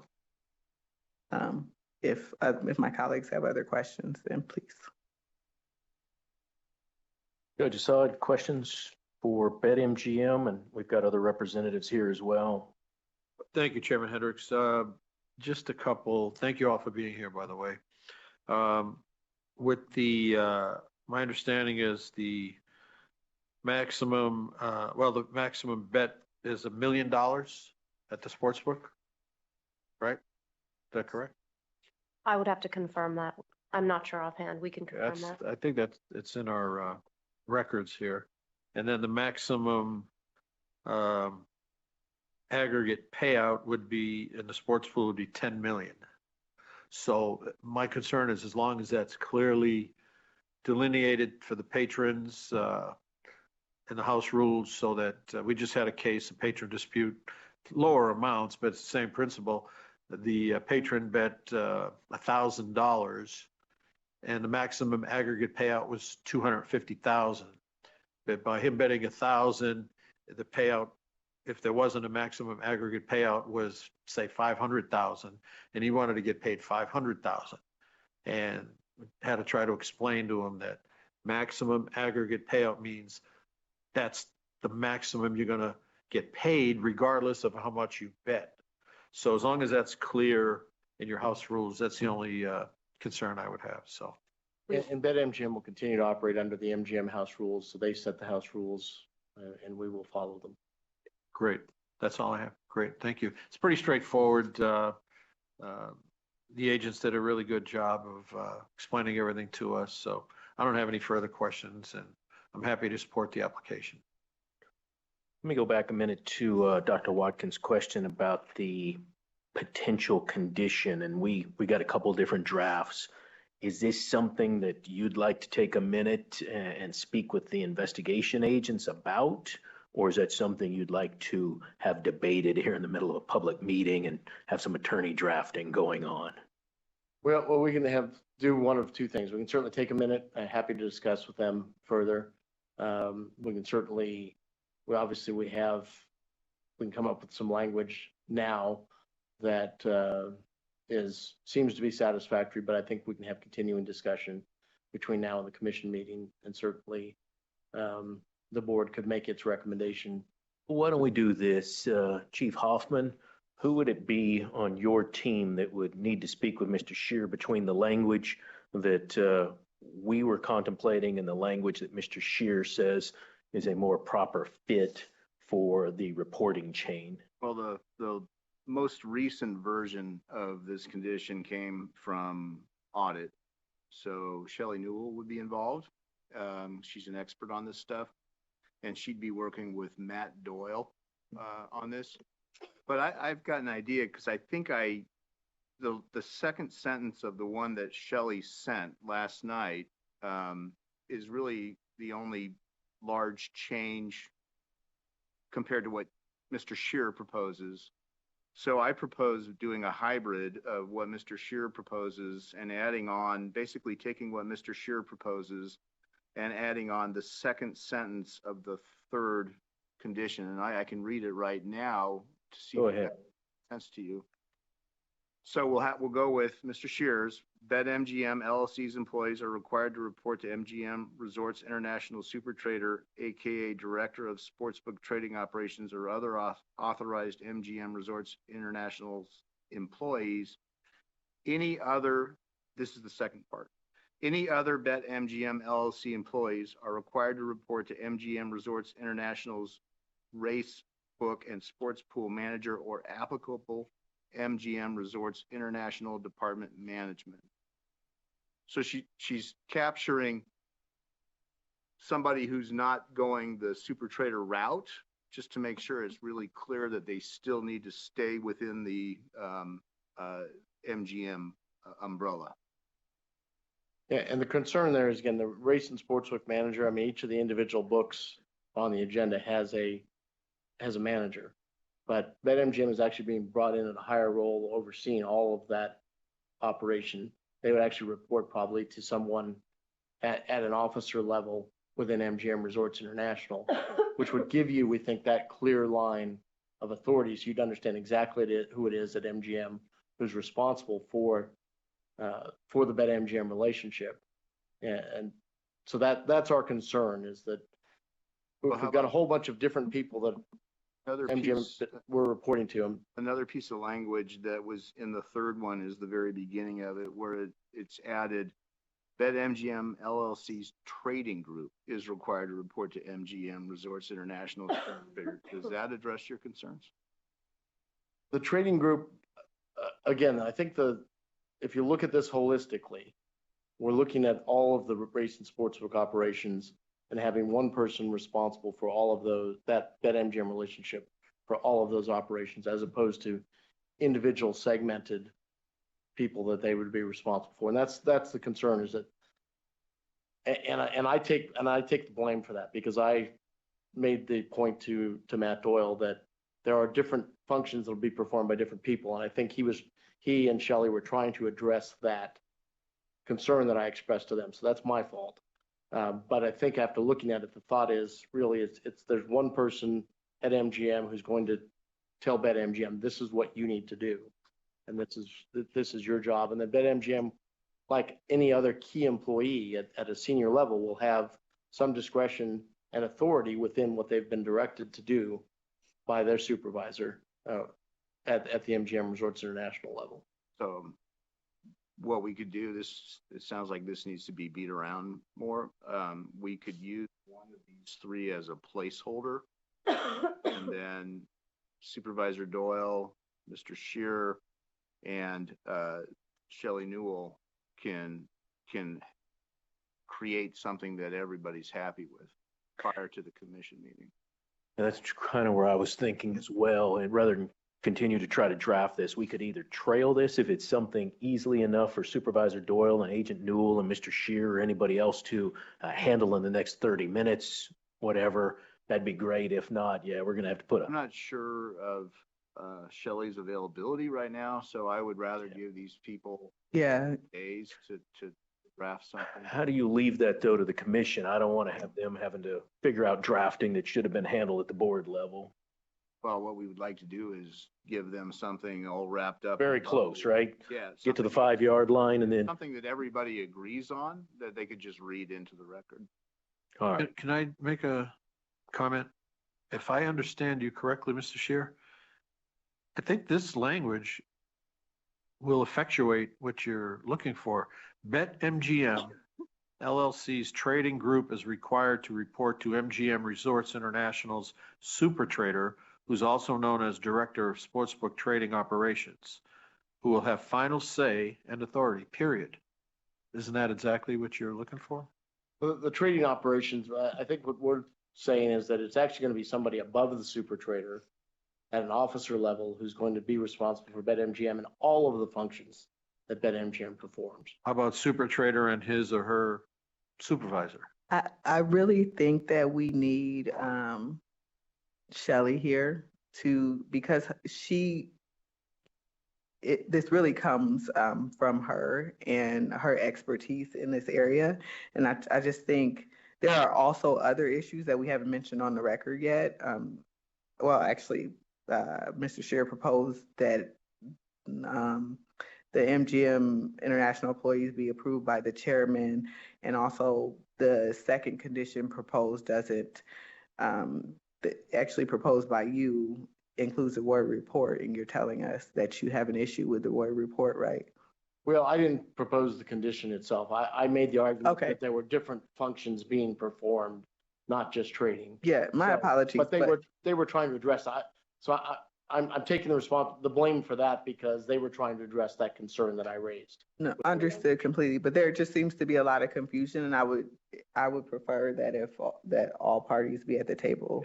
I agree. I mean, if it's an audit recommended condition, we need audit involved, right? And drafting on the fly in the middle of a public meeting is never the best way to do anything. So why don't we put a pin in that for now? I want to bring up Ms. Okerberg, and we have her client, I believe, still online. So let's ask them a couple of questions, and then we'll come back and may have questions for MGMRI as well. Good afternoon, Ms. Okerberg. Good afternoon. And your client, Mr. Heinrich, is joining us as well. Can you hear us, sir? I sure can. Can you hear me? Very good. Yes, thank you.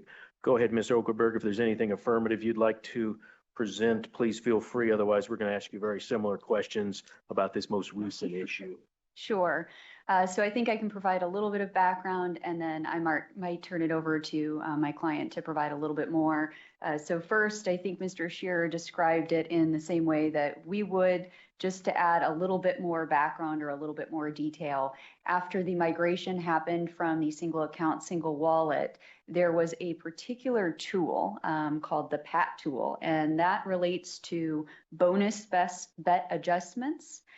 That particular tool was not filtered to be Nevada only. And so what happened is that's where folks that had access in other jurisdictions had access in Nevada, and that's where they identified there were 2 employees who shouldn't have had access and did in fact have access.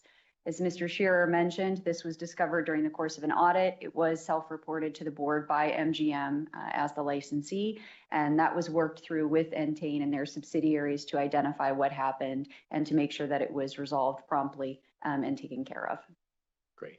Thank you for that explanation. That was briefly what I understood as well, but as I said, we don't have an investigation file on this yet, and I'm sure there will be more to come. Anything, Mr. Heinrich, you'd like to add to that, or did Ms. Okerberg explain it exactly as your understanding? Nothing to add, Chair Hendrick. That's exactly as I would have put it, but obviously available to answer any further questions that you or your colleagues may have. Great, thank you. And while I have you, Ms. Okerberg, not to put you on the hot seat, but is there any other updates from Entain? Understanding this isn't their application, but is there anything publicly that we need to know about the questions we always have when you sit before us on behalf of your client, Entain? Certainly. Thank you for asking. There are no other public updates at this time to share. But while I'm up here, I do want to say that I have reviewed draft number 1, dated 11/21 of the 6th revised order of registration, and I believe it's in proper form. Thank you for that. That was my next question exactly, is have you reviewed it? Thank you for acknowledging that. I'm satisfied where we're at today as to what happened. I appreciate you explaining what happened, which is not really the application that's before us, but it shows us that if we don't get these things tight in a drafting circumstance, and then if we don't follow them through in real world application, then we end up here having these legal debates over what was meant and what was intended. So Dr. Watkins, did you have questions for Ms. Okerberg about Entain's either involvement with the incident that we're discussing, or if Entain has any of these issues that we were regarding the conditions that we were going through? And Ms. Okerberg, you heard the conversation. I don't know if you want to weigh in. And again, I don't want to be drafting here today. No, we're happy to defer to BetMGM on that. Okay, very good. Thank you. Other questions from you, Dr. Watkins? Not questions that particularly need to be answered today, but I think you heard my line of questioning to Mr. Shearer. Those are the issues that I'm curious about, and if you can follow up with answers to the questions that I mentioned earlier about the audit cycle, when this was discovered, how long it was going on, when I believe they provided the change date is August 21, 2024, if that's the official change date. And then you mentioned, what was the name of the functionality? It was the PAT tool, PAT. The PAT tool. You said that 2 individuals, they actually had access or used the access? They had and used the access. Okay, and then what remedial measures have been put in place? What, how do you ensure that it doesn't happen again with some new functionality that, Nevada hasn't been siloed out of, right? Sure. So. Absolutely. No, I think we can say, at least for purposes of the record today, it has been remediated and that hole has been closed, and that the team has worked very closely with MGM and with BetMGM to help assure that doesn't happen again. I do want to reiterate one point that Mr. Shearer said, which is the audit function that was designed to help capture this and identify issues worked. And so we think that actually is a very positive function, and that it's helpful to help make sure all of the parties work together and can identify issues and fix them quickly. So I think that's great. And we're, of course, happy to work with you and follow up and get any information to complete your investigative report and to give you what you need. Of course. Thank you for mentioning that. It is great that you all incorporated that audit function. And I think you actually moved up the audit function to occur more frequently than in the past. And I think that's great that it was caught and then self-reported. So thank you. Thank you. Thank you, Ms. Okerberg. And Mr. Shearer, I assume you're aware of and have no questions about the condition that there now be a compliance plan for BetMGM as part of this requested applications? Correct. BetMGM put into effect a compliance plan more than a year ago now, and they have a compliance committee. Carl Benison is their independent member of the compliance committee. And so they've been meeting. In fact, I know that Mr. Crowley has been out to one of their meetings. So they have that in place. We've submitted the compliance plan to the investigations division. The compliance unit will be reviewing that. So yes, and have no concerns about that. Great, appreciate that. I think that's a big help for this kind of conglomeration that we have, your partnership. There's several different tentacles to this octopus. And then for us as regulators, we're always trying to figure out who to call first. And so having a compliance committee in place make it a lot easier. We'll know who to call. So appreciate that. Ms. Okerberg, I didn't have other questions for you. Judge, questions for Ms. Okerberg or Mr. Heinrich regarding Entain's involvement in this application? No, thank you, Chairman Hendricks. All my concerns have been addressed. It's pretty straightforward. I have no further questions. Okay. Thank you. Thank you, Ms. Okerberg. Back to the condition, I've just heard from Supervisor Doyle. He's in touch with Shelley Newell, and they're available to discuss this right now if you want to trail this to the end of non-restricted. Yeah, I like that. I'd rather send it to the commission fully baked as possible rather than send them something that says you're going to get it for the first time. And then that still gives us 2 weeks before, if we're not completely happy with the language, then we show up with the commission that this minor tweak has to be done rather than have them see something for the first time. So let me bring up Mr. McGinnis.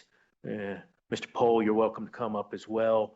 I just wanted to ask on behalf of MGMRI, have you reviewed, I believe we're on the 60th revised order of registration, is that correct?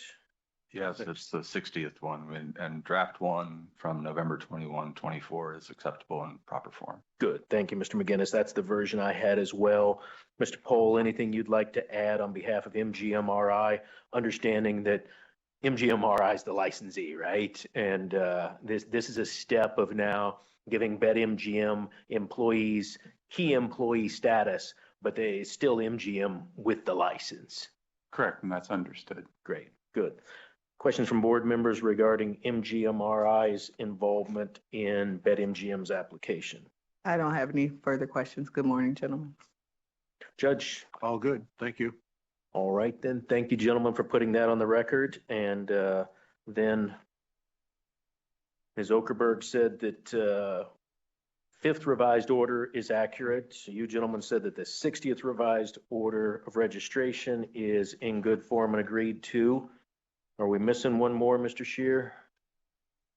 I think it's 60th and 6th. 6. Are we on 6th? You're correct. For Entain. Yeah. Entain is 6th, correct. So I think that takes care of the orders.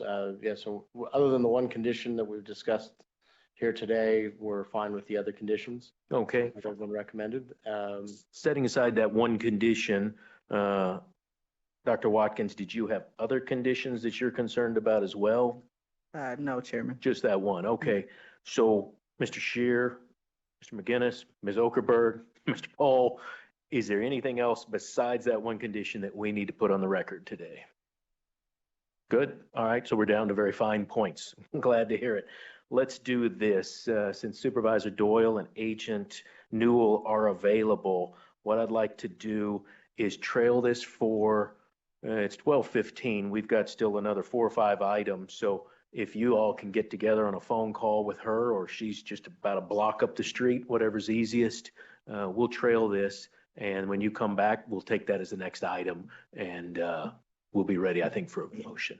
I will note that I have item 12 on the agenda as well. I don't know whether it would work to take that out of order and do it now and get it done, and then I'll go and meet with Senior Agent Newell, and I may have her title wrong. I can't remember.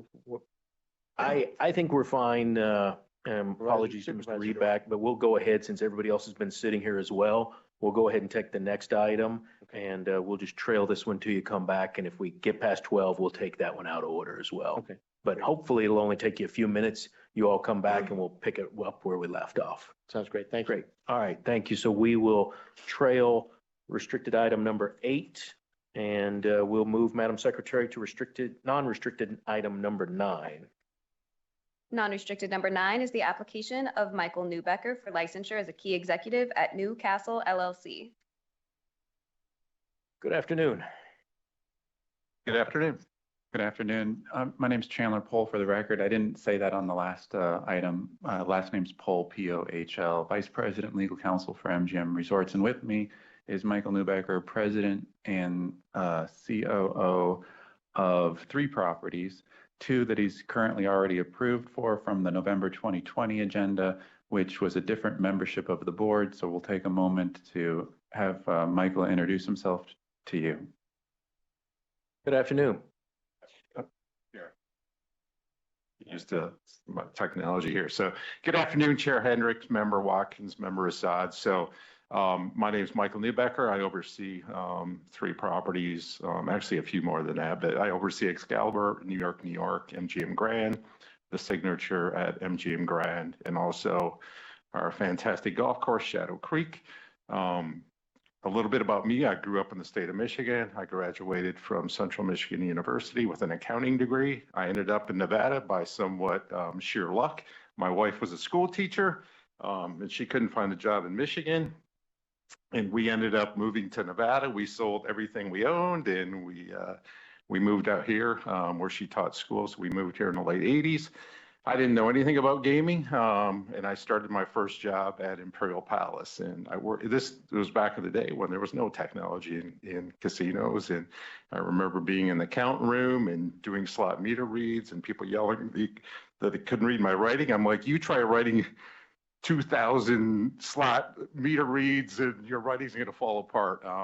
But I've been fortunate to have a good career. I started at MGM Resorts shortly before MGM Grand opened in 1993. So I started out basically as a clerk, and I've worked in quite a few different roles. I was part of the opening team, not at MGM Grand Las Vegas at 93. I was also part of the opening team for the first commercial casino in the state of Michigan, so MGM Grand Detroit. I was part of that team. I got heavily involved also when I was in Detroit on iGaming legislation and sports betting legislation. So that was interesting process and times, and worked a lot with the board, kind of setting regulations in that new market. I've been CFO at both MGM Grand Detroit and MGM Las Vegas.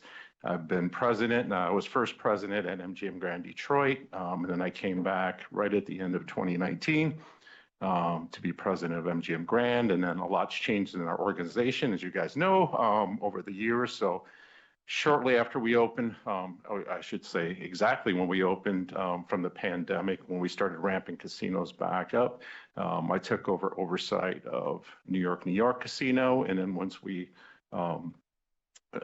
announced the sale of Mirage, we thought it was appropriate to pot up Excalibur with one of the other casinos. So at that point, we referred to ourselves as the Super Pod. So we kind of oversee that corner of the strip. So long time gaming. I thoroughly enjoy what I do. When I think back, I've been fortunate, and it's also just amazing how much the industry has changed in a relatively short period of time. So. Thank you, Mr. Newbecker. Pleasure to have you before us again. And as you said, you've been involved in gaming industry and Nevada's gaming industry for many years, been before Nevada's regulators before. I enjoyed going through your background and reading about your history and had no concerns. I know you've sat here for several hours today, and hopefully that was something that you were able to learn from listening to the conversation. I know sometimes when I sit through regulatory meetings, I usually end up with several notes that says, yeah, I should probably look into that when I get back to my office. So hopefully sitting here today was meaningful for you, and appreciate you being here and looking through your background. So thank you. Dr. Watkins. Good morning, fellow Michigander. No lines. Sorry. I wasn't going to say that, but I will say go green. So I went to Michigan State. Okay, so my daughter got her master's degree from Michigan State, okay. So I have passion for the Spartans too. Yes, tell her I said go green. You said you oversee the Excalibur, is that right? Correct. Yeah, okay. I don't have any questions for you. Excellent background. You've been in the industry for a long time. Congratulations on your rise and everything. And I'm happy to support your application. Judge Assad, questions? Thank you, Chairman Hendricks. I don't really have any questions, maybe just a comment or two. Your experience and resume is stellar. Excellent background, on-the-job experience, worked your way up from the bottom right up to the top. That's to be commended. Also want to commend you on making a good choice in your marriage. You can never go wrong marrying a school teacher. I agree. Congratulations. I'm more than happy to support your application. Thank you. Tell me about your role in anti-money laundering at any of the properties that you oversee. Are you on the committee? Yeah, so I'm on the committee. Each property kind of runs separately. So we have a compliance officer at each property and a separate compliance committee at each property. And we also have a corporate oversight piece too. So we all kind of play a role together. But I think we have a robust plan. We have robust training. And I set the tone from the top that we don't mess around with compliance at the end of the day. There's no customer worth risking our gaming license, our reputation from that standpoint. So I think we have a robust plan in place, and we continue to monitor to look for opportunities for improvement. So great. I'm glad to hear that. Never resting on your laurels, right? Yeah. And you're right. From a regulatory standpoint, we're looking for everybody to be able to see something, say something, right? Correct. We want dealers to know that if they overhear something, that they should be welcomed to run that up the chain. Correct. Even if you're not sure, you should report it, right? Good. Glad to hear that that's your philosophy. All right. Mr. Pohl, anything else you'd like to add? We'd like to extend our thanks to Senior Agent Jeffries. Great. Appreciate it. I would entertain a motion then on non-restricted item number 9. I move to recommend approval of non-restricted item number 9 as read into the record by Secretary Rupert. Madam Secretary. Member Assad? Aye. Member Watkins? Aye. Chairman Hendrick? Aye. Motion passes. Thank you. Thank you. Good luck to you. Bringing us to non-restricted item number 10. Non-restricted number 10 is the application of Per Widerstrom for finding of suitability as an officer and director at Evoke PLC. Good afternoon, Ms. Rushton.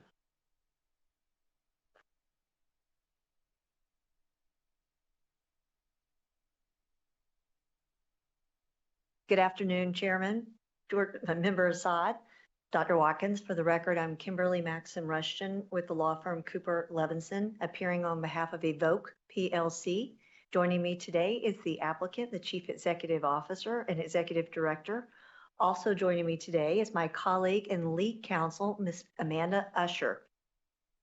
Chairman, with your permission, if it's acceptable, I'd like to turn it over to Ms. Usher. She'll start the affirmative presentation, and then I'll turn it over to my client to answer questions for you specifically. Great. Thank you, Ms. Rushton. Good afternoon. I believe it's afternoon or might be evening for you, Ms. Usher. Pleasure to have you here. Go ahead when you're ready. Good afternoon. Thank you very much. Chair Hendrick, Dr. Watkins, Judge Assad, as Kimberly has very kindly introduced me, my name is Amanda Usher, and I'm a solicitor at Woods Worth. To begin with, I would like to thank you for allowing me to appear over Zoom. It is greatly appreciated. And secondly, I would like to thank all of those involved in this application, with special thanks to Senior Agent Thompson and Supervisor Doyle. I would now like to introduce Per Widerstrom, who is present with you today and who is the subject of this application. Per is the Chief Executive Officer and an Executive Director of Evoke PLC. He joined the company on the 16th of October 2023, and his application to the Nevada Gaming Control Board was made on the 14th of November. Per took over from Lord Jonathan Mendelsohn, who acted as interim CEO between January 2023 and October 2023, who appeared in front of this board in September last year. As CEO, Per is responsible for all high-level decision-making regarding company policy and strategy. He oversees the development and implementation of operational policies and strategic plans and is responsible for company vision.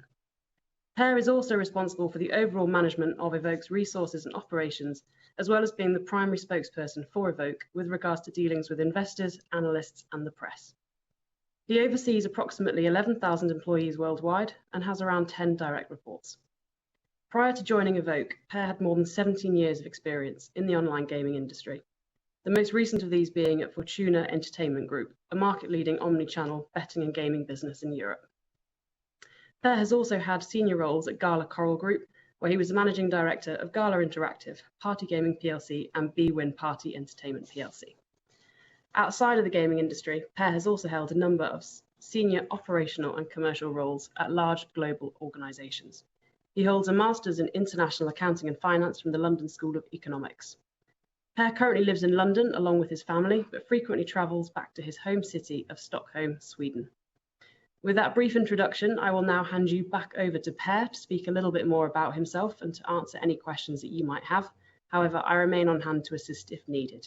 Thank you. Thank you, Ms. Usher. Good afternoon, Mr. Widerstrom. Pleasure to have you here. Good afternoon, and it's a pleasure and a privilege to be in front of the board. And thank you so much, Amanda, for the introduction. So just a few notes about myself. So I have been into the job market for about 31 years. And out of those 31 years, I have been living and working abroad for 24 years across 9 different countries, primarily in Europe. I've had the privilege and honor to be across 5 different sectors. FMCG, I had the opportunity to work for Coca-Cola, Procter & Gamble, financial services, deep tech, and of course, in particular, the betting and gaming sector, where I have been having roles and being engaged for the last 18 years. If I look back in terms of the positions I've had during the last 20 years, exec, primarily CEO roles, the engagements, mandates have been primarily transformations, turnarounds. And I have the privilege now to head Evoke, our fantastic company, with global brands like William Hill and 888, to transform this company to a world-class operator. And I have been in this role now since October last year. Pleasure to have you here.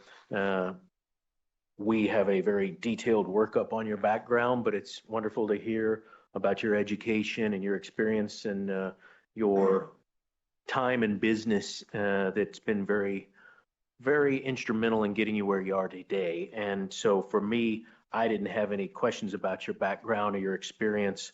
I was happy to hear that somebody like you is taking the reins of Evoke. And with your background, makes me comfortable that they have a leader that they can look up to. So I'm personally very happy to support your application and pleasure having you here today. Dr. Watkins. Good afternoon. You have an excellent background, excellent education, career, and you've been all over the world, international, and done international accounting, so you know everything there is to know pretty much. But I appreciate your being here and for your presentation and your wide breadth of experience that is certainly going to be an asset to Nevada. And I don't have any questions. There weren't any concerns for you. Thank you. Judge Assad. Thank you, Chairman Hendricks. Nice to see you again. Welcome. Thank you so much. London School of Economics doesn't get any better than that, so congratulations on that. Your, as Dr. Watkins said, your resume and work experience is fantastic. It's stellar. Excellent background, excellent work experience. We're happy to have you here, and I'm more than happy to endorse you and support your application. Oh, Chair, I did have one. Please. I was going to ask you also held numerous non-executive director positions for various companies over the course of your career. Can you talk about those? And you're not involved in any of those anymore? Is that right? Yes. So I had the privileged opportunity to be a non-executive in a private equity context and public listed context when I was the CEO of Fortuna Entertainment Group. I asked myself, how to stay relevant, so I had the opportunity to be exposed to other sectors. When I did have the opportunity to take on the role as the CEO of Evoke, I actually stood down from all those 8 non-executive roles, and whereof 5 of those I was the chair. Wow. Okay. Thank you. Again, thank you for being here, and good to see you, Ms. Maxim Russian. going through the process right now in the gaming regulatory licensing in several jurisdictions. How'd you find the Nevada process? Mr. Chair, I must say that, the thoroughness, but being very smooth process with an excellent support and patience, I would say, also from the agent Thompson and the team. I can just say, and of course, Kimberly, Amanda, a very thorough and a very impressive process. So all good. Great. Pleasure to hear you say that about the process. People, when they smile when they're done, always makes me happy because we do know it's a thorough process. But as you probably heard me mention on the record earlier, it's a necessary process because we don't have enough agents to check on licensees around the world. And so we rely on those licensees to be good people, good entities on the front end. And then we rely upon them to self-report if something happens. As you probably heard from a prior agenda item today, they caught that through their own compliance functions and their audit functions. They immediately raised their hand and said, we got to tell the Nevada Gaming Control Board about that. Yes. That's how the process should work. And so look forward to you being involved in the Nevada process with us. Thank you. Ms. Rushton, anything else you'd like to add, or Ms. Usher? No, sir, I'd just like to thank again you as well as Judge Assad and Dr. Watkins for your consideration of today's application. And if there's anything further, as always, we're available to answer any questions or do anything further going forward. Great, thank you. And thank you, Ms. Usher. I would entertain a motion then on non-restricted item number 10. I move to recommend approval of non-restricted item number 10 is read into the record by Secretary Rupert. Madam Secretary. Member Assad? Aye. Member Watkins? Aye. Chairman Hendricks?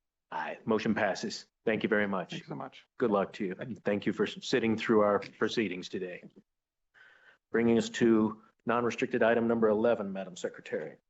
Non-restricted number 11 is the application of Heather Bazalota for finding of suitability as a key employee at Golden Tavern Group, LLC. Good afternoon, Ms. Okerberg. Good afternoon, Chair Hendrick, Member Watkins, Member Assad, Madam Secretary. For the record, Erica Okerberg. I am here on behalf of Golden Entertainment, and here with me is the applicant, Heather Bazalota, who is a Regional Operations Manager for Golden Tavern Group. She is a first-time applicant, so as I usually do, I would like to ask her to tell you a little bit about herself and then tell you about her duties and responsibilities. Great. Thank you. Good afternoon. Pleasure to have you here. Good afternoon. Thank you, Member Watkins and Chair Hendrick and Member Assad.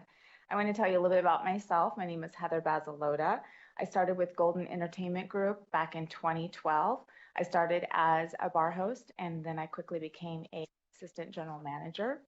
I worked there until 2016 when I decided I wanted to sell new homes. So I went and got a job with Richmond American Homes as a new home salesperson. It was my dream job, as I thought.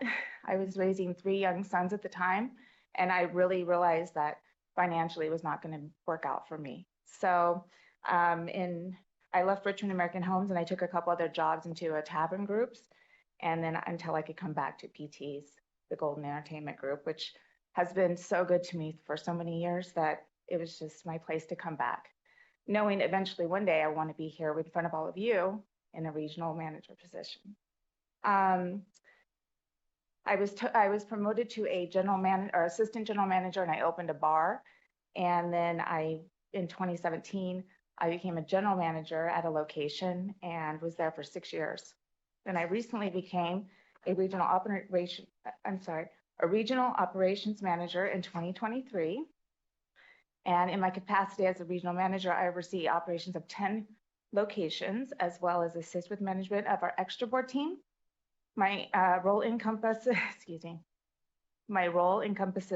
many duties, including hiring, terminations, team member developments, discipline, compliance, guest relations, everything that taverns need. As far as reporting, I report to Vince Russo. He's our Director of Taverns Operations, Dan Grossback, VP of Nevada Distributed Gaming. I have 14 direct reports, 10 general managers, and 5 culinary. I was also nominated to be a part of the women's group, an affinity group for Golden Entertainment, team member dedicated to the workplace of advancement of women. This group provides mentoring and professional education and emerging women in the company, and it's been such a great experience. I have 3 grown children, 3 grown boys, and they're pursuing their goals. I've been married for 2 years to my husband, Gino. He is a wonderful man who is retired Metro officer. He is currently working for a similar field with drones for Brink. It's a Vegas-born company. So he is just the first responders, and he has support for police departments around the country. With that, I'd like to thank Agent Freelander and Matt Doyle for their hard work on my application, and I'll be happy to answer any questions you may have. Thank you, Ms. Basilota. Pleasure to have you here, and thank you for going through your background for us. We have a very detailed investigative file, as you might expect, and so I did not have any specific questions regarding your background, but I did want to ask, how do you manage your time between 10 locations? How do you manage the time on a weekly basis, travel time, everything else? Yeah, so basically we start our day, or I start my day out going to my office with all of the other regional managers, and typically we all split off from there. And I'm out in the Northwest, but I have a few locations in Las Vegas in the county, and then I have most of them, 7 of them out in the Northwest. So I go out and spend about an hour to 2 hours. It really just depends on the needs of the tavern. If we have an emergency where I need to be there first thing in the morning, or if I need to have any meetings with any team members, any situations going on at the taverns, then I go out more than once or twice a week. So typically I'm there from once to 3 times. It just depends on what's happening in the taverns. And do you feel like 10 locations is too much to handle? No, I don't. I feel like, you know, with the 5-day work week, plus we are 24 hours on call. So any phone calls that come over, and then having great staff in place that can handle all of their duties. I think 10 is a perfect amount that we are able. Plus I have all of my team members, we all help each other out. Great. If we ever got overwhelmed in any way. Good. Appreciate that.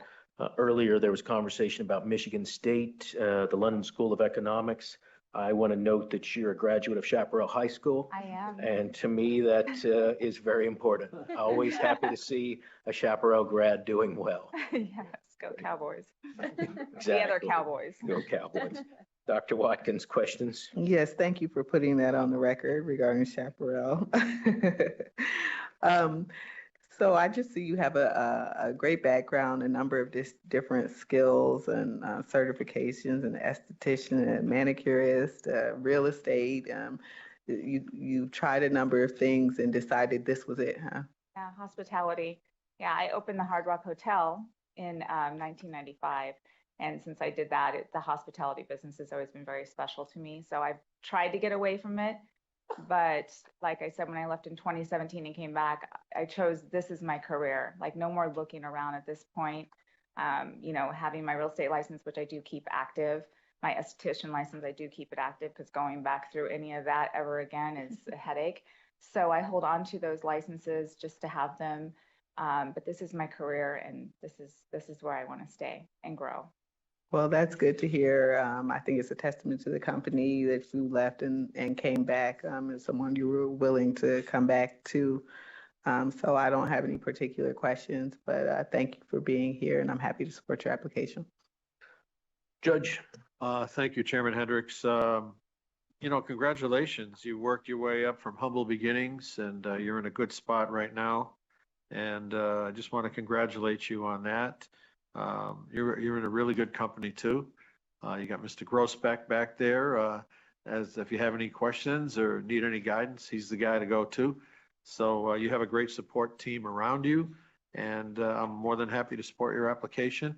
And tell your husband we thank him for his service to Metro. Very much, Member. Ms. Okerberg, anything else you'd like to add? No, I just want to reiterate the thanks to the agent for all of her hard work on this application. It was great to work with her. Great, thank you. I would entertain a motion then on non-restricted item number 11. Number 11. Okay, I will make that motion. I move to recommend approval of non-restricted item number 11 as read into the record by Secretary Rupert. Madam Secretary. Member Assad? Aye. Member Watkins? Aye. Chairman Hendrick? Aye. Motion passes. Good luck to you. Thank you. Thanks. All right, I see Mr. Shear back in the audience. Do we believe that we've come up with some language for the condition on non-restricted item number 8? All right, please step forward. So Madam Secretary, for the record, we are going to be back on non-restricted item number 8. I don't believe there's any reason you need to read that back in the record. Okay. Mr. Shear, would you like to tell us what language you and the audit division and the investigation division have come up with regarding the condition that we had in question? I would. First, I'd like to, because part of the discussion with the audit division, and again, Scott Shearer for the record, was their concern that if BetMGM was performing accounting or auditing functions, that there'd be a conflict of interest in reporting just to the super trader. And so I assured them I would say on the record, BetMGM will not be performing accounting or auditing functions. All the functions they will be performing, things like customer service, marketing, risk, fraud, payments, will be delineated in the amended internal controls. One of the other conditions that has been recommended and that we agreed, support, is that BetMGM will not assume its key employee responsibilities until the amended internal controls are approved. So they'll have a chance to look at the segregation of duties as part of those internal controls. And with that, Chief Hoffman, do you want me to read that language in, or do you want to read it in? I know he's got it as well. I would say go ahead and read it in for the record, and then Dr. Watkins has a written out copy of it. Okay. Perfect. So the language would be BetMGM LLC is required to report to MGM Resorts International's super trader, aka Director of Sportsbook Trading Operations, or other authorized MGM Resorts International employee as approved by the chair or the chair's designee, as approved by the Gaming Control Board chair or the chair's designee. First of all, thank you for putting the representations on the record, and a couple of thoughts that I hadn't thought about. I'm glad that audit is keeping those points in mind, and that you represented that is not what the intention was and is not going to happen. So appreciate you putting that on the record. All of the accounting and auditing will be done by MGM as the licensee. Great. Also appreciate the representation about nothing's going to happen until we get the internal controls in place. So that's great representation to have on the record as well. Dr. Watkins, having heard the revised condition, did you have further questions about that particular condition? Yes, thank you to our investigations division, our audit division, Ms. Newell and Mr. Boyle for taking the time to put that together, and you, Mr. Shear, for helping with that. And I'm glad to hear that we have a agreed upon condition that is supported by audit and investigations and you. I'm in support of the condition. My concerns have been resolved. I'm happy to proceed with a motion, and thank you for your representations as well. Judge, anything else before we take a motion? No, thank you. I'm all good. All right, let's take a motion then first on the request to withdraw the applications, and I presume that will be without prejudice. Understood. I move to grant the motion to withdraw without prejudice. Madam Secretary. Member Assad? Aye. Member Watkins? Aye. Chairman Hendrick? Aye, that motion passes. We'll take now a motion on the other applications, and I'm sure there's quite a few conditions you'd like to read into the record as well. I move to recommend approval of non-restricted item number 8 is read into the record by Secretary Rupert with the following conditions placed on each of BetMGM LLC's key employee licenses. Prior to BetMGM LLC commencing key employee duties at the Racebook and Sports Pool, an adequate written internal control system that documents compliance with minimum internal control standards must be received and approved by the Nevada Gaming Control Board Audit Division, except as otherwise provided for by the Nevada Gaming Control Board chair or the chair's designee. The ticket writers must be employees of the licensed operator or the Racebook and Sports Pool. Any change in any agreement or the creation of any new agreement between MGM Resorts Interactive LLC, the licensed operator of the Racebook and Sports Pool, and BetMGM LLC must be reported to the Nevada Gaming Control Board within 30 days of such change. BetMGM LLC shall establish and maintain a gaming compliance plan for the purpose of, at a minimum, performing due diligence, determining the suitability of relationships with other entities and individuals, and to review and ensure compliance by BetMGM LLC and any affiliated entities with the Nevada Gaming Control Act, the commission's regulations, and the laws and regulations of any other jurisdiction in which BetMGM LLC and any affiliated entities operate, the plan and amendments thereto, and the members of the Gaming Compliance Committee, one such member who shall be independent and knowledgeable of the act and regulations, shall be administratively reviewed and approved by the chair of the Nevada Gaming Control Board or the chair's designee. BetMGM LLC shall amend the plan or any element thereof and perform such duties as may be requested or assigned by the chair of the Nevada Gaming Control Board or the chair's designee relating to a review of activities relevant to the continuing qualifications of BetMGM LLC under the provisions of the Act and regulations. BetMGM LLC shall fund and maintain with the Nevada Gaming Control Board a revolving fund in the amount of $50,000 for the purpose of funding investigative reviews by the Nevada Gaming Control Board. Without limiting the foregoing, the Nevada Gaming Control Board shall have the right without notice to draw upon the funds of said account for the payment of costs and expenses incurred by the Nevada Gaming Control Board and its staff in the surveillance, monitoring, and investigative review of all activities of BetMGM LLC and its affiliated companies. And additionally, the recently agreed upon condition, BetMGM LLC is required to report to MGM Resorts International's super trader, aka Director of Sportsbook Trading Operations, or other authorized MGM Resorts International employee as approved by the Gaming Control Board chair or the chair's designee. And this recommendation for approval, oh, did I miss one? No, I got them all. Okay. That's it? That's it. This, I do have the order still.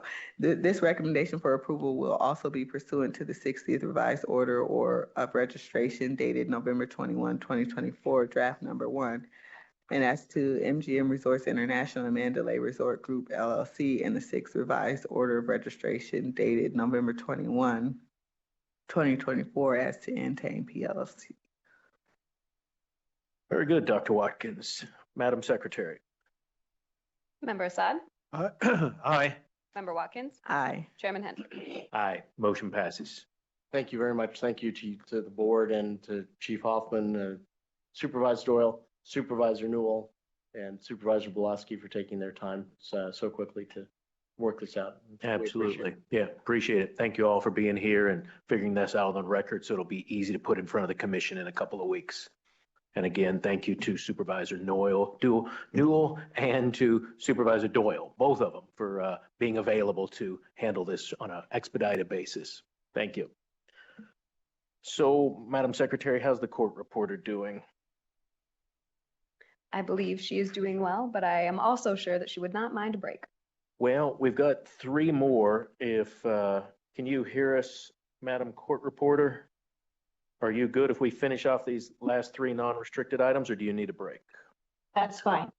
I Okay. do the 3. Okay, great. Then we will move into non-restricted item number 12. Non-restricted number 12 is the application of Matthew Reback for licensure as an officer at Galaxy Gaming, Inc. Good afternoon, I'm back. Great, he's back. Good afternoon. For the record, Scott Scherer of Brownstein Hyatt Farber Schreck, appearing on behalf of Matthew Reback. Mr. Reback is here with me. He's the Chief Executive Officer and President of Galaxy Gaming, Inc.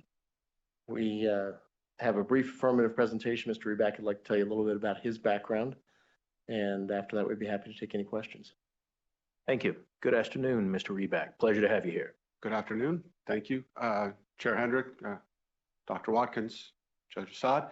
I'm pleased and honored to be here. I will give you just a brief story of who I am and where I came from and how did I come to be engaged in the business of gaming. I grew up in Southern California. I went to UCLA, 4 years, achieved my bachelor's degree before going on to law school. Got my Juris Doctorate from the University of San Diego. Practiced law briefly before moving to Las Vegas, Nevada. That's where the story turns to gaming. In 2004, my wife and I, with our 2 young children, moved here. I took a job my first gaming job was with Caesars Entertainment after the merger closed with Harrah's. I worked there for a number of years before moving on to Station Casinos, where I served as a director of marketing and worked my way up to assistant general manager and then acting general manager. And proving my belief that this industry fits in a teacup these days, I was the assistant general manager under Joe Hassan, who appeared here earlier today. He was my general manager, and can't say enough about that man. He's an amazing operator. After that, moved on to Konami Gaming, so moved to the supplier side, then to AGS. Was there during 2007 to 2021 during that IPO, and now I am serving as the president and CEO at Galaxy Gaming. Thank you for that background. Appreciate you walking us through that. And we have a very detailed investigative file on you, as you would expect after having gone through the process. It's my understanding that your application was filed a few days late. Explain to us how that happened. Certainly. And I would also add, I neglected to add, I'm joined here today by our compliance officer, Emily Wynn, and our general counsel, Bruce Benson, who are in the audience here today. So the story of the timing, I actually signed my agreement on November 6th, which was a Monday. I filed the press release and then got the 8K ready. On my effective date was November 13th, which was the following Monday. And so our compliance team reading the regulations interpreted the timeline to start with the effective date. And I understand that that is not how it is interpreted here. So since then, we have changed the way we interpret that. So as I was gathering all of my financial and personal records for our compliance team, they were shooting for having that postmark 60 days after that date, my first effective date. So that was the confusion. My apologies on behalf of myself and the company, but it was an inadvertent, inadvertent misinterpretation. I think one other, Mr. Chairman, the compliance department at the time interpreted that as when it was postmarked would meet the filing requirement. The investigations division treats that as when it's actually received by the investigations division. So the combination of those two created about a 2-week delay in filing the application. I think understandable misinterpretations if one reads the regulations, but they're aware of that now and have addressed it. Thank you both for that explanation. And we understand that things happen in terms of timing and certainly getting appointed to a new job and a lot of things, moving parts happening at the same time. We appreciate that. The one thing I would encourage you and everybody who works on your compliance staff is that pick up the phone. If you think you're not going to make a deadline, and this situation sounds like you thought you were going to make it, there were some timing issues. We're only talking about a few days here. It wasn't like it was anything intentional. It was a misunderstanding, sounds like, rather than just an oversight. We're talking about 12 calendar days. It's not jurisdictional, like we're saying you can't be licensed. It's just, it's a function of showing, can you meet deadlines?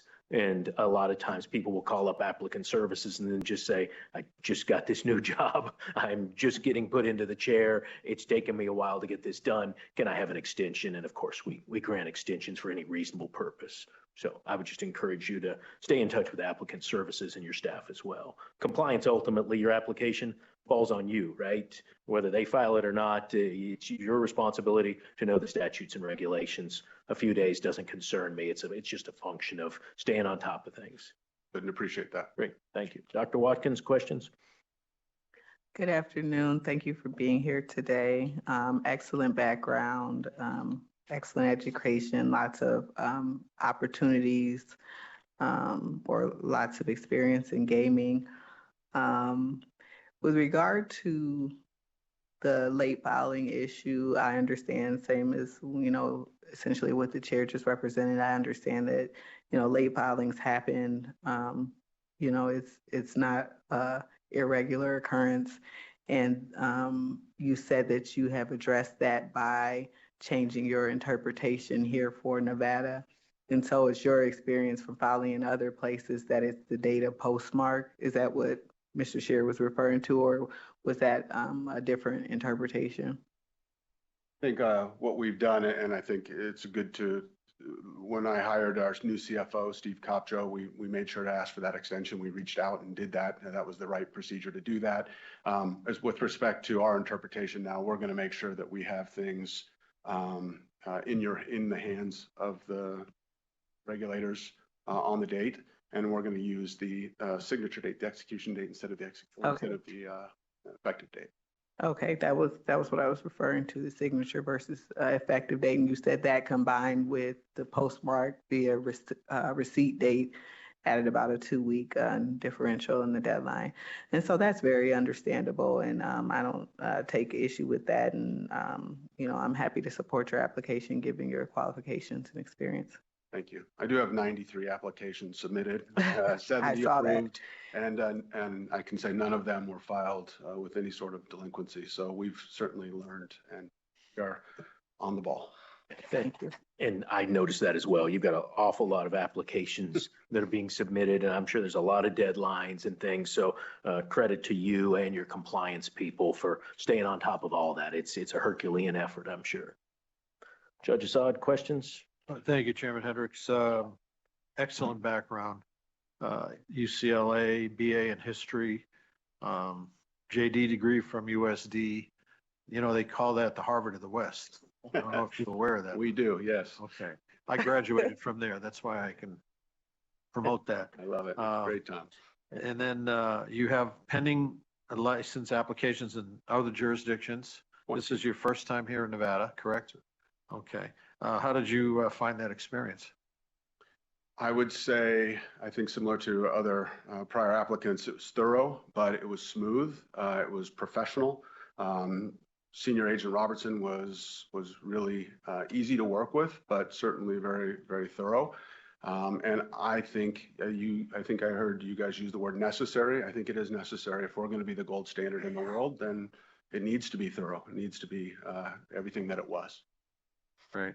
And then is there anything you can tell us regarding the Evolution Galaxy transaction? Yeah, certainly. When I joined, it certainly wasn't on my radar. I came over to operate this company and grow this company. I was very excited based on the leadership team, the board members that were there, and what I saw as the opportunity. It turned out in my first year that negotiations started in earnest, and per our proxy statement, all those dates and all that are listed. But Evolution's a great operator. They're a big customer of ours. And so we went through the process July 18th, entered that merger agreement. Filed our proxy statements and subsequent proxy statements. On November 12th, we had our shareholder vote, and the merger was approved by our shareholders.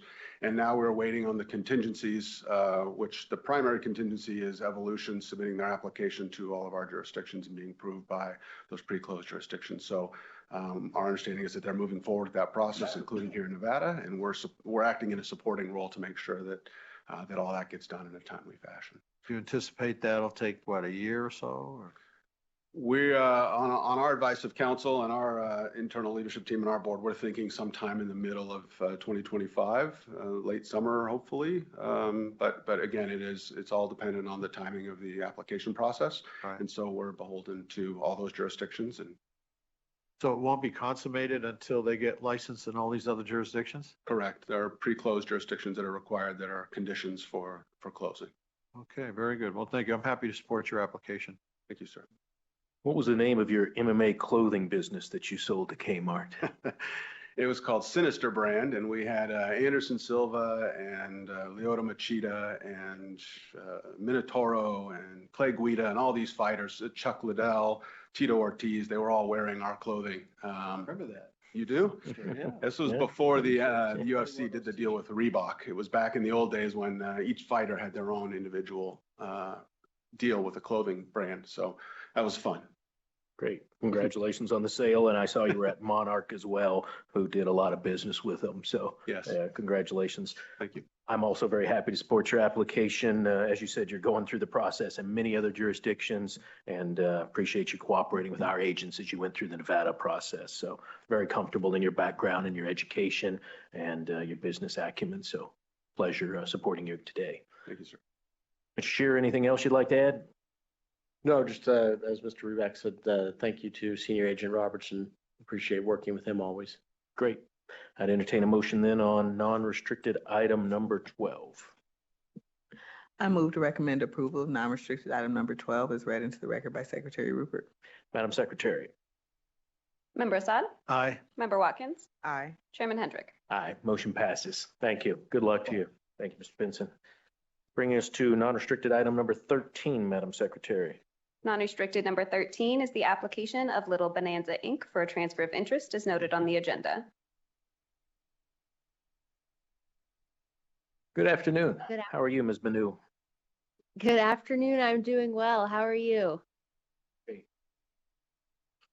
Good afternoon, Chair Hendrick, Dr. Watkins, Judge Assad, and Madam Secretary. Again, for the record, I'm Kelsey Banu with the law firm of McDonald Perrano, and I'm here today on behalf of Little Bonanza Inc., DBA Bonanza Casino. The transferor, Russell Sheltra, and the transferee, Ryan Sheltra, and I are very grateful for the waiver of their appearances, and they wanted me to pass their gratitude and thanks along to you, so thank you. And thank you again for allowing me to appear from Carson City today. So the application before you today is in furtherance of further family and estate planning of Russell Sheltra. As you may remember, October of 2021, Ryan Sheltra was found suitable as a trustee and beneficiary of his trust. You recommended and the commission approved a transfer of 6% interest in the Little Bonanza from Russell's trust to Ryan's trust. And then again in December of 2022, you recommended and the commission approved a transfer of 24% interest in the Little Bonanza to Ryan's trust. Today, if you recommend approval of the transfer application before you, upon the commission's approval, Russell's trust will gift a 12% interest in the Little Bonanza to Ryan's trust, which will result in Russell's trust holding a 58% ownership interest and Ryan's trust holding a 42% ownership interest in the Little Bonanza. As for the applications, we would like to thank Agent Nick Mullenkamp and Senior Agent Julie Petronzi for their work on the application and coming to visit the property. They were a pleasure to work with. In terms of a property update, I'm happy to report from the Sheltras that the business at the casino remains very healthy and strong. And at this time, I'd be happy to do my best to answer any questions you may have about the transfer application. Thank you, Ms. Manu, and thank you for the explanation of what we have in front of us today, as well as the historical transfers that were made.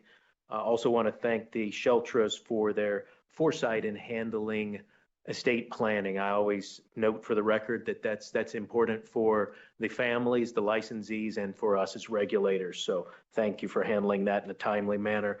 I didn't have any questions regarding the actual applications, very straightforward, and everything's in order with the agent's help. So I'm happy to support it today.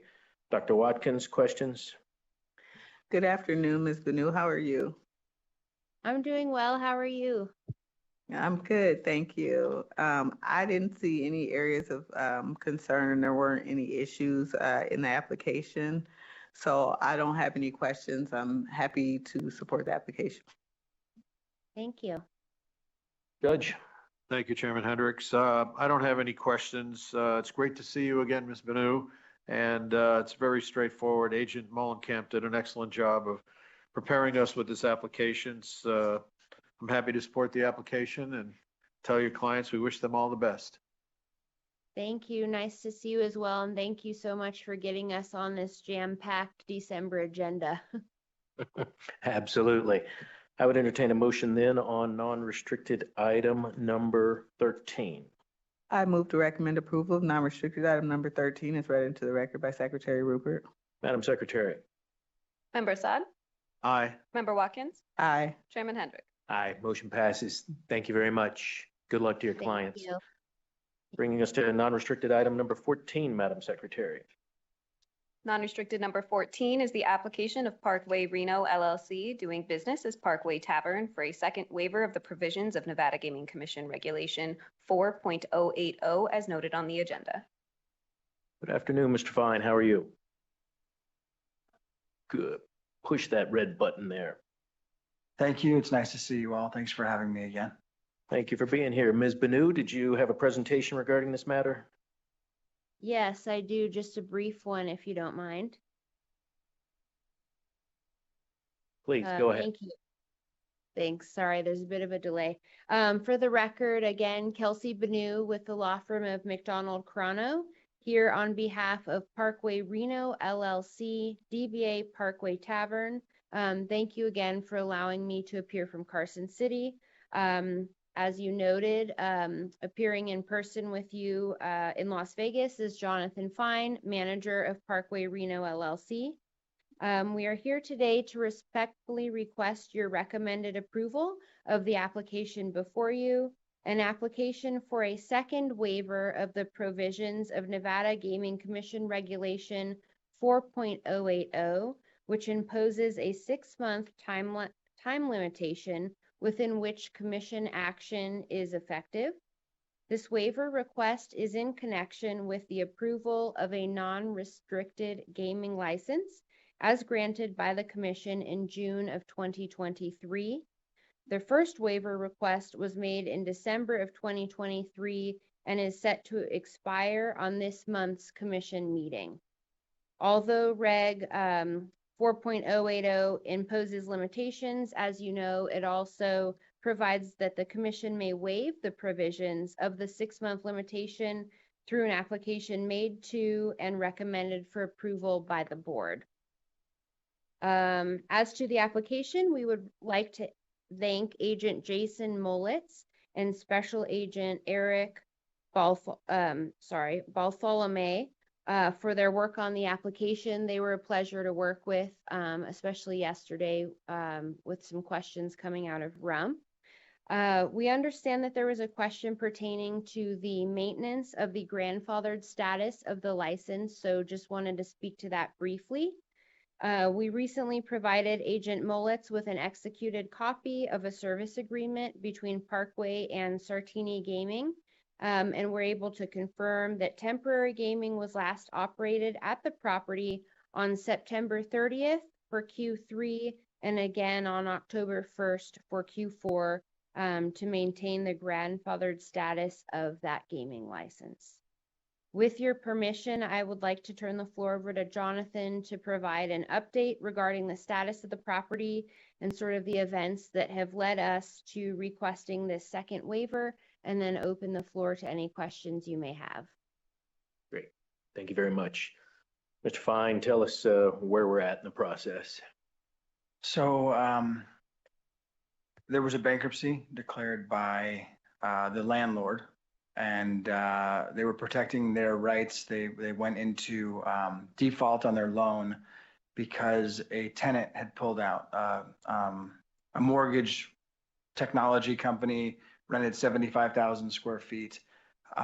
When interest rates went up, they went from 750 employees to 70, couldn't take the space, and it forced the landlord into a default with their lender, who tried to repossess the property.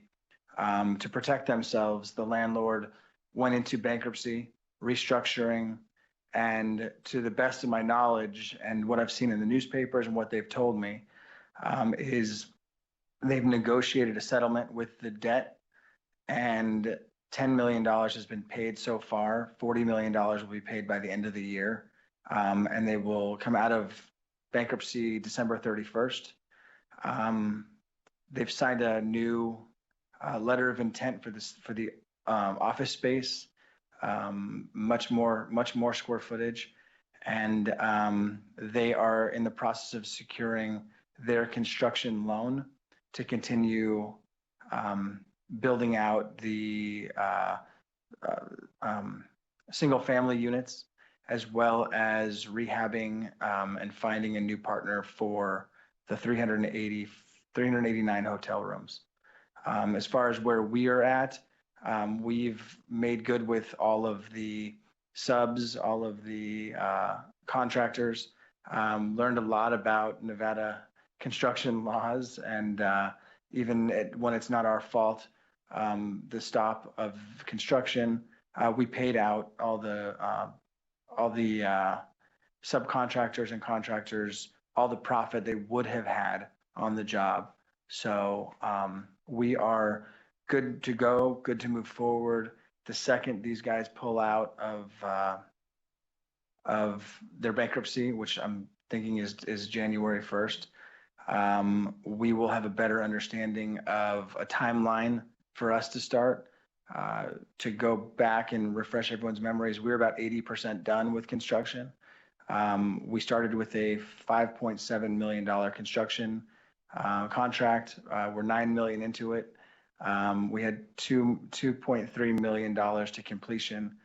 We think that will probably be doubled now with the pause, but when construction starts back up, we probably have about 60 days to rebid everything and 60 to 90 days of construction before we can actually open. So there's just finishes that are needed to be put in, and some floor needs to be replaced from a secret underground room that was discovered in the old Harris property. Appreciate you going through that explanation and timeline. If everything went according to what your timeline projection is, when do you think you'd activate these licenses? If everything were to work out, which it's been problematic for multiple reasons, the soonest we would be able to get open is probably the end of June, assuming nothing else goes wrong, and permits are all still intact for the existing job that the landlord had. They may have to resubmit a lot of those too, which may push us back even further. Understood. And I know when we had this conversation in December of last year, we were asking about whether or not 6 months would be enough, and we said, how about 12? And so I'm guessing that with your request to waive the provisions of NGC Regulation 4080, you're probably asking for another 12 months today, right? That would be appreciated. Yeah. All right. I certainly believe the cause is reasonable. I commend you for sticking to it. It's an extreme financial burden upon you and your company for what's happened through no fault of your own, but sticking and staying to the course is good for the state of Nevada if you can finish this project and get people employed and get it open. So certainly meets my criteria for what's necessary for requesting a waiver of 4080. So I have no problem supporting your application. Thank you very much. Dr. Watkins. Good afternoon. Thank you for being here again, Mr. Fine. I'm sorry to hear about all your troubles trying to get this place opened. I certainly understand the need to delay and to request the waiver. I remember when you hear before us about the discovery of the underground room and now it's the bankruptcy, it seems like you've had a bit of bad luck in getting this open, but I certainly understand why and the reasons for it. Glad you made good on your promises to pay the contractors. That's good. I appreciate that, and I don't have a problem given the events that have occurred to support a 1-year waiver. Judge Assad. Thank you, Chairman Hendricks. Great to see you again. Glad you could be here. The bankruptcy, do you know if that's a Chapter 7 or 11? I believe it was an 11. 11, that's a restructure. Right? Yeah, restructuring is 11. So it shouldn't take that long if they're expected to pay it off by the end of the year, which is 4 weeks from now. And then the grandfather issue, my notes say that you need to open it for 1 day before April. Is that still correct? Yes, we're scheduled for the last day of March and the first day of April for Q1 and Q3. Great. All right. So I'm in favor of granting you the extension as well. Ms. Banu, anything else you'd like to add? That's it. I just I'm also aware there's a condition that if approved by the commission, that the 1-year waiver would expire at the regularly scheduled commission meeting in December of 2025, which we're okay with. Great. Thank you. I would entertain a motion then on non-restricted item number 14. I move to recommend approval of non-restricted item number 14 as read into the record by Secretary Rupert pursuant to the following condition. The waiver of the provision of NGC Regulation 4.080 in conjunction with the approvals granted in June 2023 shall expire on the date of the regularly scheduled NGC meeting in December 2025. Madam Secretary. Member Assad? Aye. Member Watkins? Aye. Chairman Hendrick? Aye. Motion passes. Thank you. Good luck to Very you. much. Thank you. And thank you for sitting through our Have a long good meeting afternoon. today. Thank you, Ms. Banu. Madam Secretary, I believe that concludes our non-restricted agenda. Is that correct? Correct. And we are scheduled to start our restricted agenda at 1:30 on the agenda. Is that correct? Correct. That's not going to leave a lot of time for lunch. That's 12 minutes for lunch. Why don't we, Senior Deputy Attorney General Somps, is there any problem with us open meeting wise starting at 1:40, even though we're calendared to start at 1:30? Do we have to open the meeting and then recess it? No, you're fine at announcing when the meeting. Okay, well, let's do that then. Just to give everybody a time for a little bit of break between the agendas, let's go ahead and start the restricted agenda at 1:45. And apologies to those of you here that are a little early on the restricted agenda, but we'll be in recess till 1:45 and then start that agenda. Thank you very much.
All righty, I believe we are on the air. Madam Secretary, let's go back on the record now and begin our restricted agenda. My apologies, we were supposed to start at 1:30, but we were running a little late with our non-restricted agenda. So let's begin with our consent agenda items, Madam Secretary. Restricted number 10 is the application of Jet Gaming LLC doing business as Terribles Gaming, doing business at Whiskey for a restricted gaming license. Restricted number 11 is the application of Golden Route Operations LLC doing business as Golden Route Operations, doing business at Coyotes Cafe and Cantina for a restricted gaming license. Restricted number 12 is the application of Crawford Coin Inc. doing business at Green Valley Grocery number 91 for a restricted gaming license. Thank you, Madam Secretary. The board's agents have had the opportunity to work up very detailed files on all of these items on our consent agenda. We've been prepared and presented with those reports. So I didn't have any areas of interest or areas of concern regarding any of the items on the consent agenda. Also, because I'm not aware of any questions or issues with any of the items, the appearance of the respected parties involved in those items were waived for this meeting. So unless board members had questions, I would entertain a motion on our restricted consent items. I do not have questions, and I'm happy to make a motion. Great. Please go ahead. I move to recommend approval of restricted item numbers 10, 11, and 12 pursuant to the following conditions. As to item number 12, the surveillance system and or mirrors must be inspected and approved by the Nevada Gaming Control Board Enforcement Division within 60 days of issuance of the state gaming license and thereafter be maintained at or above the standard that is approved. Madam Secretary. Member Assad? Aye. Member Watkins? Aye. Chair Hendrick? Aye. Motion passes. Bringing us, Madam Secretary, to restricted item number 1. Restricted number 1 is the application of SC Taverns LLC doing business as Mountainside Restaurant and Tavern for a restricted gaming license, and the applications of Justin Baca and Donald Henslick for licensure as a member and manager as noted on the agenda. Good afternoon, Mr. Moran. Yes, Mr. Chairman. Thank you for your time.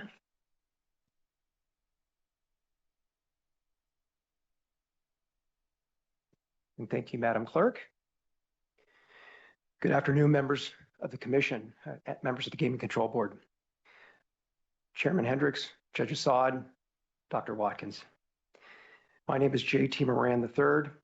I am appearing on behalf of the law firm of Hutchison and Steffen and on behalf of the applicants before you today, SC Taverns LLC, doing business as Mountainside Restaurant and Tavern, and its owners, Mr. Justin Baca and Mr. Don Henslick. I would like to kindly request the approval of application R24-0132 for determining suitability of the owners of SC Taverns for restricted gaming licensure today. I will be providing an affirmative, I would like to provide an affirmative presentation, which will be brief, Mr. Chair. Yes, I would please. then like to turn to both applicants, allow them to make a brief personal statement to the board and for the record, and then make a brief conclusion at the very end if that's appropriate, Mr. Chairman. Yeah, please. Thank you, Mr. Chairman. Each applicant is here today and will answer any questions presented by board membership. I'd like to first start off with the location and corporate structure, Mr. Chair, and board membership. To provide some background, Mr. Baca and Mr. Henslick are the managers and are each 50% owners of SC Taverns LLC. This LLC was created to purchase the existing restaurant, bar, and tavern owned by Mountainside Restaurant and Tavern LLC. The location has 15 gaming devices. The address of the tavern is 1442 East Lake Mead Parkway, which is near Calico Ranch in Henderson, off Nevada State Route 564. Adjacent to the tavern, there is a beauty lounge, a dog grooming store, a dance studio, a car wash, and a drive-in fast food restaurant known as Sonic. Mr. Baca and Mr. Henslick aimed to start a 50-50 joint venture to create an asset they can pass down generation after generation. Business decisions will require each owner's unanimous consent, and Mr. Henslick must approve expenses above $5,000.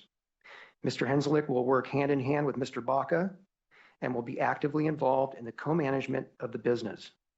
Mr. Baca provides experience in the hospitality and tavern industry from his years of working under successful tavern operators, many, many years, upwards of a decade.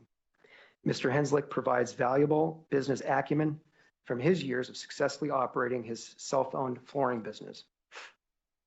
With regard to financing, Mr. Chairman, the joint venture secured a loan of 1.5 with 8% interest from Clark County Credit Union. Mr. Henslick signed a promissory note with SC Taverns to contribute $685 at 10% interest with no monthly payments and full payment due on or about August 1, 2053.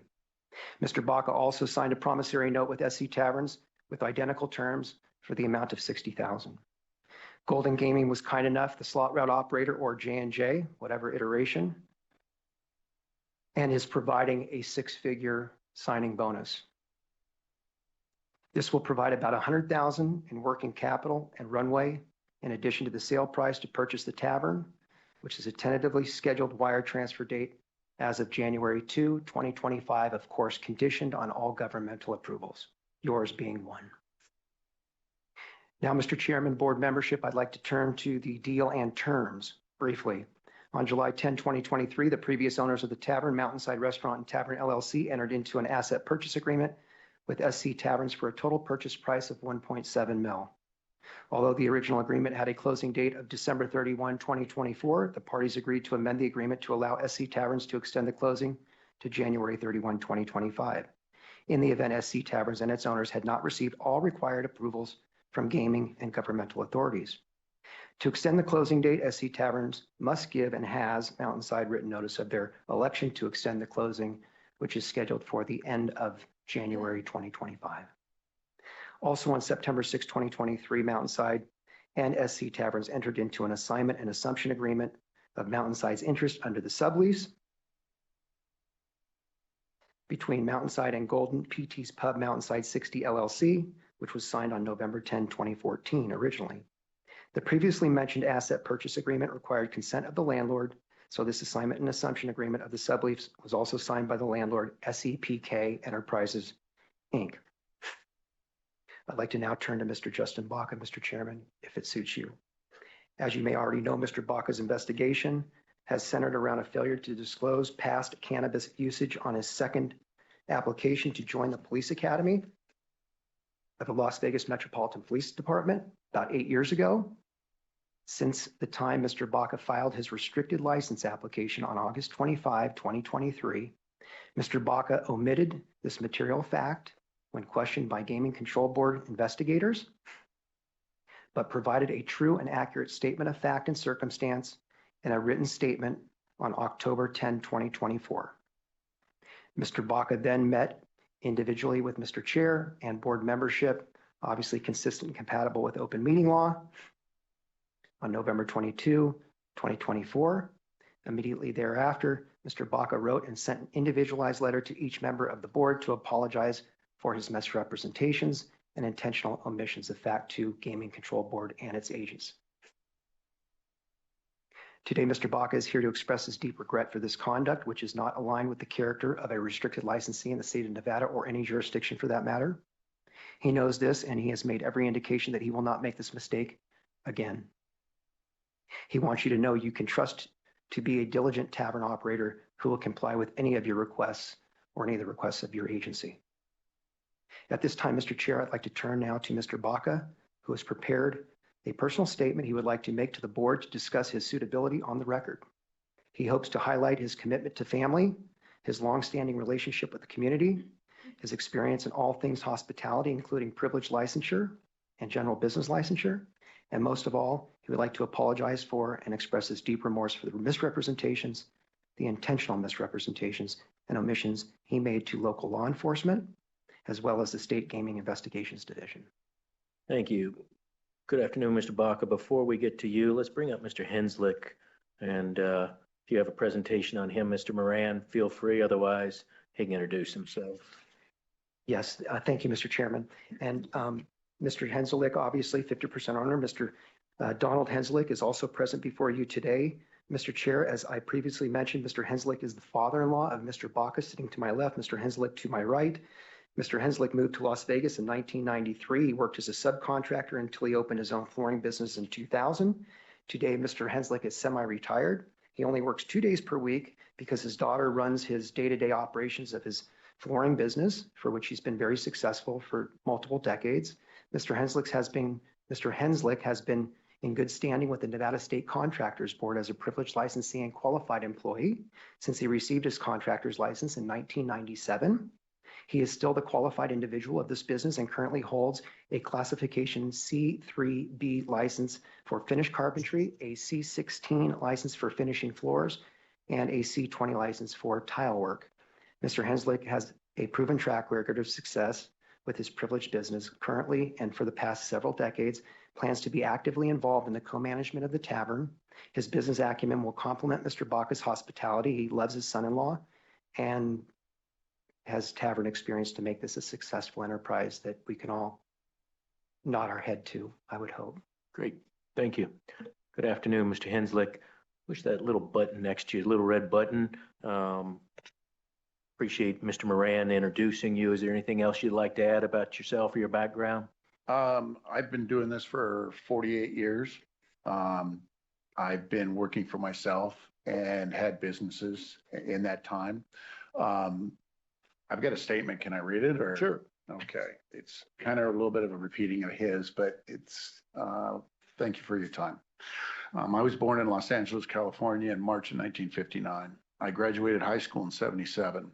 I started installing the summer of 76 as a helper. In 1978, I went on my own subcontracting. I have worked for myself and contracting for over 48 years, except for a 3-year period in the 80s where I was an employee of the union. I left California in 93, moved to Las Vegas and started subcontracting here.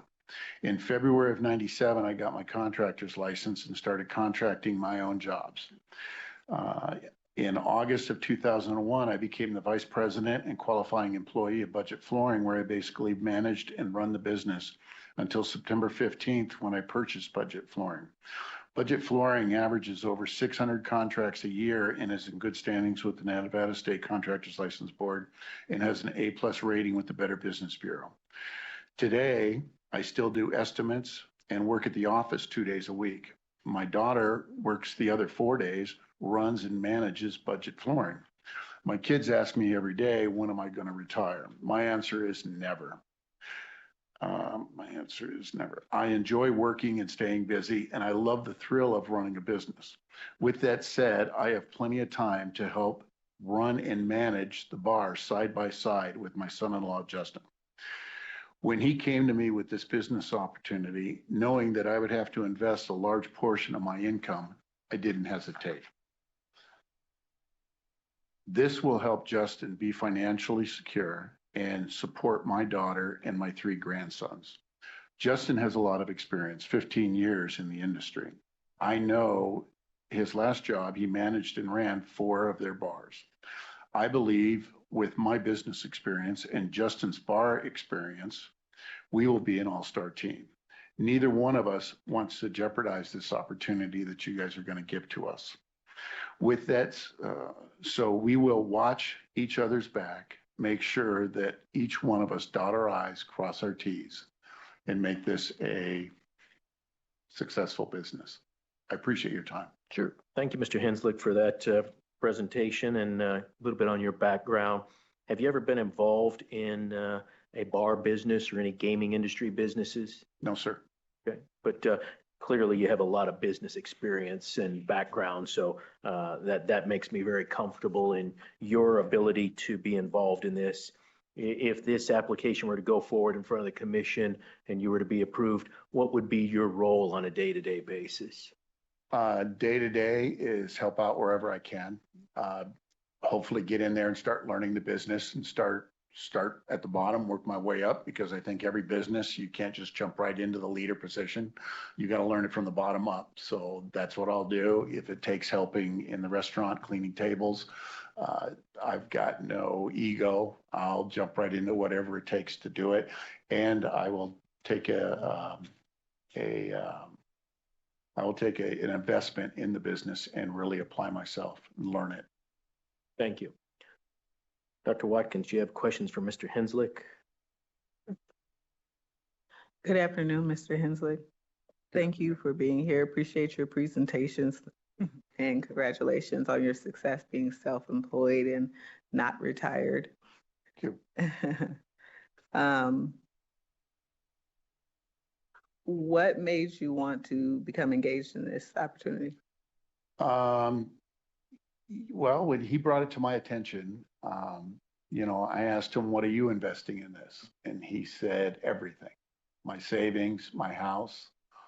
And I said, that's good enough for me. And he goes, well, let me show you the numbers. I said, I don't need to see the numbers. You're a smart man. You're not going to jeopardize your family and your security that you have. I mean, you've got, you're successful now and you're putting all that on the line to have this business.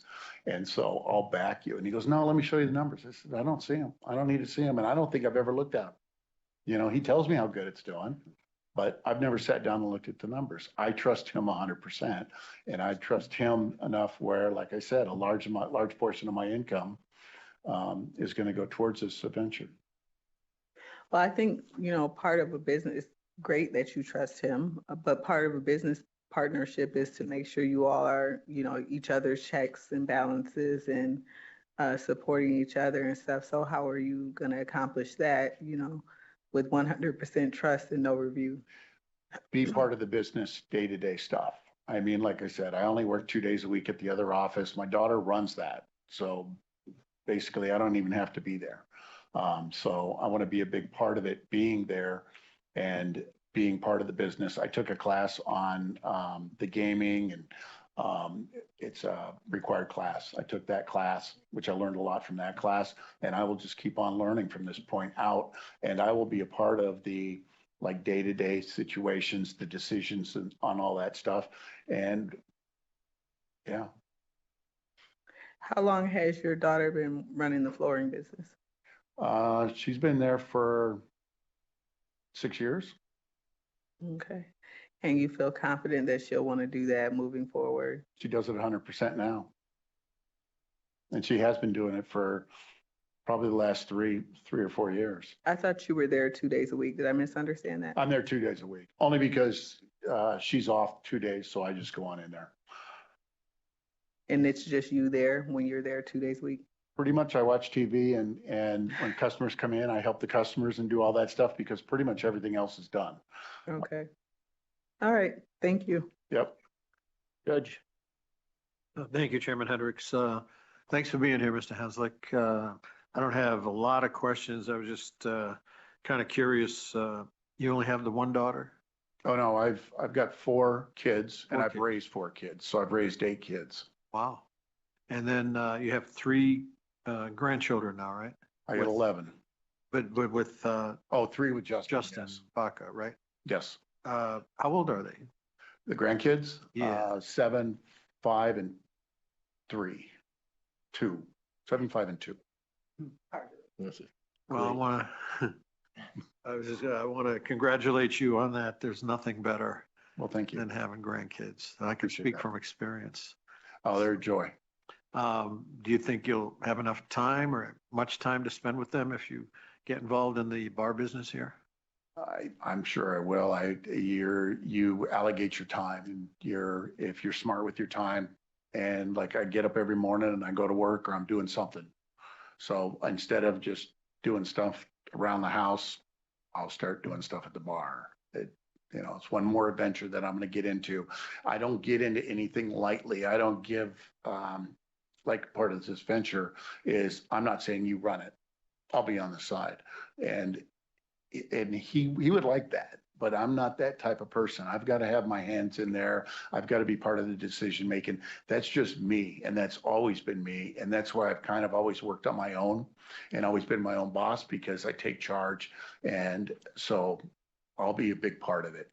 Great. Well, I want to commend you for participating with your son-in-law and looking out for your grandkids and your family and your daughter, and putting basically, like you said, your life savings and your income into this adventure. So I just want to commend you for that. Well, thank you. I appreciate that. My pleasure.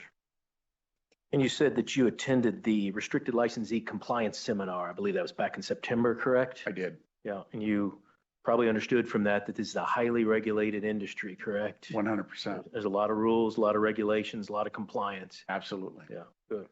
Well, I personally have no concerns with your application. And obviously, you have a very stellar business background in starting, owning, and running businesses. So certainly happy to support your application. Well, thank you. Yep. Thank you for being here. Mr. Baca, thank you for being here this afternoon. You had a prepared statement or something you wanted to provide us with? Yes, Mr. Chairman. Please, go ahead. First, I want to thank you, Mr. Chairman, for allowing me to be here today. Dr. Watkins, thank you very much. Judge Assad, thank you for having me today. It really is a privilege for someone like me to sit here in front of you, who has kind of worked his way through this industry. So thank you again for that. I am a married man with 3 young sons. My beautiful wife, Jordan, is here today with us. And earlier today, we were dropping off our 2 older sons, and I asked them, what do you want the board members to know about you guys today?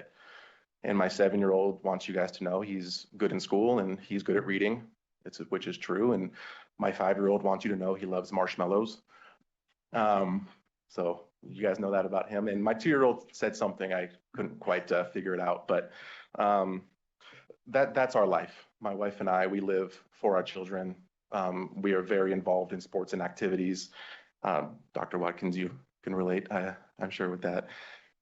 My wife, Jordan, has been a registered nurse for 10 years in Las Vegas. She is currently an ICU nurse, and I couldn't be more proud of who she is and what she does for the community, as she is certainly my much better half. My sons make us proud every day.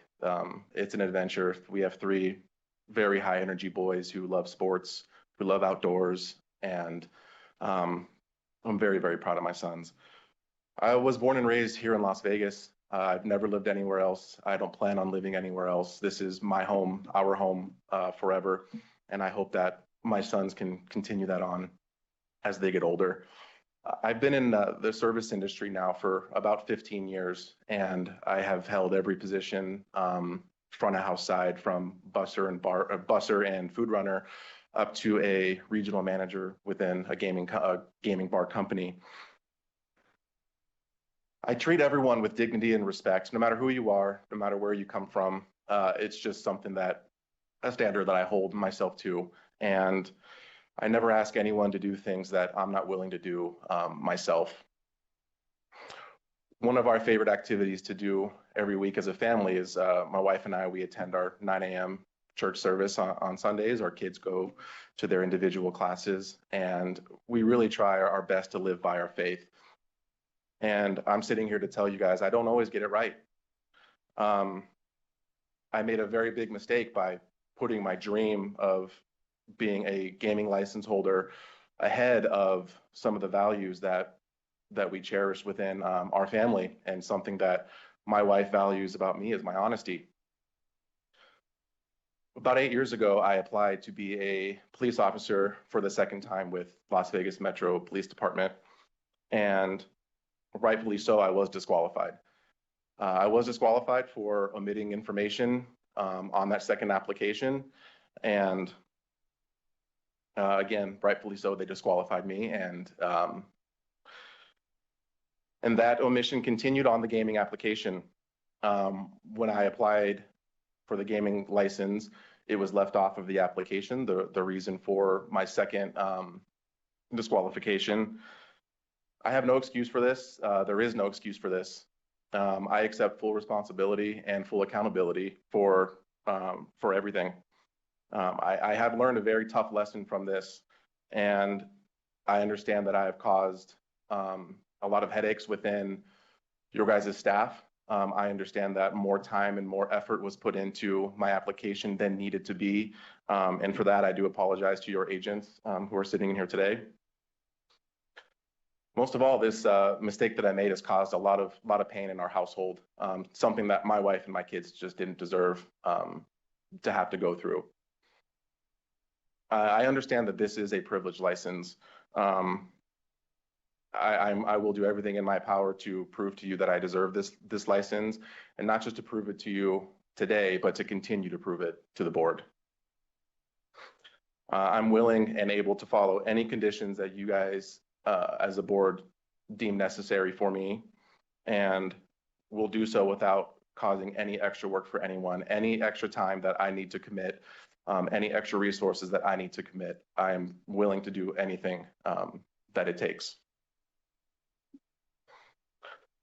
My biggest goal in life as it stands now is I want to be a role model to my 3 sons and be a role model that they need.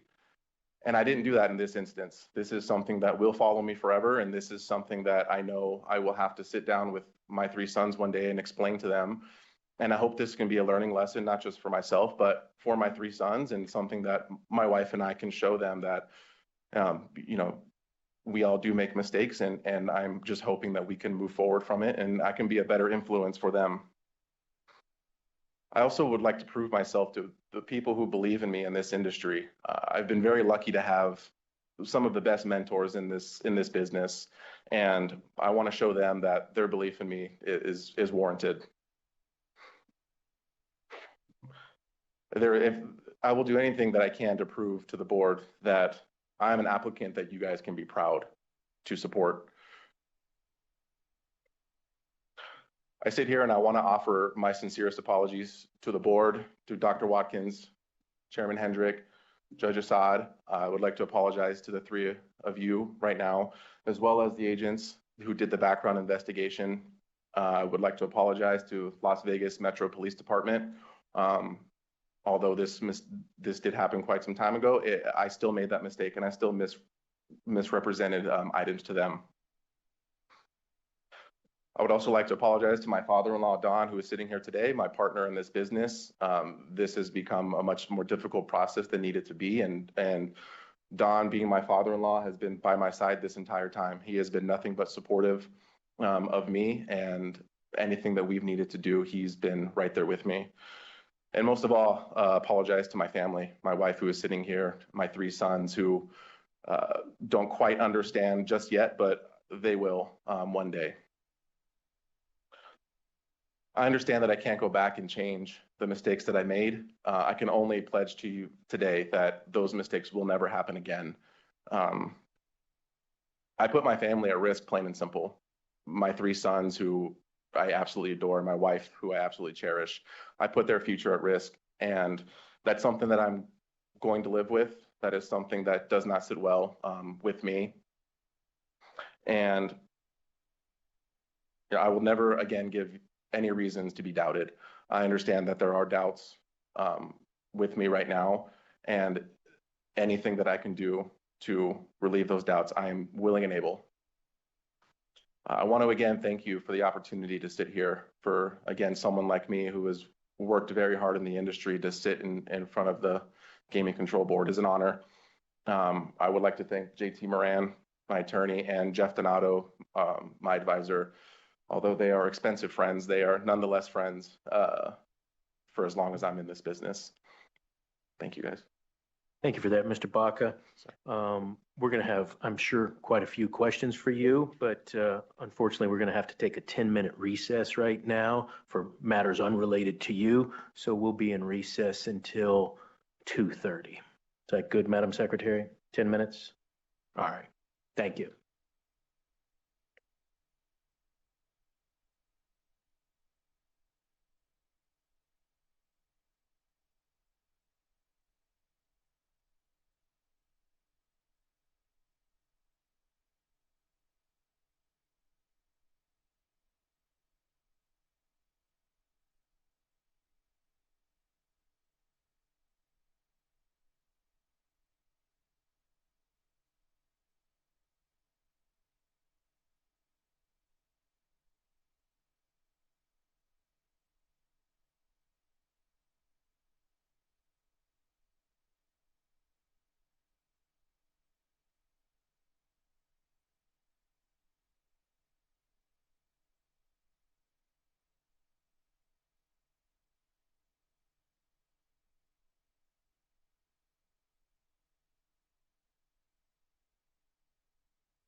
Hello, this is Carson City doing a quick microphone check. We can hear you. Awesome, thank you. Great. Thank you. Let's go back on the record. My apologies for that. We're having a little audio-visual issues to our feed in Carson City, so we'll keep monitoring that. But in the meantime, everything is still working and everybody on YouTube is able to see the broadcast. And I believe everybody in Carson City is seeing us as well. We just can't see them right now. So we will hope we don't have any more AV issues. My apologies. Mr. Baca, again, thank you for going through that background and providing that statement. As I said, won't surprise you that board members are going to have quite a few questions for you. This is not going to be an easy or a comfortable day for you, but it's not intended in any way to be embarrassing. That's not our job here. Our job is to protect the state of Nevada and to protect the gaming industry. If you were here earlier, you probably heard me talk about our goal is to let good people and good organizations inside the gates of gaming in Nevada. And the reason we do that is so that they self-report. We don't have enough agents to properly monitor everything that's going on in gaming in the state of Nevada. If you were here earlier, you probably heard the largest employer in the state of Nevada had an issue that they audited themselves and they self-reported. That's what we need, and that's what we require of applicants and licensees. And you are fully aware of how highly regulated this industry is.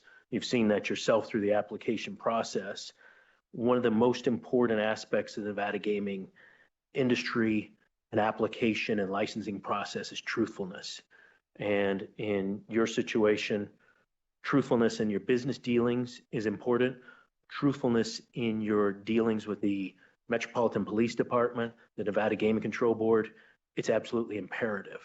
And we're not about trying to air out your past in a public forum. That's not the point of this. The point is to try to figure out if you're suitable to be involved in the gaming industry. Yes, sir.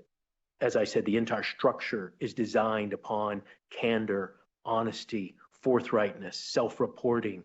That's how, if you read through the statutes, the Gaming Control Act, it's replete with that kind of conversation. So you mentioned briefly your metropolitan process with the police department.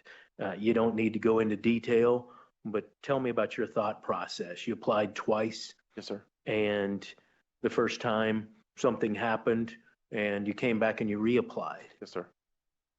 What was your thought process when you reapplied that second time and you read that question? Just a big lapse in judgment on my part, Mr. Chairman, just thinking that I really wanted to be a police officer at that time, and ego getting in the way, thinking I knew my qualifications better than the department, which was a very, very wrong thing to think and very big mistake on my part.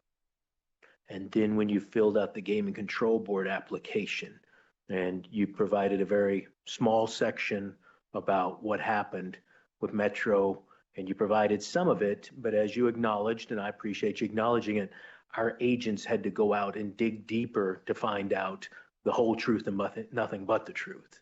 Yes, sir. What happened with that question? Again, just feeling like that was my opportunity to fulfill the dream that we're here today for.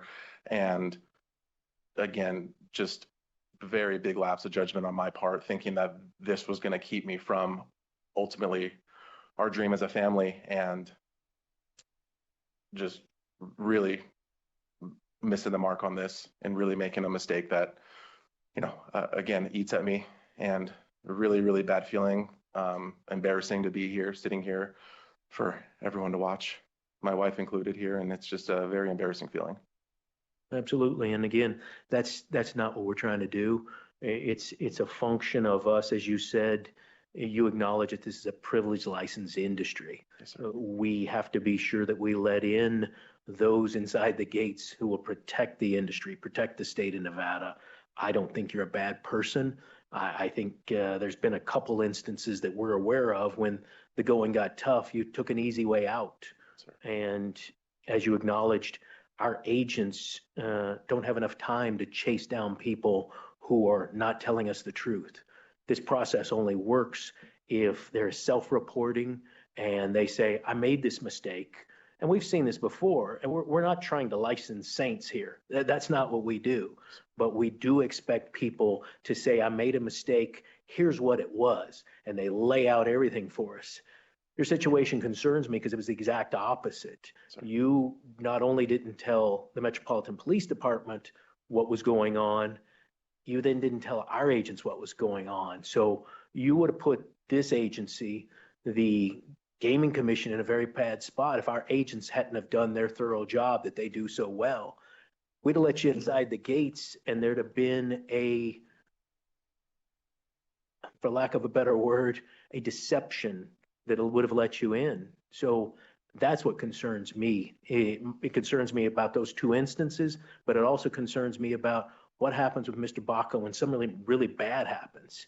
You're running a casino, a restricted location, something bad happens. Is your first thought, I need to call the Gaming Control Board? Is your first thought, maybe it won't figure this out? And that's troubling to me. Makes this a very difficult decision. And again, I'm not a court of law. We're not trying to prosecute you. We're not trying to say you did anything criminally wrong. It's a finding of suitability for licensure. And at this point, I'm not there, but I certainly want to hear from my colleagues, and I'm sure they'll have questions for you. I do appreciate your contriteness. I appreciate your apologies. But to me, apologizing after the fact in this industry is just not how it works. It's, I made this mistake in my past. I'm coming forward and telling you about it, as opposed to you found out about that mistake. So yes, that's where I'm at right now, but I want to hear from my colleagues. Dr. Watkins. Good afternoon. Good to see you again. Thank you. Thank you for being here and appreciate your apologies. You know, your demeanor and humbleness, all of it, coming to speak with us. I just want to read to you some of the requirements we have, one by statute and one by regulation. According to NRS 463.170, qualifications for license finding of suitability or approval regulations, an application to receive a license or be found suitable must not be granted unless the commission is satisfied the applicant is a person of good character, honesty, and integrity. And also a person whose prior activities, criminal record, if any, reputation, habits, and associations do not pose a threat to the public interest of this state or to the effective regulation and control of gaming. And then there's NGC Regulation 4.040, applications, notices, statements, and reports, contents, amendments, incorporation by reference, proceedings not to have substantive implications. And that provides under subsection or section 2, it is grounds for denial of an application or disciplinary action for any person to make any untrue statement of material fact in any application, notice, statement, or report filed with the board or commission. And I assume that LVMPD has, you know, a requirement for, a similar requirement for disclosure and proper representation as it relates to material facts. I guess I'm just confused given what the issue was, why the misrepresentation happened in the first instance. I understand that you represented here today that you really wanted the job. I do understand that, but the misrepresentations kept occurring over and over again. Failure to disclose to LVMPD. That there was 2 occasions, right, with that, not just one. Apologies to the chairman, or to Dr. Watkins through the chairman, JT Moran on behalf of Mr. Baca. It's my understanding that he lied in his second application and also lied to gaming in his application to gaming recently. So Well, it's my understanding there were multiple opportunities to disclose with both LV and PD from what the information we have from them and also from our gaming control agents, not just one misrepresentation each time. Is that accurate? I believe so, yes, Dr. Watkins. And so given the numerous opportunities to disclose with LV and PD, with Gaming Control Board, and even to people who are there to represent you, it is a difficult determination. I think what the chair said is important. You know, the self-report and full disclosure function for the industry is important, especially with the industry, the size and scope of ours. And so the question then becomes, can we trust you to be honest and to be forthcoming if there is an issue? Will you self-report? Even in the case of a minor issue, which from my perspective, that's what the other issue was, right? Ma'am. Yes, ma'am. If there's a major issue, what happens then? Right? I'm very confident in that I will self-report, not only to protect my father-in-law, protect his investment, protect his finances, because like he said, he's really putting a lot on the line for this business, protecting my own investment. You know, my wife and I are going all in on this, and most of all, protecting my wife and my children. That's the hardest part for me is to understand that the risk I put them through. You know, I sit here a lot more humble than I have ever felt in my life. And knowing that I put the most important people in my life in jeopardy, that's the motivation for me to do things the right way, do things the way the board expects, and to self-report and to protect my father-in-law and to protect our investments. I appreciate that, and I definitely appreciate you being here today and all that you have said. And I think it takes a lot of courage to, irrespective of what you've done or said or misrepresentations made in the past, I think it takes a lot of courage to sit here before us today and, you know, come humble and to, you know, ask for your license. I think it takes a lot of courage to do that. Thank you, Dr. Watkins. Judge Assad, questions? Thank you, Chairman Hendricks. I just want to say that I echo the comments of my colleagues. I share their concerns and their statements as well. There's nothing, you know, quite as important as us getting correct information so that we can make the right choices on applications and applicants and so forth. Now, that being said, I mean, I did find you to have a great background in terms of experience. You've been a bartender in several different properties. You've worked your way up. You've worked quite a few different restaurants and taverns. So no question that you're qualified in terms of work experience. You have a good a degree from the University of Nevada, Las Vegas, a Bachelor of Science degree. So you're well educated. That's in your favor. I find you to be contrite, genuinely contrite, and courteous. You're sincerely apologetic. You've acknowledged your culpability. You've accepted full responsibility, and I do believe that you're sincerely remorseful for these misjudgments. Is the only way I can characterize it. Obviously, it's you know, just a case of bad judgment, and just to hold you to the same standard that I've held other applicants who've made mistakes in similarly situated situation as yours. You know, I think you understand now the gravity of the situation, and I think that you've learned from this.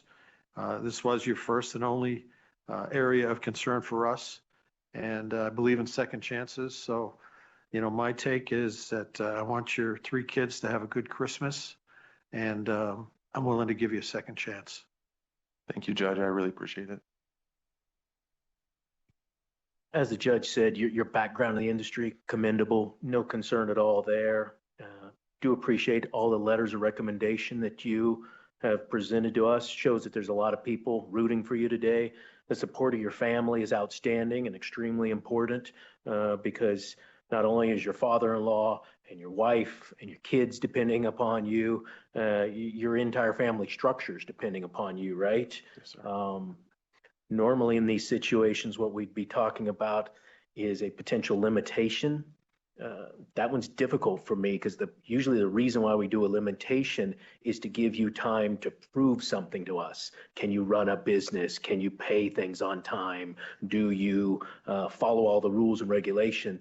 This is difficult because it doesn't go to that. You seem like you're fine on running a business side, so that's not a concern. It's what I mentioned earlier, that when things get tough, what's your first decision? That goes to the heart of character. I'm not saying you're a bad person. It's just, there's two very strong instances where you chose the wrong path. You chose the path of least resistance.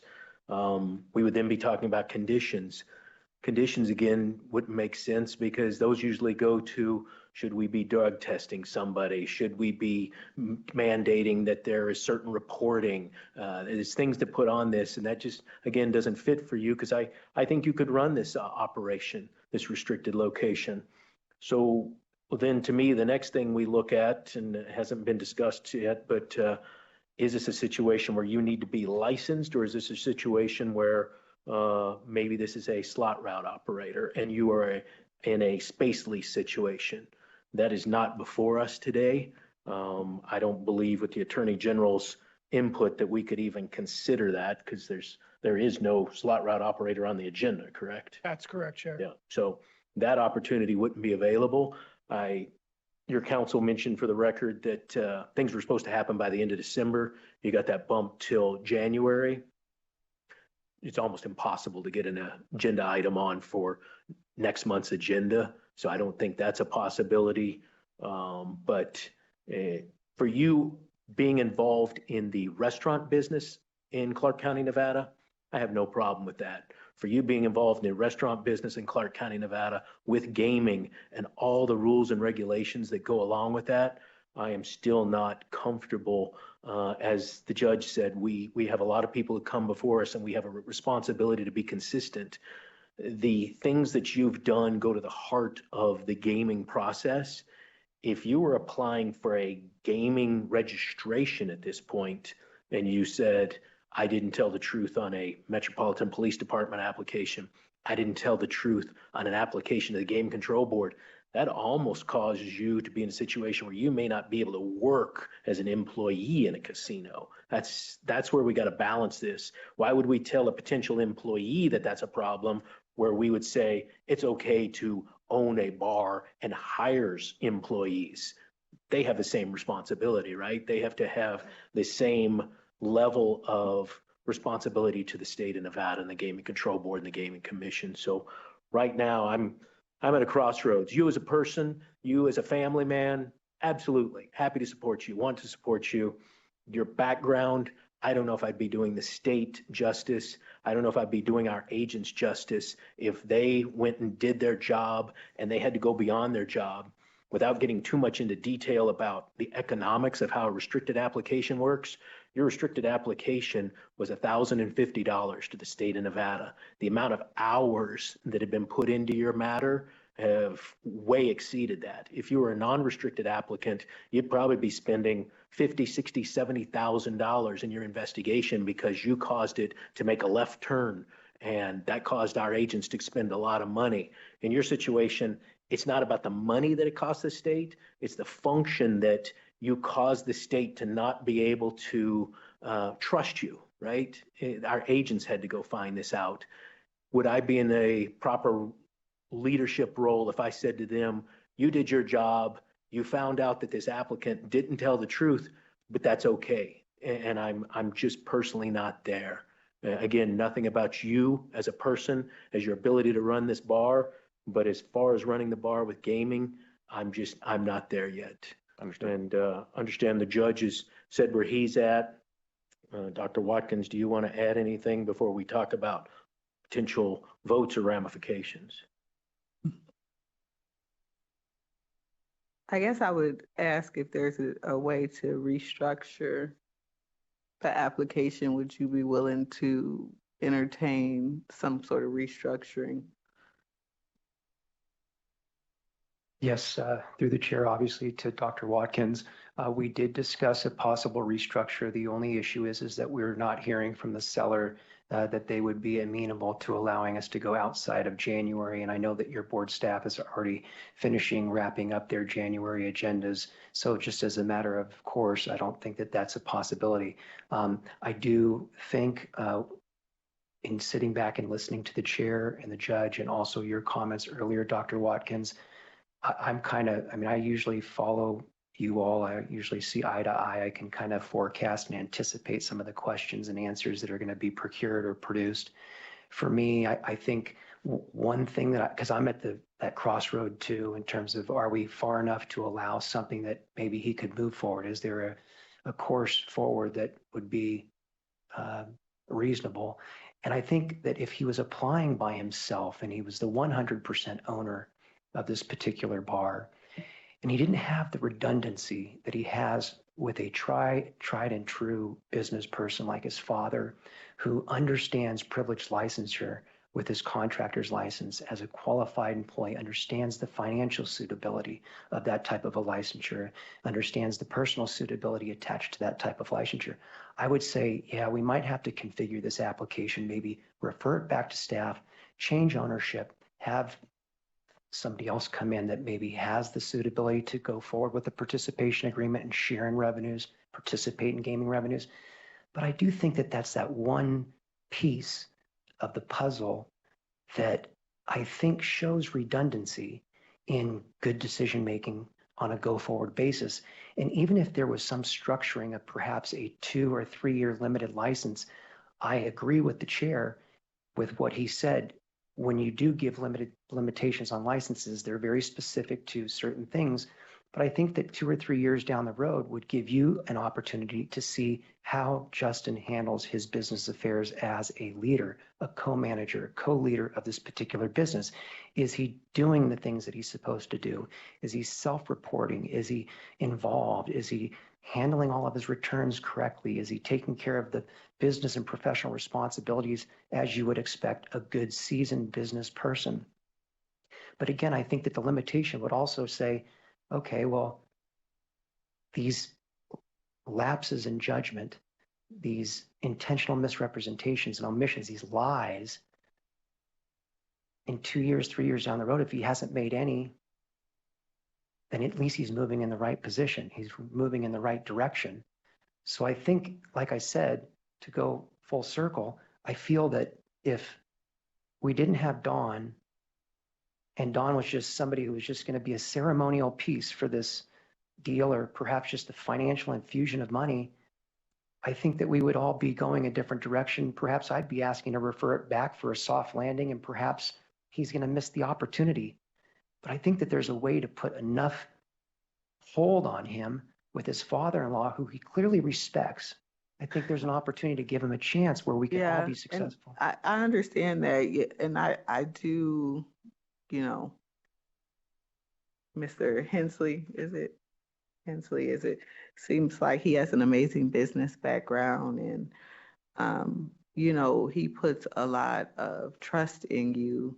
And while trust is generally a good thing, in this situation, it makes me a bit concerned, right? Because,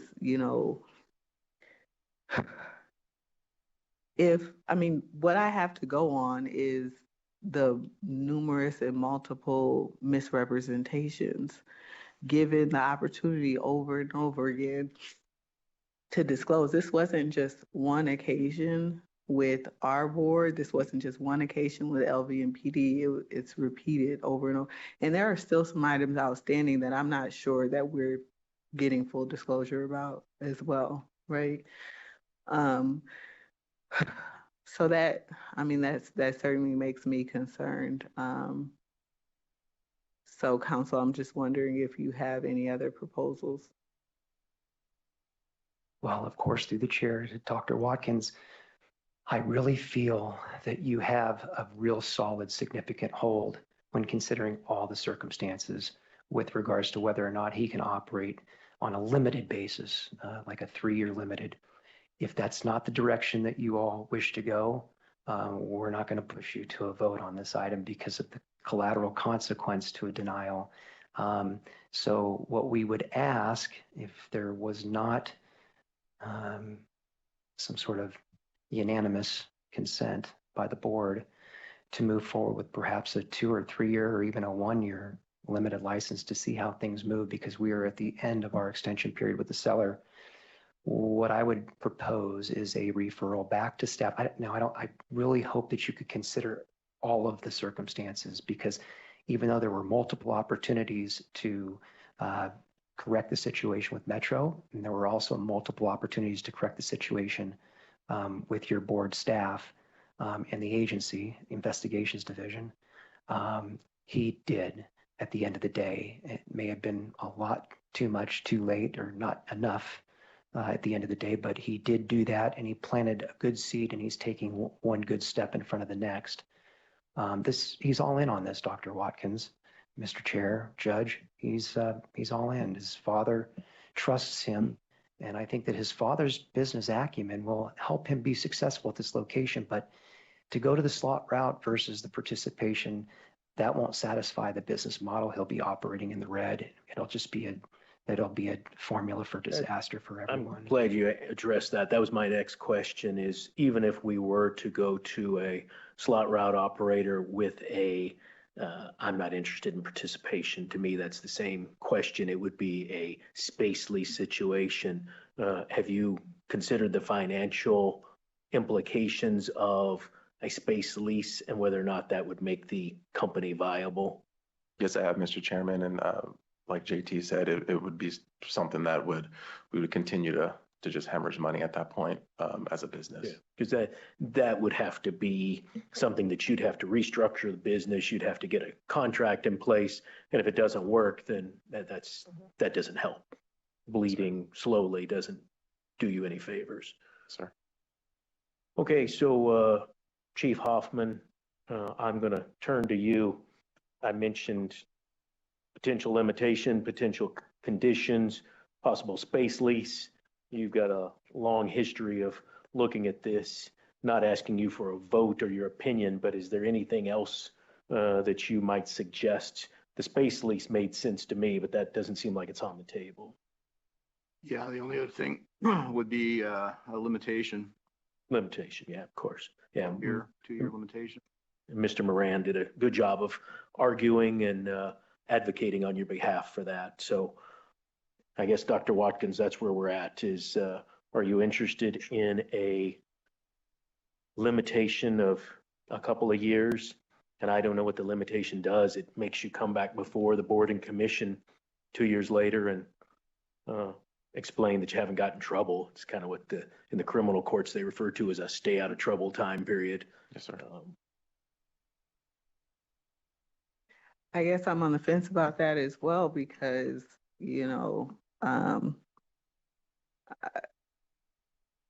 having him come back before the board in, a couple of years provides the potential for something to happen within that time period. And again, what I have seen or been presented with, as the judge said, your background is great. You've got a lot of experiences with bars and things of that sort, and in the gaming area. But what I've been presented with is constant misrepresentations over and over again. So I would just say, I don't know, maybe, Chair, would you entertain a 1-year limited? I'm struggling with the same thoughts that you're struggling with. Is it comes back in a year. If nothing happens, we don't know. It's a testing of character. And again, I'm not saying you're a bad person. Our job is to make the tough calls. And a lot of applicants wouldn't have sat here. As the judge said, I think you're very courageous to sit here and have this discussion on worldwide YouTube and sit here and have us ask you a bunch of questions. But if we come back in a year, we may not know if there's been any test of a situation, big or small, I think as you sit here today, you're going to make the right decision because you've been put through this ringer. You make the right decision when a very bright light gets shined on you. This is a super bright light. Yes, sir. What I'm worried about is when you are alone, do you make the ethical decision and the right decision? And do you call the authorities and raise your hand and say, there's a problem, I caused it, I want to rectify it? And based on past behavior, I don't know if I'm protecting the state of Nevada. So to your question, a year from now, I don't know if we know anything more than hopefully your company would be up and running. And I wish success for the company. I wish success for you and your family. It's just one of our tough responsibilities is to protect the industry. And I don't think I could sit here as we have gaming employee appeals that come before us all the time, and then they end up in front of the commission. And a lot of times it's about candor, it's about truthfulness. And that's a person who says, I just want to be a bartender and, be in charge of gaming at a location. And we have to say, sometimes you're not entitled to that based upon what we know about your background. I think that's an important point with regard to our gaming employee registrations and the appeals related to them is that, I think we would hold you to a higher standard as a licensee. And, I've seen appeals where, or cases where there's been less, right? And we've denied it or sustained an objection. So I have to tell you, this is a really hard decision for me. And I think that in the future, there may be an opportunity for you to come back before the board. And this decision today doesn't necessarily foreclose all opportunity from you being in the industry, but putting some time and some distance in between, the lack of candor and the failed disclosure to our agents, I think may be helpful to you. And I would, like to see you back. I think you have things to offer the industry, but I can't get there right now. And like I said, again, this is a tough decision for me. I think you're a good guy and you're on the right path and you want to do the right thing. It's just the repeated, if it had been one or maybe two, the failed disclosures, it's just the staying on the same path when you were asked, that's the issue. So I'm going to, I can't support your application today. Mr. Chair? I'm in the same spot. So if you're trying to count potential projections here, well, that's where we're at. Go ahead, Mr. Murray. I was just going to add one last point. And I don't want to beat a dead horse, believe you me, and I'm not going to waste any more time in front of you all. I sincerely appreciate all your time, and the agency, Deputy Chief Allen did an incredible job and is so easy to communicate with. And this has been, as far as I'm concerned, I've only been involved in the last couple of months on this application. It's always a delight to work with your staff, and that I think is the best part of this job, is working with your staff in this particular ecosystem, gaming. And then Agent Martirosian, I think I had her first application for licensure with her. I had a client, and she was on her first mission. I don't know how many years ago, but it's always enjoyable working with her, and she left no stones unturned and was very, very professional and just a delight to deal with. I think Justin and Dawn and Jeff Donato all would say the same thing, and we enjoyed working with her, and it's been a tough road. One additional piece that I'd like you to consider in conjunction with the possible route to perhaps a 2-year limitation. Again, knowing that you have a tried and true qualified individual working hand in hand with him 5 days a week, perhaps more, understanding. I don't want to cut you off, Mr. Moran, but I think you get the same answer. It's not a function of 1 year, 2 years, 3 years. It's a function of what happened in the past. And so we're now at a point where if we start to take a motion, I assume you've advised your client on what the implications are of a motion to deny his application. Do you need a minute to talk to your client about what would happen if that motion is made and passed? Or do you want to come up with something else? And if you'd like me to trail this till we, a few minutes down the road, I'm happy to do that. No, I appreciate that, Mr. Chairman. And believe you me, we've exhausted all of our options. We've discussed those. I mean, I've been doing this for a long time and had input from all of you as well as on this particular item. And in the past, we've all worked together. So I've had plenty of good experiences. We've had those discussions, both Jeff Donato and I, professionally with Mr. Baca and Mr. Henslick. And we have some options that we would like to introduce if that's necessary. It seems like maybe it is, but before we go that direction, if I can just say one last thing that may make you feel a little bit more comfortable. Sitting as the chairman of compliance committee here in the state of Nevada for non-restricted licensees, and having quarterly meetings and having requirements and responsibilities and reporting requirements and annual reports and quarterly reports, and just having the dialogue that non-restricted licensees are supposed to have relative to AML issues or cybersecurity issues, premises liability issues, vendor suitability issues. I think that I could assist. I've never done this before, but it might make you more comfortable that that self-report may occur, and that there might be that redundancy and cross-checking, not just by Mr. Henslick, but myself professionally, having done this for upwards of 26 years. In the business and practicing before the Gaming Commission and Control Board for all these years, and knowing the pressure points in terms of when we make good decisions versus bad decisions, and having really seen just about everything from, I don't even want to probably get into some of it, but seeing a lot of it, maybe not as much as you all see today on the ground floor, but being able to, in 2 years, have at least one annual report to the board and to board staff as to all of the ongoings and workings, very similar to what we're required by statute to provide as a non-restricted licensee, providing the same exact report on a yearly basis, so that in 2 years, if we did come back, he's doing everything he's supposed to be doing. It's not just, did you stay out of trouble, no further arrest, no further conviction. It's something more along the lines of, okay, did he file his taxes timely? Did he disclose his, premises liability? Did he handle all of his HR issues correctly? Was there any, harassment issues or HR issues that needed to be resolved? And all of the stuff that we need to disclose to you, was there a cage theft that we needed to self-report? Have law enforcement officers and authorities been contacted when somebody has alleged a crime on the premises? I have seen those. I am responsible for those with other non-restricted licensees, and I would love to do that with Justin.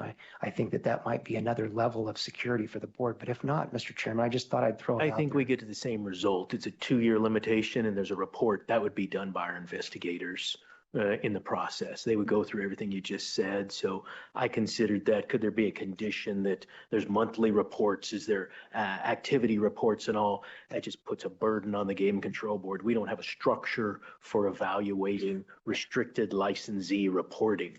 We have an investigative process. So to me, it just doesn't get there. And again, tough decision. I understand what this is doing to you and your family, but I'm not there. I don't know if I'd be doing my job, taking you out of it. If this was a hypothetical and you were not the person sitting here, and this hypothetical was given to a Game Control Board member and said, if this applicant did this, this, and this, and you read it in a law school, I'm pretty sure how the law school students would write up the answer to how that should work. So, Mr. Chairman, that's our job. I have a proposal. Go ahead. And again, Mr. Chairman and Dr. Watkins and Judge Assad. Go ahead. You all are awesome in my book. Which I think you're going to ask to have this referred back to staff. Yes. So just with one thing that maybe I can get a recommendation from you as well as we move that direction.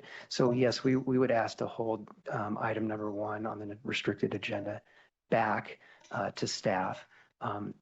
But what we'd like to do is perhaps contemplate an opportunity for Mr. Henslick to become the 100% owner of the business and allow Mr. Baca to become the general manager. There's no licensing requirement for Mr. Baca at that point in time. Mr. Henslick would just be like any new bar owner who's gone through that type of an investigation today. He is suitable. We all believe he's personally suitable, financially suitable, and has the business probity to be in the gaming business.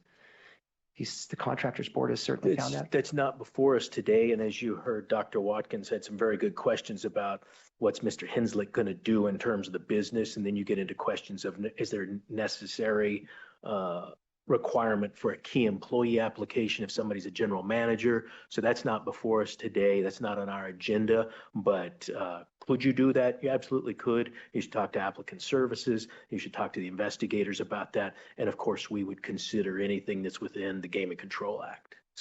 Yes, thank you, Mr. Chairman. The only accommodation that we would ask for is that since the timeframes are so tight on this governmental approval clause in this particular deal, and since the sellers have held their property off the market for 2 years pending this investigation, it'd be very difficult for them to find a buyer and get through the process in less than an 18-month period, I don't believe, based on just batching cycles.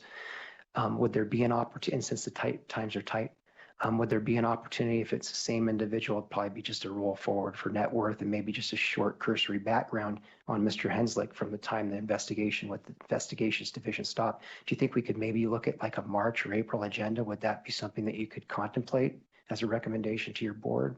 Absolutely reasonable question, reasonable request, but I can't tell you because the inbox in investigations is very high.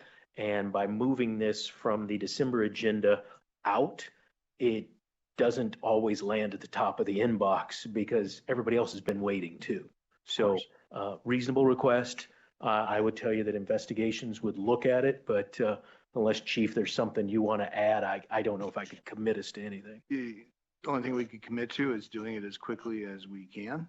And it would be up to my staff to work on it and schedule it. But again, as the chair stated, there are other people in line that if we were to put this at the top of the pile, we'd be pushing other people back who've been patiently waiting.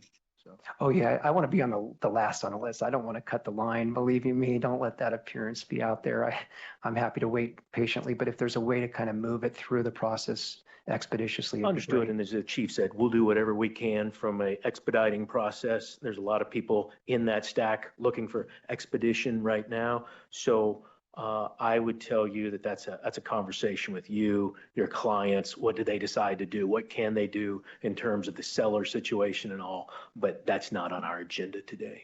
Okay, Mr. Chairman, I will tell you, it's just been a pleasure being in front of your board, dealing with the agency. Chief Hoffman, thank you for your added information today. And everything is kind of a work in progress. So we would respectfully request that this item be referred back to staff. And we appreciate the opportunity to do that. We know that you don't have to.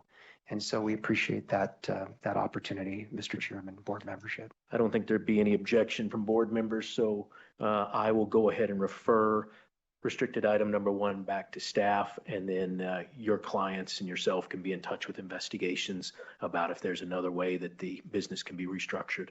Again, Mr. Baca, appreciate you being in front of us. No, this was not easy, as I stated at the beginning. I do wish you and your family, your father-in-law, all the best of luck and success. This is not about you personally. It's about us having tough decisions when we have to do our job. Great. And I'd add, and I'd echo the chair's sentiments, and that this was a really tough decision. And I appreciate your courage and coming and sitting before us and letting us ask you these questions. I hope you won't let this decision stop you from, pursuing a gaming license at some point in time in the future. Just get some time in between these events, and a future application. And I feel confident. I think you all can still make the business successful in restructuring and presenting to the board a different situation. But thank you. Thank you. Madam Secretary, I see that looks like the north is still up. Are we feeding to Carson City? We just can't see them? Yes. Okay, great. Then let's go to restricted item number 2. Restricted number 2 is the application of Rush Hour 3 Inc. doing business as Old Vegas Lounge for a restricted gaming license, and the application of James Slark for licensure as an officer, director, and shareholder as noted on the agenda. Good afternoon. Good afternoon, Mr. Chairman, members of the board, Madam Secretary. Jeff Donato, enrolled agent. Here with me today is Mr. Slark, Mr. James Slark, who is the applicant before you seeking for request for approval of restricted gaming license. With your permission, Mr. Chairman, I'd like to give a brief overview, opportunity for Mr. James Slark to provide some information about himself, and we'll be here to answer any questions you may have. Keep it brief. We've got an extremely large file on this matter. Yes. If there's anything you can help set the table on where we're at, that would be great. If not, I'm sure myself and my colleagues have a lot of questions, so I don't need a lot of background. Got it. I'll give an abbreviated version. Great. This location is an approximate 3,050 square foot grandfather supper club to be known as Old Vegas Lounge that will have 15 slot machines embedded into the bar top. On or about August 1st of 2023, the location held one-day opening to preserve the grandfathering for a period of 18 months.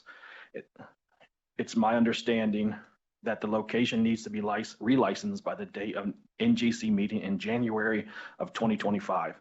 The local licensing applications were submitted with Clark County on November 7th of 2024 and will be ready to be approved and issued upon obtaining the approval here and safety inspections for the location. If the state gaming license is approved, the intent is to work with the county to obtain the local licenses and to be ready to open by early or mid of next month. Although the applicant would hold the restricted gaming license for the location, the applicant has entered into a participation agreement with Golden Route Operations to be the SRO for this location. With that, I have Mr. James Slark give a brief overview of his background. Mr. Slark, before we begin, why don't we have you and Mr. Fred Slark, why don't you come forward as well?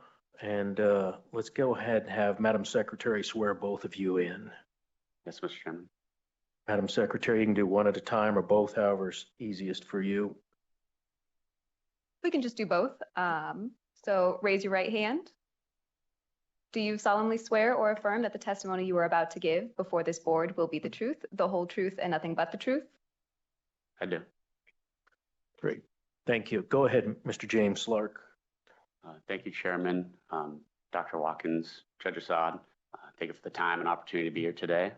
I'll just give a brief overview of kind of my background and personal history. I'll try to keep it brief. That's okay. You can skip that. We have that from our file and from where you've been before. If there's anything you want to tell us how we got here, because we were here a year and a half ago, if I remember correctly. Right. And I'm going to get into some specific questions, but how did we get from there to where we are today? Fill in the blanks for me. Of course. So my understanding, I'm sure we'll get to it in the questioning. Today we got here, I am purchasing a bar from my father, Old Vegas Lounge. And I know there's a history there, so I think we'll be getting into that. We were advised by our previous representation for me to come forward as a key employee at the two existing locations. May I ask a quick clarification as well? Am I speaking just of Old Vegas Lounge right now, or would you like me, are we kind of merging the two? Let's kind of focus on just restricted item number 2, okay. But to make it easy on you, Madam Secretary, if you don't mind, go ahead and read in, is it restricted? It's restricted number 3, correct?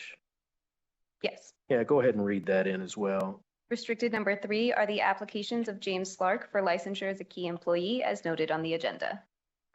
So both of them are in the record. You're under oath regarding restricted item number 2 and restricted item number 3. But for right now, let's focus on restricted item number 2, the location on Sand Hill. Understood. So we were advised that if I came forward to purchase the property from my father in the business and move forward on my own at Old Vegas Lounge on Sand Hill, that hopefully that would be allowed and granted by the board. So that is my focus, to move forward at that location. I've been in Vegas 4 years now. Recently, I used to live here when I was younger. I've moved back here to work with my father, learn the bar business, learn all aspects of business.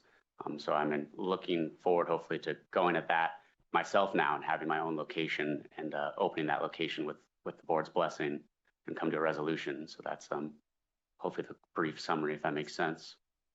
It does, and it looks like, Mr. Donato, that this application was filed back in May. Is that correct? Yes, I believe that's correct, Mr. Chairman. and there's been a lease on this property going back even before that. Who's been paying the lease to the landlord? So my father's currently paying the lease. We put that amendment in our purchase agreement. So the deal was for me to, when I purchased the business, that he continues to pay the rent until I'm granted the appropriate license by the board.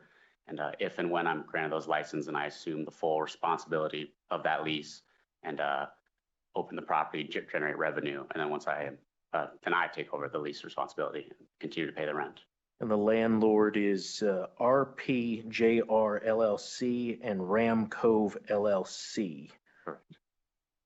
Is there happen to be anybody on behalf of the landlord here today? He does not. I believed he was notified. My understanding, correct me if I'm wrong, I think today of the hearing, but he is aware this is happening. He's in Santa Monica, so he's unable to be here. I could try to call him if you like, or however you want to move Mr. Chairman, at the direction of the gaming agent, requested contact information for the landlord, which we provided yesterday. We asked yesterday and provided it yesterday. Not sure if, I know he was looking for a Zoom link and indicated that there wasn't a Zoom link, and he lives in California, was not able to be here on that short notice. That's okay. Thank you for that representation. You may recall that one of the reasons I personally, I don't want to speak on behalf of my colleagues, but one of the reasons we referred this back to staff was for an ability for the landlord to understand that if this application or that prior application didn't go forward, that the grandfather on this location for gaming might be lost. I personally didn't want that to land on the landlord if they didn't understand the implications of that. Now, a lot of this has to do with the space required, square footage. So that'll be up to the landlord to make their own decision, and it's up to them. But when we talked about this back, I believe it was June of last year, that was one of my concerns, is that they not be collateral damage. And so then there was a one-day opening operation of gaming. My understanding was on August 1st of 2023, correct? That's correct. Okay, so that protected the grandfather on behalf of the landlord. Mr. Slark, I appreciate what you've just walked through for me, but when we had this conversation a year and a half ago, I was expecting something to happen pretty fast. Application being filed in May of this year, between May and today is not your fault. That's bureaucracy, that's timing, that's the inbox that I was describing earlier in the meeting. But between at least August of last year and May of this year, I'm just stymied to try to figure out what's going on. And we'll ask your father some questions here in a minute, but to me, we created a very well-paved road for the landlord and for your father to get out of this business. You or another potential buyer could have come along, and that took a long time. So I'm personally concerned about the timing of this. I have some more questions, but I want to turn it over to my colleagues in case they have questions at this point regarding the location on Sand Hill. I just wanted to make a comment, and that is that I agree with the idea that, the referral back was, we were trying to essentially do a favor to the landlord to maintain that grandfather, and then allow for other matters to proceed that we were discussing and expecting. And I don't think those have come into fruition, that there wasn't any, I don't think there was follow through on what we expected. And so I'm a little disappointed in that. I have all the information before me. You have been before us before, and we've had conversations, whether it be through our agents or otherwise. And so I have the information that I need. May I try to kind of explain some of the timeline? Is that okay? So yes, you're 100% valid. There is a backstory, and it's very complex and complicated, so I don't want to take too much of your time. The timeline reason is we were with a previous representation, and we were advised by them when Fred Slark was coming forward for Old Vegas Lounge, that location, and that was proceeding. Obviously, that got messy. So we were told that there was a deal or proposal made with the board by our previous representation that if I were to come forward, apply for key employee, and start to get experience at the 2 existing locations, and then submit my application for Old Vegas Lounge, and Fred Slark not be involved at Old Vegas Lounge, that would be a very strong possibility. So that's what we were advised on, and we all agreed on that.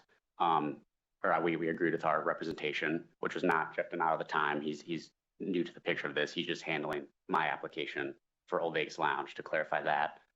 But there was a lapse. There was a lot of confusion. Is he new to the picture, or was he representing you before? He was representing. So for clarification, Okay. I initially started with Mr. Fred Slark with his original application. When things started becoming of concern there was another representative, another attorney that got involved, legal counsel, that took over that application. That application then proceeded forward under that representation, and I didn't have anything to do with that at that point. And then the 1-day opening was secured under prior representation. After that was secured, the transition between that and the new with me, then we started working on the application for Mr. James Slark to come forward as the 100% owner of Rush Hour 3. So there was a transition period. Okay, let's talk more about the representation issue. Did you file the current key employee application? I did not. Right. I had nothing, and that's why I indicated to the gaming agent that when I was noticed for agenda item number 3, the key employee, that's the first that I've heard about that. So I was not involved with those key employee applications. I did not prepare or submit those key employee applications. That was all done through prior representation that worked with Mr. James Slark on that piece of it. Were you aware of the ongoing conversations to have James Clark take over the operations? I was not involved with those conversations. I understand that you weren't involved with the conversations. I'm not trying to say that you were. What I'm asking is whether you were aware. So they came to me and said this is what they were told by prior representative, that he could move forward as a possibility of taking over the location. Based upon that information, we prepared the application for Mr. James Slark to move forward at this location. So one singular location, not all 3 locations? Correct. Was your understanding? That was my understanding. Okay. Thank you. Judge, questions? Yes, thank you, Chairman. The notes here, according to the investigative report, say that basically, Old Vegas Lounge is supposed to be sold from your father to you. Correct. So why didn't that happen? It's in the process of happening upon approval of, and I have a promissory note. So that was our plan. That's what we were told. Approval of what? Are giving you the license that you're here for today? Correct. And I believe the purchase is already, it is mine technically. There was a stock You should purchase have filed agreement. for a sale and transfer, right? There was a stock purchase agreement executed in which Mr. James Slark became 100% owner of Rush Hour 3 Inc., which was the prior applicant under Mr. Fred Slark. So now Mr. James Slark is here today as the 100% owner of Rush Hour 3, seeking the approval to move forward with that new location only. Because there's no gaming at the location. Correct. It's not currently open or operating. But it has been sold? Has not been sold. So they did the stock transfer agreement and executed that contingent upon these approvals of getting licenses needed to operate the business. That was the understanding that we all had back last year. It might have got messed up with Mr. Moran dealing with staff on this, but the notes here say that on October 4th, Mr. Moran met with staff and discussed the following issues. One was providing a written update to the board regarding the outstanding issues mentioned above. 2, staff explained to Mr. Moran that the board is expecting Fred Slark to sell the location either to James or to another party. No mention of it being contingent on licensing approval. And then 3, staff explained to Mr. Moran that the board could move forward with a complaint against Fred Slark as he remains licensed at 2 other locations. And then it goes on, there's several other statements, but I'm kind of in the same mindset as the chair. It should have been sold. without a contingent provision. It was really about timing is how long did it take? We were, I think I'll speak for myself. I thought things were going to move very fast. Mhm. And I understand you said there's a complicated backstory. And I'll try but, to dive more, yeah. Yeah, Mr. Slark, Yeah, I'm sorry. yeah, Can you're you aware of hear the me? fact that we were considering having you explain what was going on, and you've been before this body before and explained some of your past history. Okay. And I'll get into some of that in a minute, but you explained to us after this, let's start not with the board meeting, but the August one-day operation of gaming at the location. Okay. What happened after that for you trying to sell the business to your son or to somebody else? Well, meeting with the ex-counsel and trying to get a direction of where I was going to go with this. It was advised that we move forward with him. And it was taking a lot of time, a lot of emails, a lot of back and forth, and a lot of money. And honestly, getting the runaround, the meetings, the private meetings, all the things you guys were talking about, I had no clue what was going on. It's very, very frustrating, very stressful. It's been a long 3.5 years, a tremendous stress, sleepless nights. I can go on and on about that. I'm here today to show myself, to answer any questions you may have. I'm an honest person. I'm straightforward. I gave you my phone. I gave you my life. A lot of things that were written in that are not true. We'll get to that later. But it hurts me deeply that I have to sit here with my son, embarrassed about this whole thing. This is not how I wanted to grow with him. This is not what I wanted to see. But I'm here as a man. I'm here to show myself and anything I can answer for you. So to answer that question, I have no clue what all these deals will be made, all these different things. It just kept changing all the time. Very frustrating. Did the term order to show cause come up with you and your prior counsel? Show cause? Order to show cause, or what they might have referred to as an OSC. What does that mean? I'm sorry. I'm taking it based on your reaction that conversation did not occur. Lost that question. That's okay. That's okay. Your reaction answered the question. No. I want to make sure I heard you right. No, that's fine. Order to show cause. I want to make sure I hear him right. Yeah. So I don't want to say something if it's the wrong thing. Yeah, no. I would like to hear you clearly. In your prior conversations with your counsel, Okay.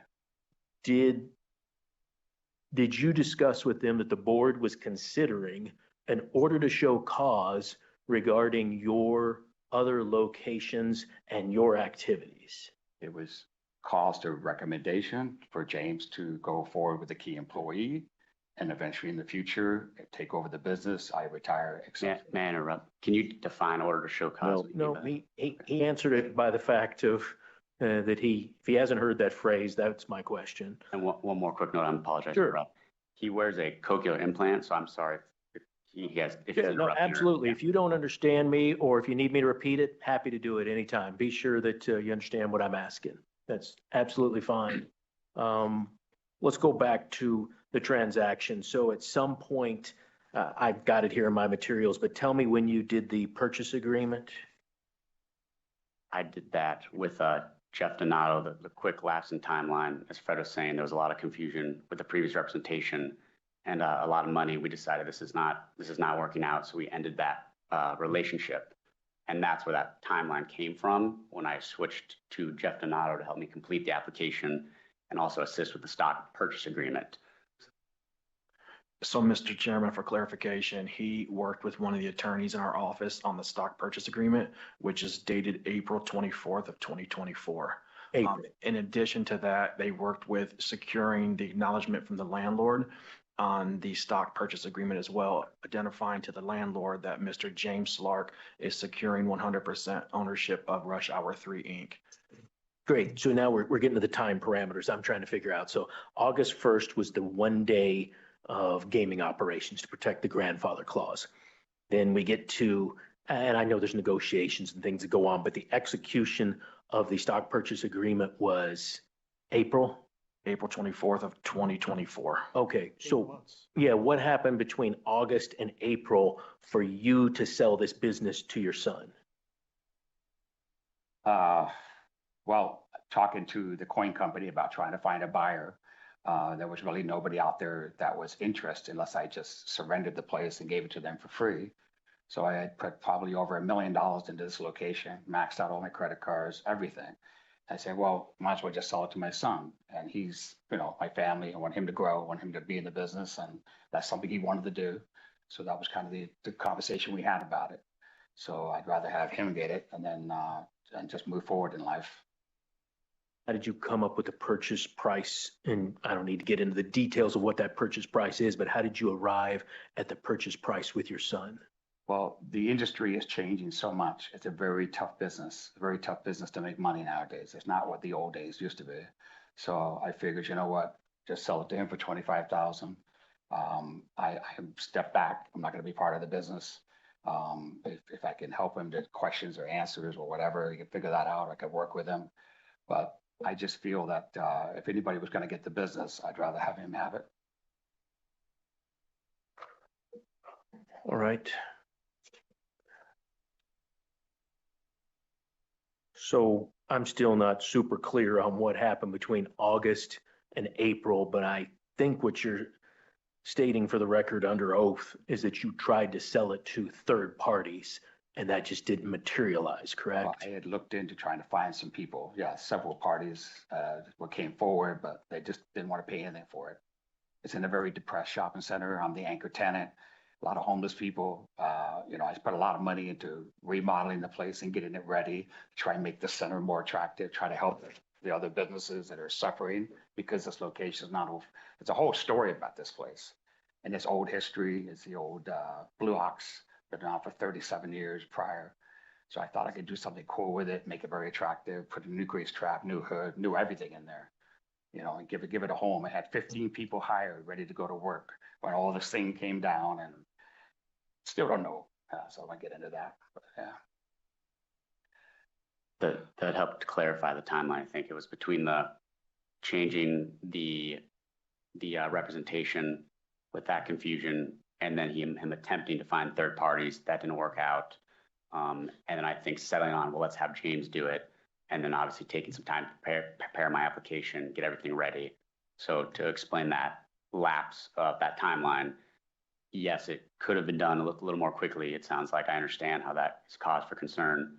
But there was a lot that happened in that time. And it was all we thought about. It wasn't like we just brush it off. Oh, we'll handle it next year. That was not the attitude. I mean, it consumed us, consumed me, as he said, just stress, not knowing what was going on, ambiguity.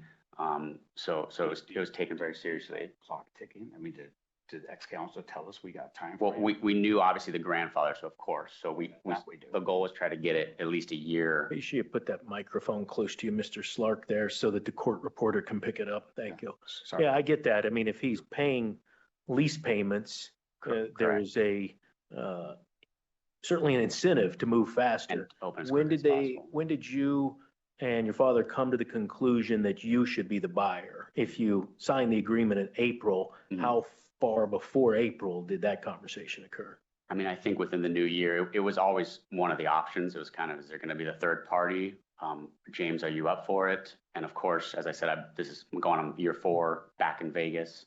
2025 will be. So I'm getting involved in learning the business. And I said, I would like to take this challenge, and I enjoy it. I enjoy the hustle and bustle every day. I work really hard at what I do. And so I said, yeah, I want to give me the shot then. So that's kind of what we settled on after exploring all possibilities, the best possibilities. So without getting too deep into the business opportunity, because that's your decision, not my decision, but your father's explained here on the record that there weren't any third-party buyers.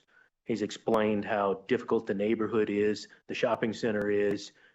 Why is this of interest to you? Are you picking up an albatross to hook around your neck? What's this of interest to you? No, I think there's of course truth in that. It is, yes, it's a shopping center bought out of bankruptcy. So there's a lot of work that's being done that needs to be done.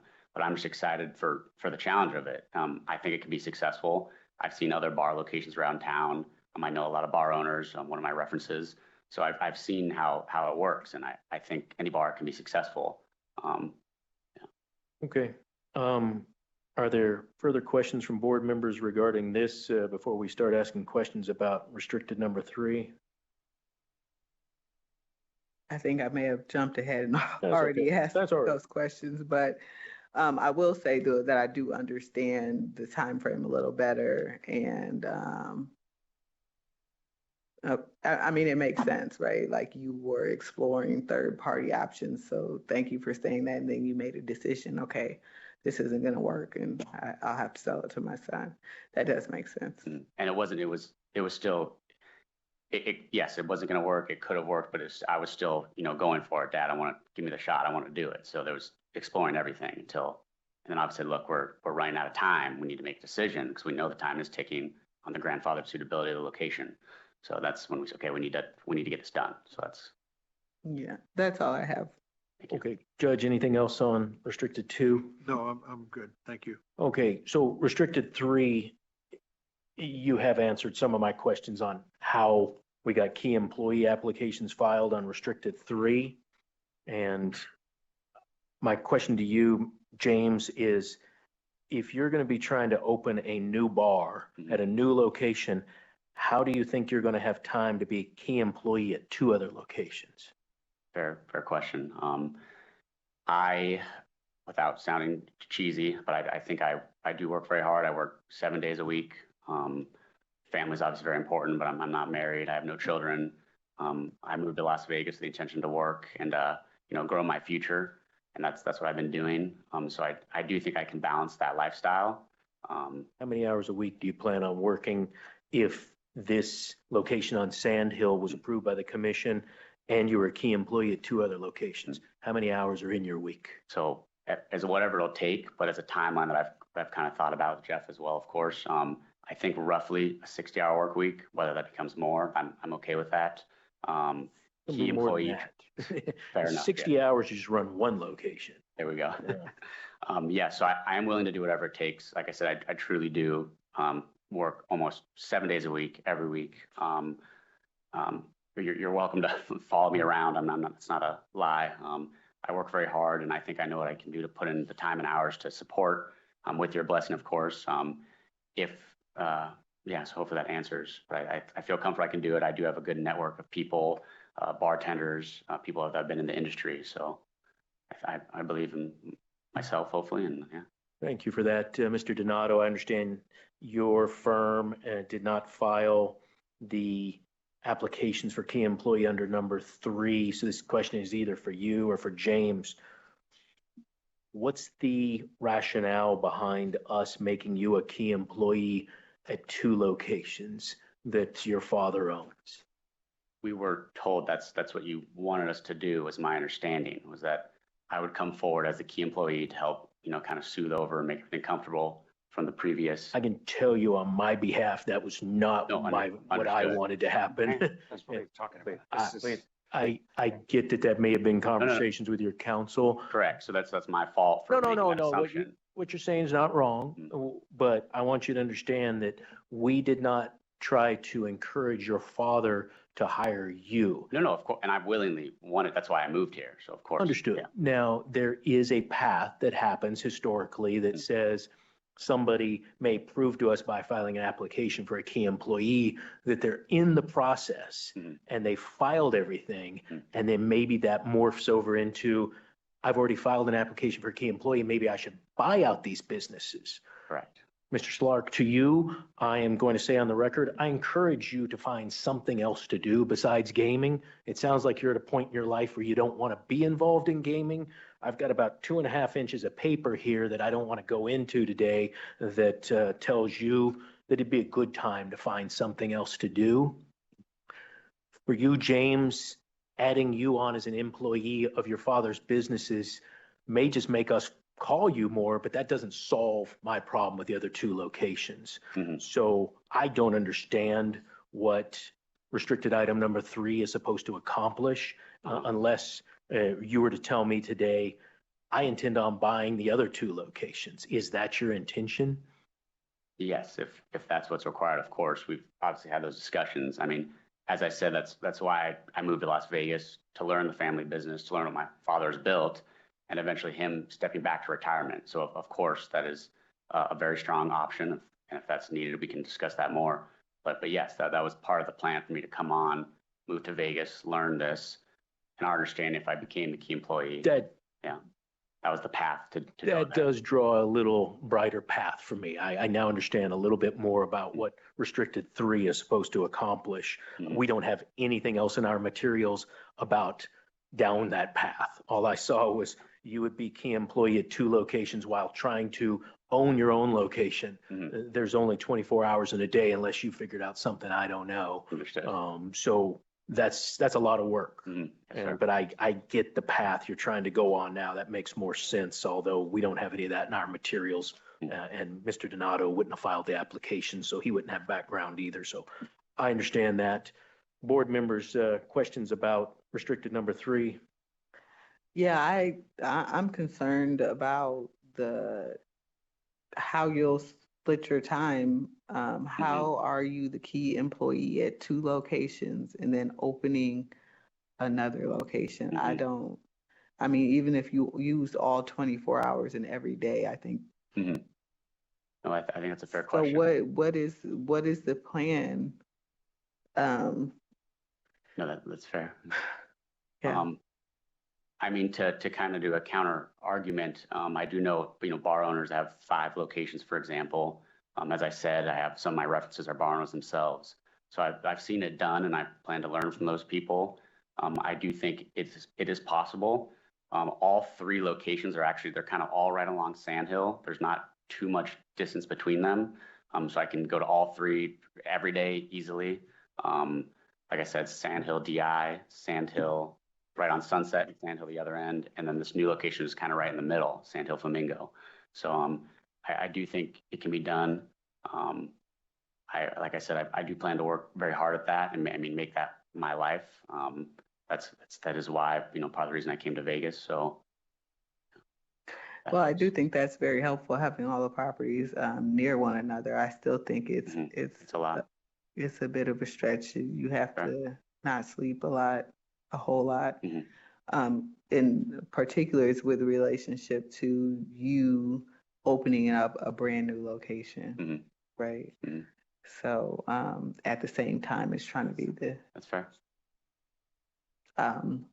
But I guess, yes, that's my concern. Like I said, I understand the bigger picture issue better, and it seems like there may have been some miscommunication.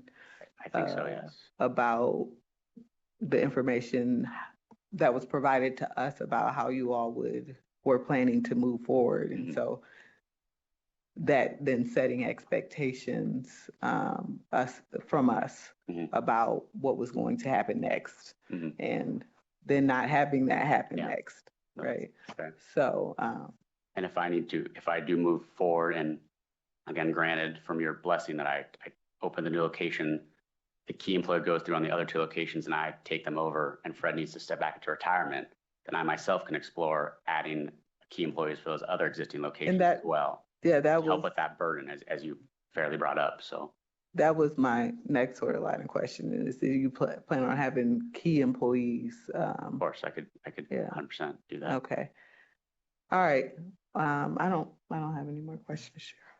Judge, questions about restricted 3? Thank you, Chairman Hendricks. So this question, I guess, goes to Fred. The 2 locations under agenda item 3, the Sunset Road and the East Desert Inn properties, are you going to sell those to your son? Yes. Yes. Have you 2 already discussed it? We have had this discussion, yes. You reached an agreed upon price? Not on those 2 locations yet, not exact monetary number. Can you afford to buy it, or is it going to be a promissory note? I would have to explore a promissory note, or explore a loan as well. It could be an option. Of course, whatever to make the board and the commission comfortable. But I could sort that out. Okay, that's fine. That's all I have. Let me follow up on that question. Mr. Schlark, you said you are interested in selling the other 2 locations to your son. What kind of timing are we talking about? And take your time, because I'm very interested in your response. How soon do you think this is going to happen? Within the next 24 months, next 2 years. I'm going to ask you one more time, and take your time. It's going to be less than 24 months. How quickly do you believe your son or somebody else may be interested in buying these other two Well, locations? it takes a year to get licensed, right? And that, Understood. Yeah, you're talking about through licensing. I'm talking about you and your son coming or a third party coming to an agreement to buy the other two locations. 90 days. Okay, very good. Yeah, I appreciate that. All right, I think I understand a little bit better what we got in front of us now. Mr. Slark, we didn't go deep into your background, but you provided the fact that you are in Las Vegas. You have been working in the tavern industry. You understand it enough. Taking over your bar and being an owner is a much different responsibility from everything that goes on with inventory and employees and running it. On top of that, you add on compliance. Understood. Have you been to our restricted gaming I have. compliance seminar? Good. Glad to hear that. That should have scratched the surface on how much is involved in being involved in the highly regulated gaming industry. With you understanding that, I will tell you that the source of funds to me to start this business seems light. I hope that's the case. I hope that you have enough money to start this location. We're going to get to a condition here in a moment, and so I'll hold that for a second. But if your father is really selling this location and stepping away from it 100%, and you're running this location as an upcoming entrepreneurial, hardworking person, as you've stated for the record, I feel more comfortable about that. Your father laid out a lot of challenges about this location. Hard work sometimes can overcome challenges. Not always, but sometimes. So I put that on to you. That's a burden that you will carry. I will tell you that I am still interested in protecting the grandfather clause because it is valuable. It's more valuable to the landlord than anybody. And so I would think moving forward today, I would feel comfortable if you were the 100% owner, which is what's in front of us. Yes, sir.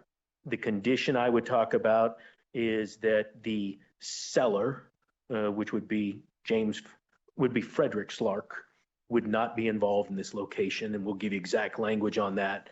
That would include if you don't have enough cash to cover operations, Mr. Fred Slark can't be putting money in unless you consult with your enrolled agent or an attorney on advising you of the proper way that can happen. And there's laws and regulations that go into that. Understood. I don't want to see a situation where your father is the actual owner and you're a straw man. I don't want to see a situation where your father is backing this and we don't know about it, because what's in front of us today is he's a seller and he's out of it. You know, obviously he's got a promissory note and we've been told about that. So that to me, I'm comfortable on moving forward on restricted 2. Let me talk about restricted 3 briefly. Adding you as a key employee to those locations does not solve what I'm concerned about. What I'm concerned about, and Mr. Fred Slark, what you will be probably seeing from us or the Attorney General's office is what's called an order to show cause. And without getting into that on the record, what that's going to be is that we're going to be asking you to put in writing certain facts that answer certain questions that we will ask you. Don't need to get into it today, but part of those facts is going to be that you represented today under oath that you intend to, I understand business things happen, but you intend to sell the businesses to a third party, your son or otherwise, these other 2 locations identified on restricted number 3 within 90 days is your goal. I'm going to hold you to that. And so at some point, we're going to see applications for the other 2. Making you a key employee in the time frame, normally I would say that doesn't solve what I just went through, but it does solve a little bit, because now you, if you get approved by the commission, you're going to be a current licensee at one location. And then if you are a key employee at 2 other locations, it's all on your back.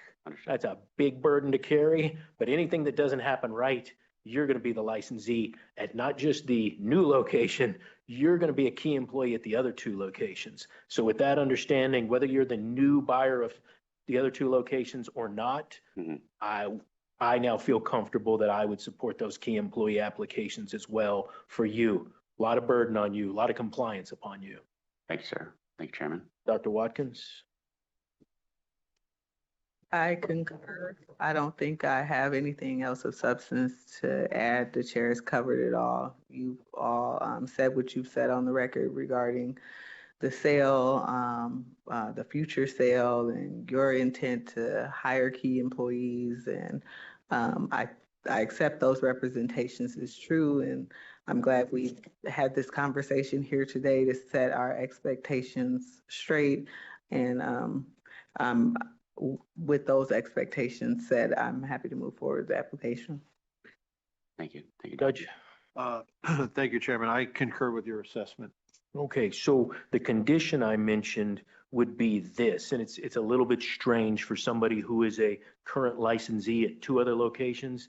But Mr. Fred Slark, the condition on restricted 2, which is the location at 4130 South Sand Hill, I would recommend there be a condition that says Frederick William Slark shall have no involvement nor influence in the gaming operations of Rush Hour 3 Inc. doing business as Old Vegas Lounge. Understood, and you have a promissory note. Yeah.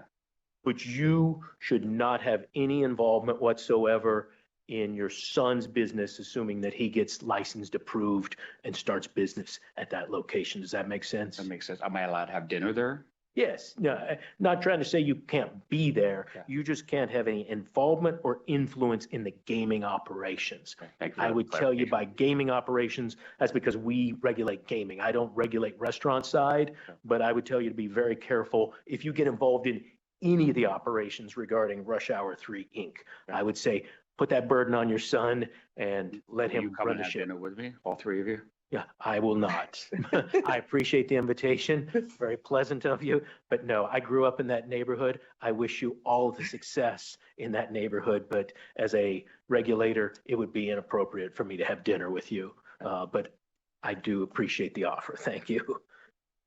Does that condition make sense to you too, James? Yes, Clark? Chairman. Okay, very good. Then I would entertain a motion then. Mr. Chairman, Yes, really quick please. for clarification, for entering the purchase, is that 90 days to enter into execute a purchase agreement for the business, or just for clarification from a licensing standpoint, so we know what that looks like? Yeah, I'm going to say it's a goal with a capital G.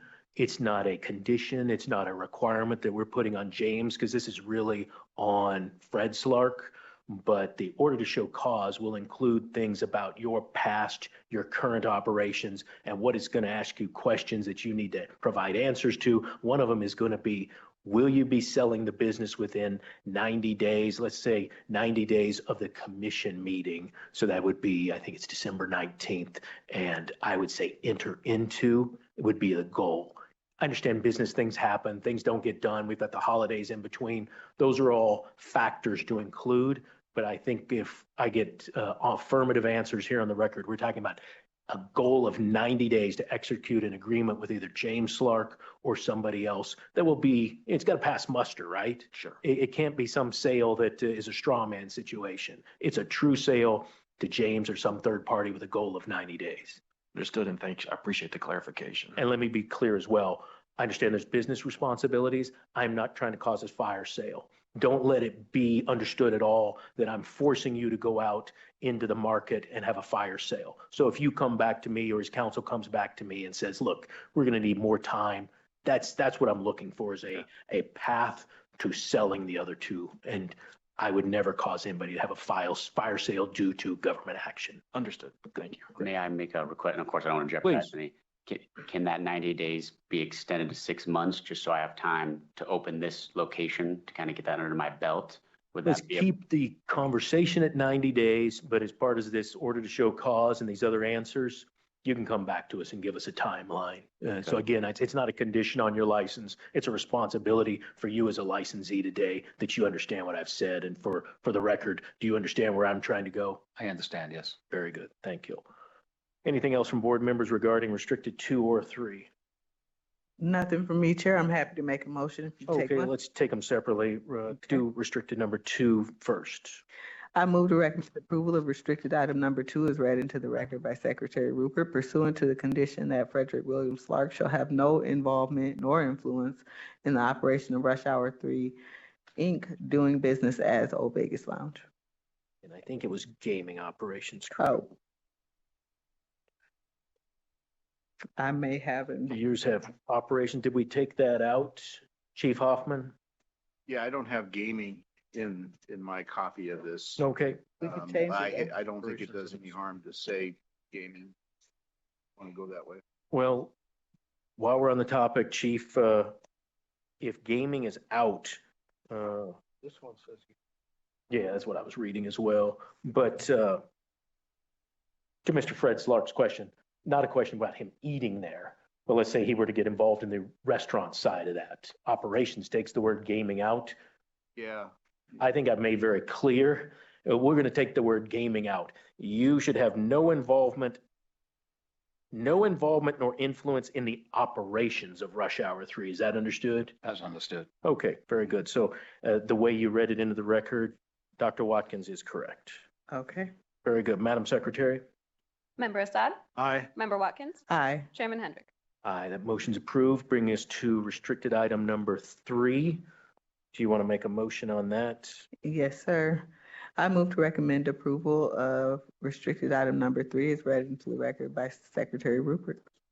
And so, Mr. James Slark, you understand that if you are a licensed key employee, if the commission so decides to license you, you will be responsible for actions and compliance and other things that happen. The owner is still also responsible, but this will make you responsible as a licensee. It's a learning experience while you are a key employee and opening your own operation. But if something bad happens at Rush Hour Inc., DBA Rush Hour Bar and Grill, or Rush Hour 2, DBA Old Vegas Tavern, that could be your responsibility as well. You understand that? Understood, Mr. Chairman. Very good. All right, then, Madam Secretary? Member Assad? Aye. Member Watkins? Aye. Chairman Hendrick? Aye. Motion passes. Thank you. I'd like to thank Agent Marta Rosen for all her work on these applications. She did a lot of hard work. We appreciate it from everybody in investigations. Thank you all. Thank you. We wish you the best of luck, and the commission meeting is in 2 weeks. Thank you, Chairman. Thank Very you, good. Board. Thank you. Thank you. All right, Madam Secretary, we're at 4 o'clock. Is the court reporter doing okay? Yes, she is. Okay, let's keep moving forward. Restricted number 4. Restricted number 4 is the application of Vegas Store LLC doing business as Corner Market for a restricted gaming license and the application of Ara Mecca for licensure as a member, manager, and key executive as noted on the agenda. You also have the request to withdraw the application of Cecilio Shaba for licensure as a member, manager, and key executive as noted on the agenda. Good afternoon, Mr. Brown. Good afternoon, everyone. David Brown on behalf of the applicant. To my right is Mr. Shaba, and to my left is Mr. Mika. I won't go into the entire history. I'll just be very brief. I know it's late in the Please. day and for everyone's benefit. There were some issues. It wasn't intentional, but Mr. Shaba was inconsistent with some of the information in his recollection of his employment. He didn't make any intentional omissions, misstatements. However, going through the process, he realized this isn't for him. It's a bona fide sale agreement. In addition to the purchase agreement that we provided, there's also a promissory note. He was never intended to be part of the business and operations, but we understand that would be a condition and we're voluntarily agreeing to that condition. It has always been Mr. Mika who is going to run the business. He's ran the business. There were no issues that were brought up with Mr. Mika. We'd respectfully just ask to allow Mr. Shaba to withdraw his application, and we're in agreement with the other condition that was recommended as well. Thank you for that, Mr. Brown. Very succinct. Mr. Mika, how many hours do you intend on working at this location each week? I'm doing more than 60 hours right now, which is I have only this store in my life. So That was my next question. Is there any other employment, or is this 100% of your time? 100% my time. Okay, very good. And you understand and intend that the purchase of this market, as Mr. Brown said, is bona fide purchase. Mr. Shaba will not be involved. You're 100% responsible. You're making the purchase, other than if you owe him money, obviously. Good. How will you be paying for the purchase? Is it just out of cash flow from the business? Yes. Okay. And you attended our restricted licensee gaming compliance seminar, correct? Yes. And I assume you saw that, as you probably heard this afternoon, being involved in the gaming business is a highly regulated, highly compliance-oriented business, correct? Yeah. So along with everything else you have to do with selling liquor, selling tobacco, you now have, if you get approved by the Gaming Commission, will have gaming machines in your store, and it's your responsibility to comply with all the statutes and regulations. You understand that? Good. All right. Mr. Shaba, appreciate you being here. Understand, as Mr. Brown said, you have decided that the gaming industry is just not something that you're interested in being involved in, so you're stepping away. Is that correct? That is correct, sir. Okay. And the only reason you're doing that is you've decided that it'd be easier to get out of gaming and sell to Mr. Mika. Is that correct? Yes, sir. Okay, very good. Dr. Watkins? Good afternoon, Mr. Brown. I think the issues have been covered by yourself very succinctly, I might add, and by the chairman. I don't have anything else of substance to add. I'm in support. Thank you. Judge Assad? No questions. I'm pretty clear on everything that's been discussed earlier. Okay. Anything else, Mr. Brown? No, thank you all for your time. Great. Then we would take two separate motions. Let's start first with the request to withdraw the application of Mr. Shaba. Chair, Do we need to rescind? three motions. Motion first, the previous motion. Very good. So it was brought up the fact that we had made this recommendation to the commission, and because that is hanging out there, we actually need a motion to rescind the board action so that we can now consider this action. So would somebody like to make a motion to rescind the board's prior action? Absolutely. I move to rescind the motion to recommend approval made by Member Assad and adopted by the board at its July 10th, 2024 board meeting on restricted agenda item number 1. Very good. Thank you, Madam Secretary. Member Assad? Aye. Member Watkins? Aye. Chairman Hendrick? Aye, so that motion is approved and our prior action has been rescinded. Then I would take a separate motion on the request to withdraw the application of Mr. Shaba. I move to grant the motion to withdraw without prejudice. Madam Secretary? Member Assad? Aye. Member Watkins? Aye. Chairman Hendrick? Aye, that motion passes. And then finally, the action today is for the restricted gaming license and the application for licensure, member, manager, and key executive of Mr. Mika, which we can now take because we rescinded the earlier action. Do you have a motion on that, Dr. Watkins? I sure do. I move to recommend approval of the remaining applications in restricted item number 4 as read into the record by Secretary Rupert pursuant to the following conditions. The surveillance system and/or mirrors must be inspected and approved by the Nevada Gaming Control Board Enforcement Division within 60 days of issuance of the state gaming license and thereafter be maintained at or above the standard that is approved. Cecilia Shaba shall have no involvement nor influence in the operation of Vegas Store LLC doing business as Corner Market. And Mr. Brown, I believe you stated for the record that you've reviewed both those conditions and you and your client agree to them. That is correct. Yes. Great. Thank you. Madam Secretary? Member Assad? Aye. Member Watkins? Aye. Chairman Hendrick? Aye, the motion passes. Good luck to you, Ms. Shaba. Good luck to you as well. Thank you so much. Thank you so much. Thank you all again. And we do want to thank Agent Lombardo. He was very patient walking us through this process. Thank you. Thank you all. I just have a quick question. Where on Charleston is this? West Charleston? What's the cross street? Rainbow. Rainbow and Charleston. Very good. Thank you. Charleston Rainbow. Thank you, sir. Thank you. Good luck to you. Bringing us to restricted item number 5. Restricted number 5 is the application of BSAG Corporation to receive a percentage of gaming revenue from Sartini Gaming LLC doing business at 7-Eleven store number 19220E. It is also the application of Mandeep Kaur for licensure as an officer, director, and shareholder as noted on the agenda. Good afternoon, Mr. Donato. Good afternoon, Mr. Chairman, members of the board, Madam Secretary, Jeff Donato, enrolled agent. And joining me today from Carson City is Mandeep Kaur, and we appreciate the ability for her to appear from Carson City. We know it's been a long afternoon, and if you would like to, we can either go straight to questions or we can have Mrs. Kaur provide some background information about herself. Yeah, let's do it briefly. Good afternoon, Ms. Kaur. If you could give us a brief background on yourself. Your microphone may need to be turned on there for you. I know we're having some AV issues to Carson City. Go ahead and speak and we'll see if we can hear you. Yeah, hi, my name is Mandeep. Great, we Hello? can hear you. Yeah. Yeah, so my name is Mandeep Kaur. I was born and raised in India, and I moved to United States, Sacramento, California in November 2003. And then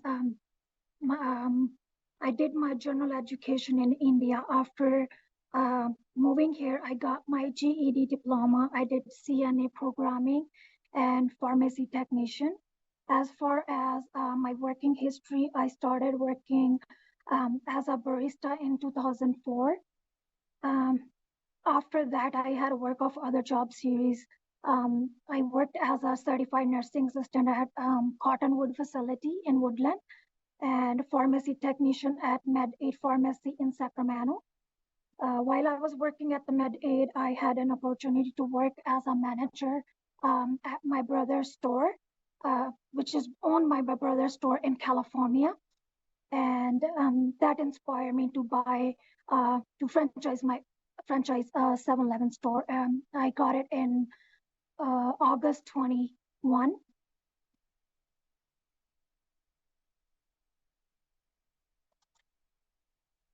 Thank you for that.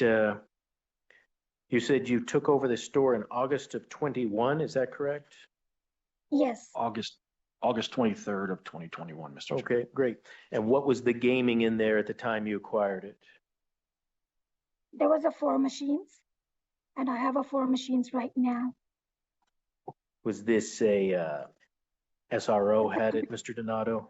Yes, that's correct. The gaming license is held by the SRO, and since she took over, she's been on a space lease since that time frame, and she's requesting to now participate in the gaming revenue. Great, thank you.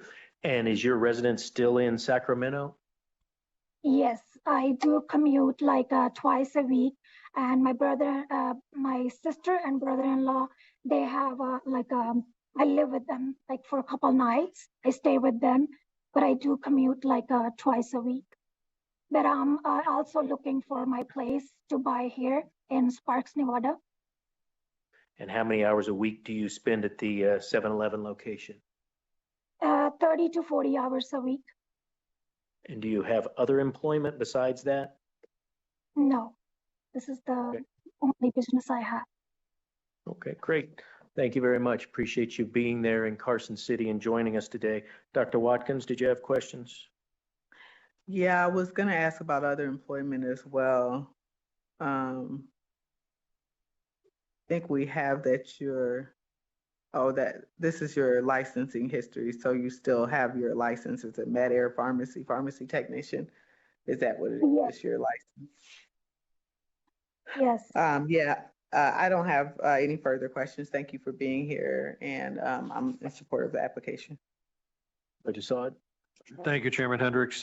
Just wanted to congratulate you for, being a good citizen, transitioning from another country and becoming a productive member of society and opening up your own business. That's very commendable. I don't have any specific questions. Agent Partee and Special Agent Peters and Supervisor Allen and Chief Hoffman, they all did a great job putting together this application. It's very straightforward. So I'm happy to support your application. Thank It's you. my understanding that you attended our restricted licensee compliance seminar. Is that correct? Yes, I did in November. Very good. And I'm sure from that you learned that this is an extremely highly regulated industry, correct? Yes. Good. A lot of compliance that we require. Yes. Okay, great. Mr. Donato, anything else you need to add? No, just like to echo board member comments regarding Agent Partee's hard work on this application. So appreciate all her work. Great. Then I would entertain a motion on restricted item number 5. I move to recommend approval of restricted item number 5 as read into the record by Secretary Rupert. Madam Secretary. Member Assad? Aye. Member Watkins? Aye. Chairman Hendrick? Aye, motion passes. Thank you and good luck to you. Thank you very much. Thank you. Thank Bringing you. us to restricted number 6. Restricted number 6 are the applications of Black Willow Corporation for a transfer of interest as noted on the agenda. It is also the applications of Tanya Svoboda and Gary Svoboda Sr. for licensure as an officer, director, and/or shareholder as noted on the agenda. You also have the applications by Tanya Svoboda and Gary Svoboda Sr. to pledge equity interest as noted on the agenda. Good afternoon. Oh, good afternoon. Sorry, an unusual setup. It is. Good afternoon, Chair and members of the board. For the record, again, I'm Kelsey Banu with the law firm of McDonald Crono, and I'm here on behalf of both Black Willow Corporation, DBA Shoshone Market, and Tanya and Gary Svoboda. We're very grateful for the waiver of appearance of the transferor, Anberg, trustee of the Anberg Trust. With me this afternoon to my right are the applicants, the transferees, Tanya and Gary Svoboda. Thank you so much for allowing us to appear from Carson City. We're here for a few applications as read into the record by Madam Secretary. First, we've got an application for the proposed transfer from the Ann Trust to each of the Svobodas. It would be a 100% interest transfer, 50% to Tanya and 50% to Gary. Second, we have the applications for the licensure of each of Tanya and Gary as shareholders, officers, and directors of the Shoshone Market. And then finally, related to the purchase sale agreement, we have an application by each of Tanya and Gary to pledge their membership interest in the Shoshone Market back to the transferor, Anberg, trustee of the Anberg Trust, in conjunction with a secured promissory note. In preparation for the requested approval of these items, amongst other steps, each of Tanya and Gary have taken and completed the board's restricted licensee compliance seminar. And with that, Tanya and Gary are prepared to briefly introduce themselves and provide some background, or given the sake of time, we can just open it up to any questions you may have. Thank you, Ms. Banu. Yes, Mr. and Mrs. Swoboda, if there's anything you believe we need to hear about your background, please feel free. Otherwise, obviously, we have a detailed investigative background. And I can tell you my questions are, what experience have you had in the store, and how many hours a week do you plan on spending there each? But if you want to add anything else, please feel free. Okay, great. Yes, my experience in the store is I started when I was 19 with my parents when they built the store. And I stayed in every job capacity for about 15 years. And then my husband was transferred, so we left the state. I came back in 2016. And since 2016, I've been running every aspect of the store, the day-to-day operations, the bookkeeping, everything in the store. And that's where I'm at now. My husband retired in 2021 from his job. And at this point, my mother is 75 and ready to step down. So it was kind of like perfect timing that we would purchase the store from her. And how many hours do each of you spend or plan to spend working at the store? I'm there now about 40 to 50 to 60 hours a week at this point, and I'll probably be there that same amount for a while. And for you, Mr. Swoboda?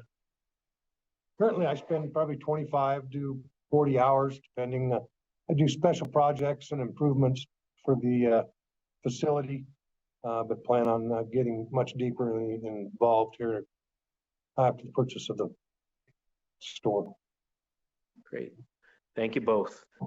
Dr. Watkins, do you have questions?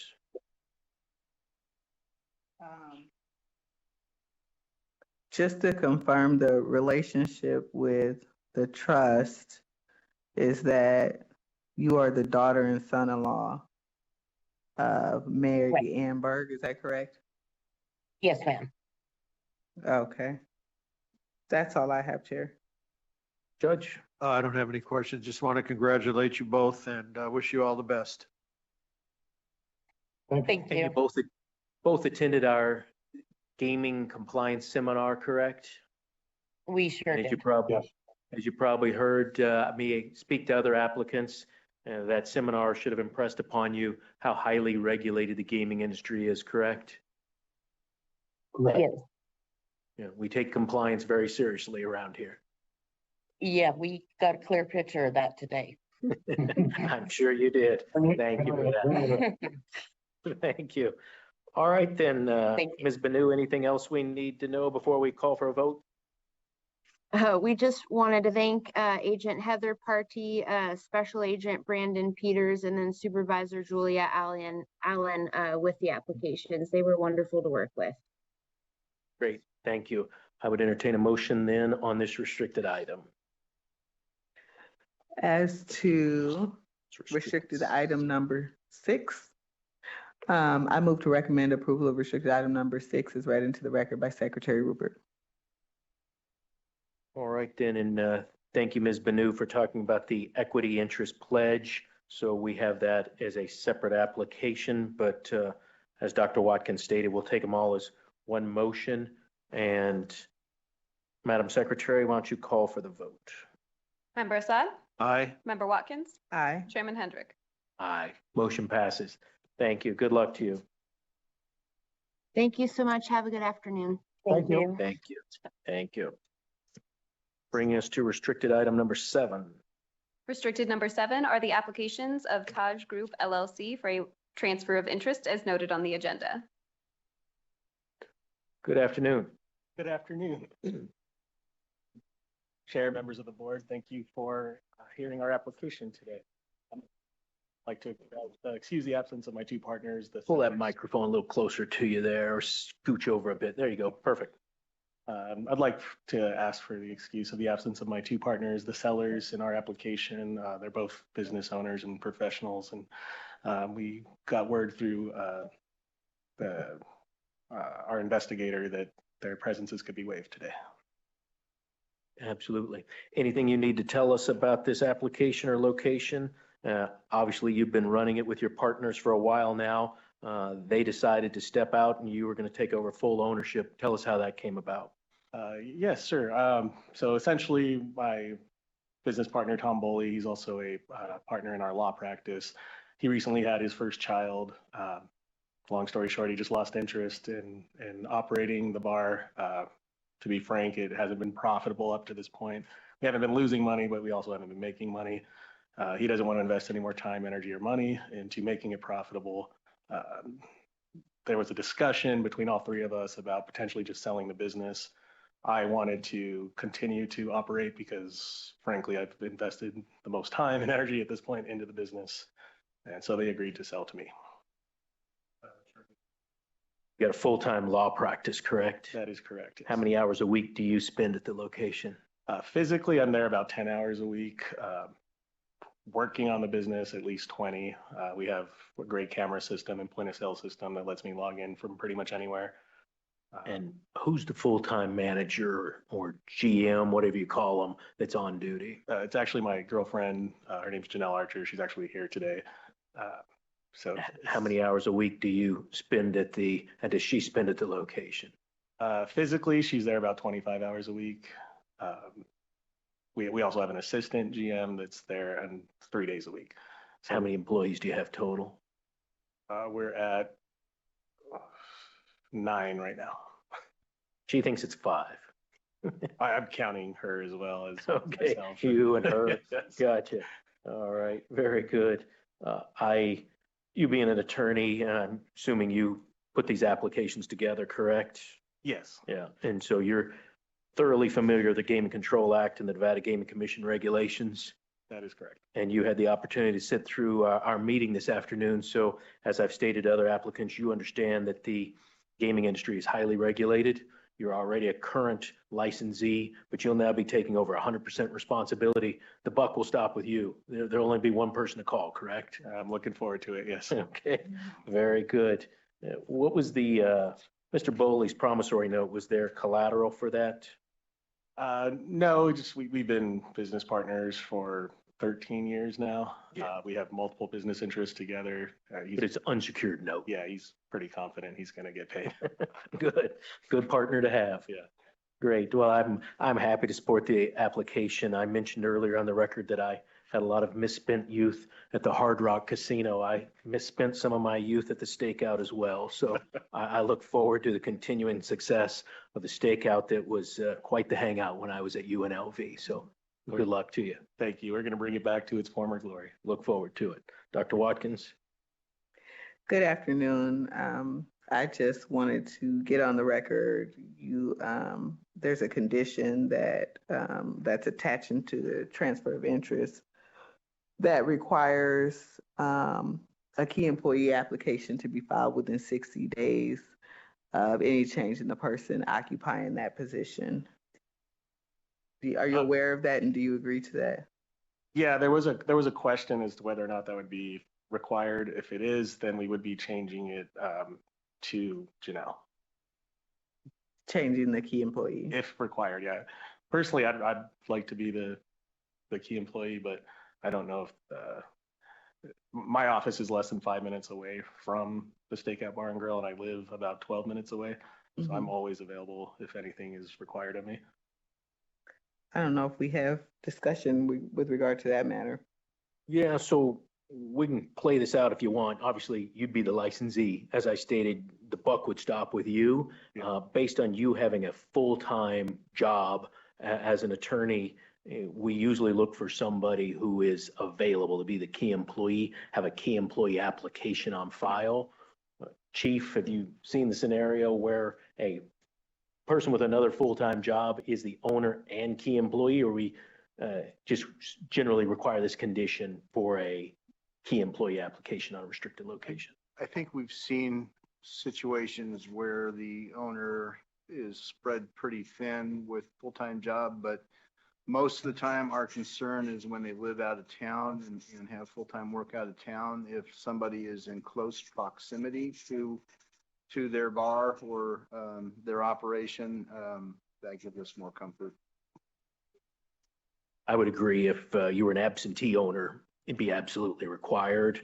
You being here and you're making representations that you'd be the one to be there, that's sometimes difficult. If you tell me I was in court, I was in deposition, and we've got agents who show up and they say, I need to speak to somebody now, that's usually the key employee. So I don't see a problem putting the condition on there. Is there a reason you don't want the condition on there? Go ahead, turn the mic on. So I intend to be far more personally involved as the sole owner. My area of practice, and I own my own practice, is personal injury and estate planning.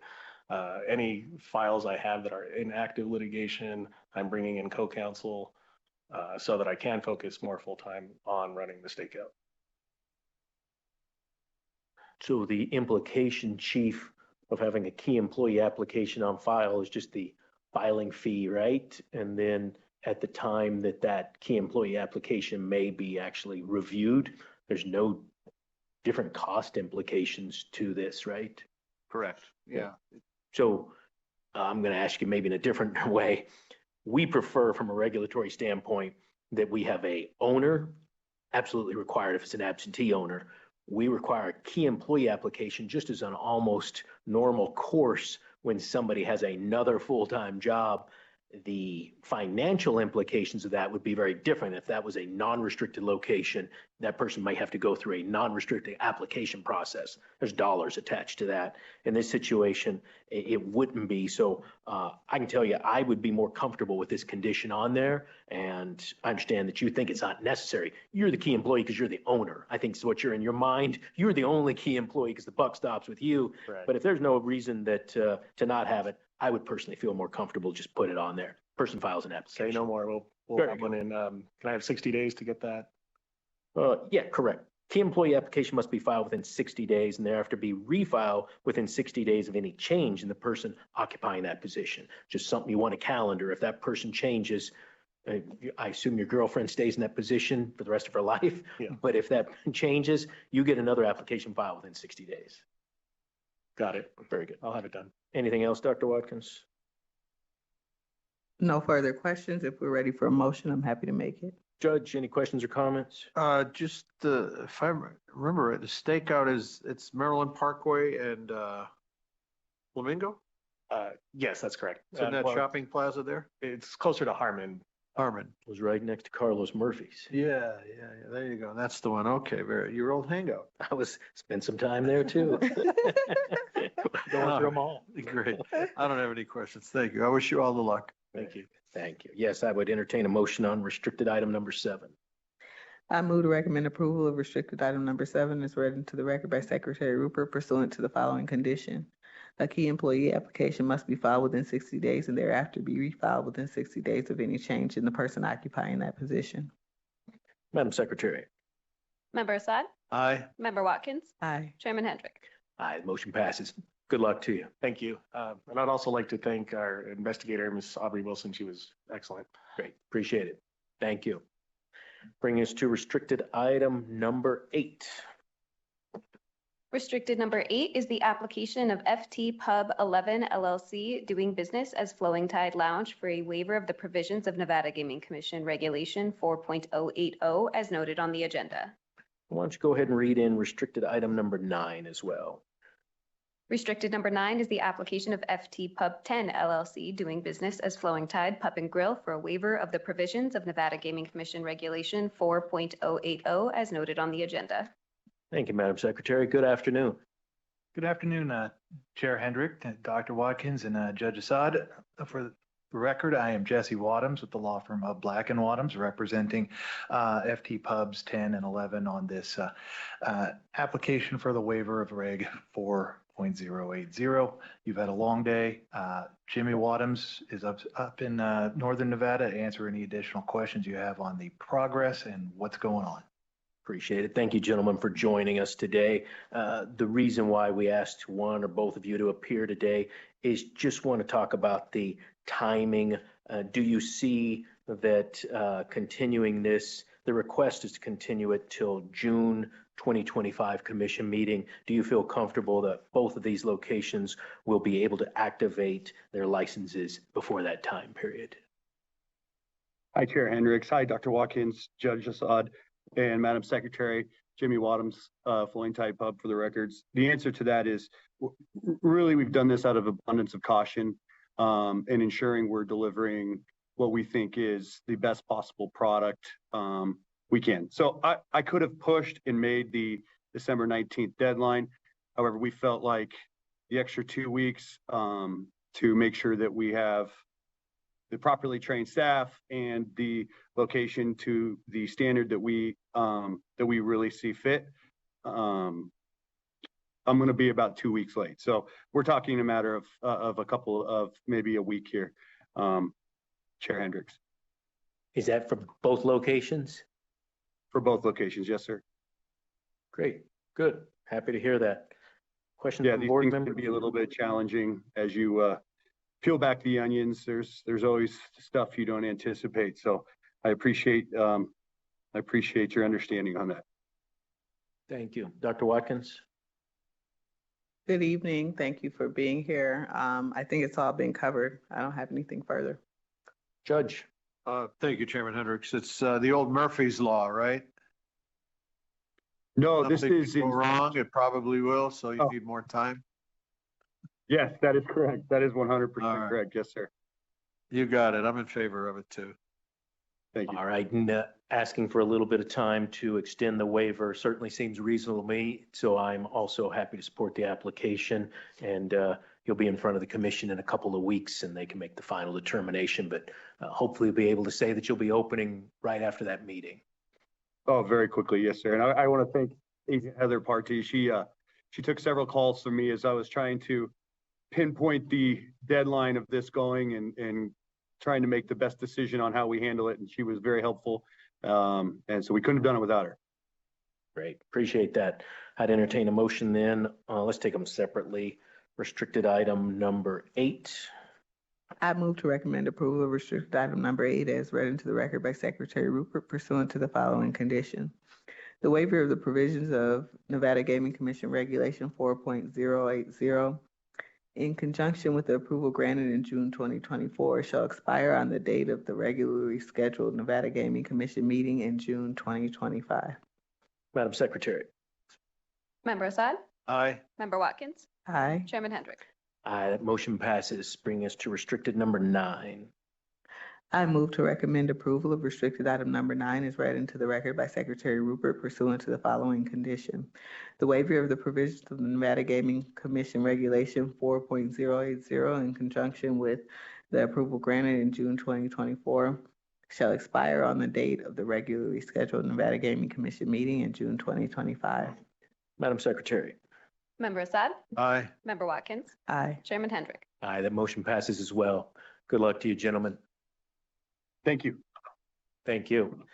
And restricted 10, 11, and 12 were on our consent agenda, correct, Madam Secretary? Correct. Bringing us, I believe, to our new game, correct? Correct. All right. You have one request for final approval of a new game. That item is Take Two Back Poker, submitted by AGS, a Delaware limited liability company. Good afternoon.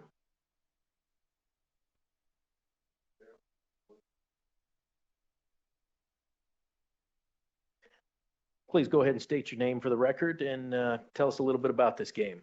My name is Tyler Knight, and the game is a stud poker game. We're excited to offer our progressive systems on this to the customers that are interested here in Nevada. Great. Was there a field trial on this? There was not. I believe there was not. That's what I was thinking. I haven't reviewed my materials in a couple of days, but wasn't necessary because, as you said, it's a version of poker that's already in the industry, correct? Correct. All right. So we waive the field trial. For the purposes of the record, a requirement for the board to recommend a new game, actually to approve a new game and send it forward, is that it requires a description of the rules, which is presented, written documentation of any intellectual property, proposed schedule of payouts, statistical evaluation of theoretical percentages, and results from independent testing lab. That's all in our materials you've submitted. We didn't have the field trial as we just discussed, and obviously it needs to be considered for purposes of whether or not it was consistent with Nevada's public policy, which is considered under 463.0129 of the Nevada Revised Statutes. I believe it is because, as you said, the game is already out in the industry, and always encouraging new games is important to the gaming industry and vital to the state economy. So that fits the public policy of our state. As you're probably also aware, that any action by the board or commission does not imply or implicate that we are in any way influencing or voting upon or making any recommendation regarding intellectual property, whether it's your intellectual property or anybody else's intellectual property. This is simply an approval of the gaming product, the new game, and whether or not it should be allowed on Nevada casino floors. Is that understandable? Understood, sir. Great. Appreciate that. Dr. Watkins, any questions?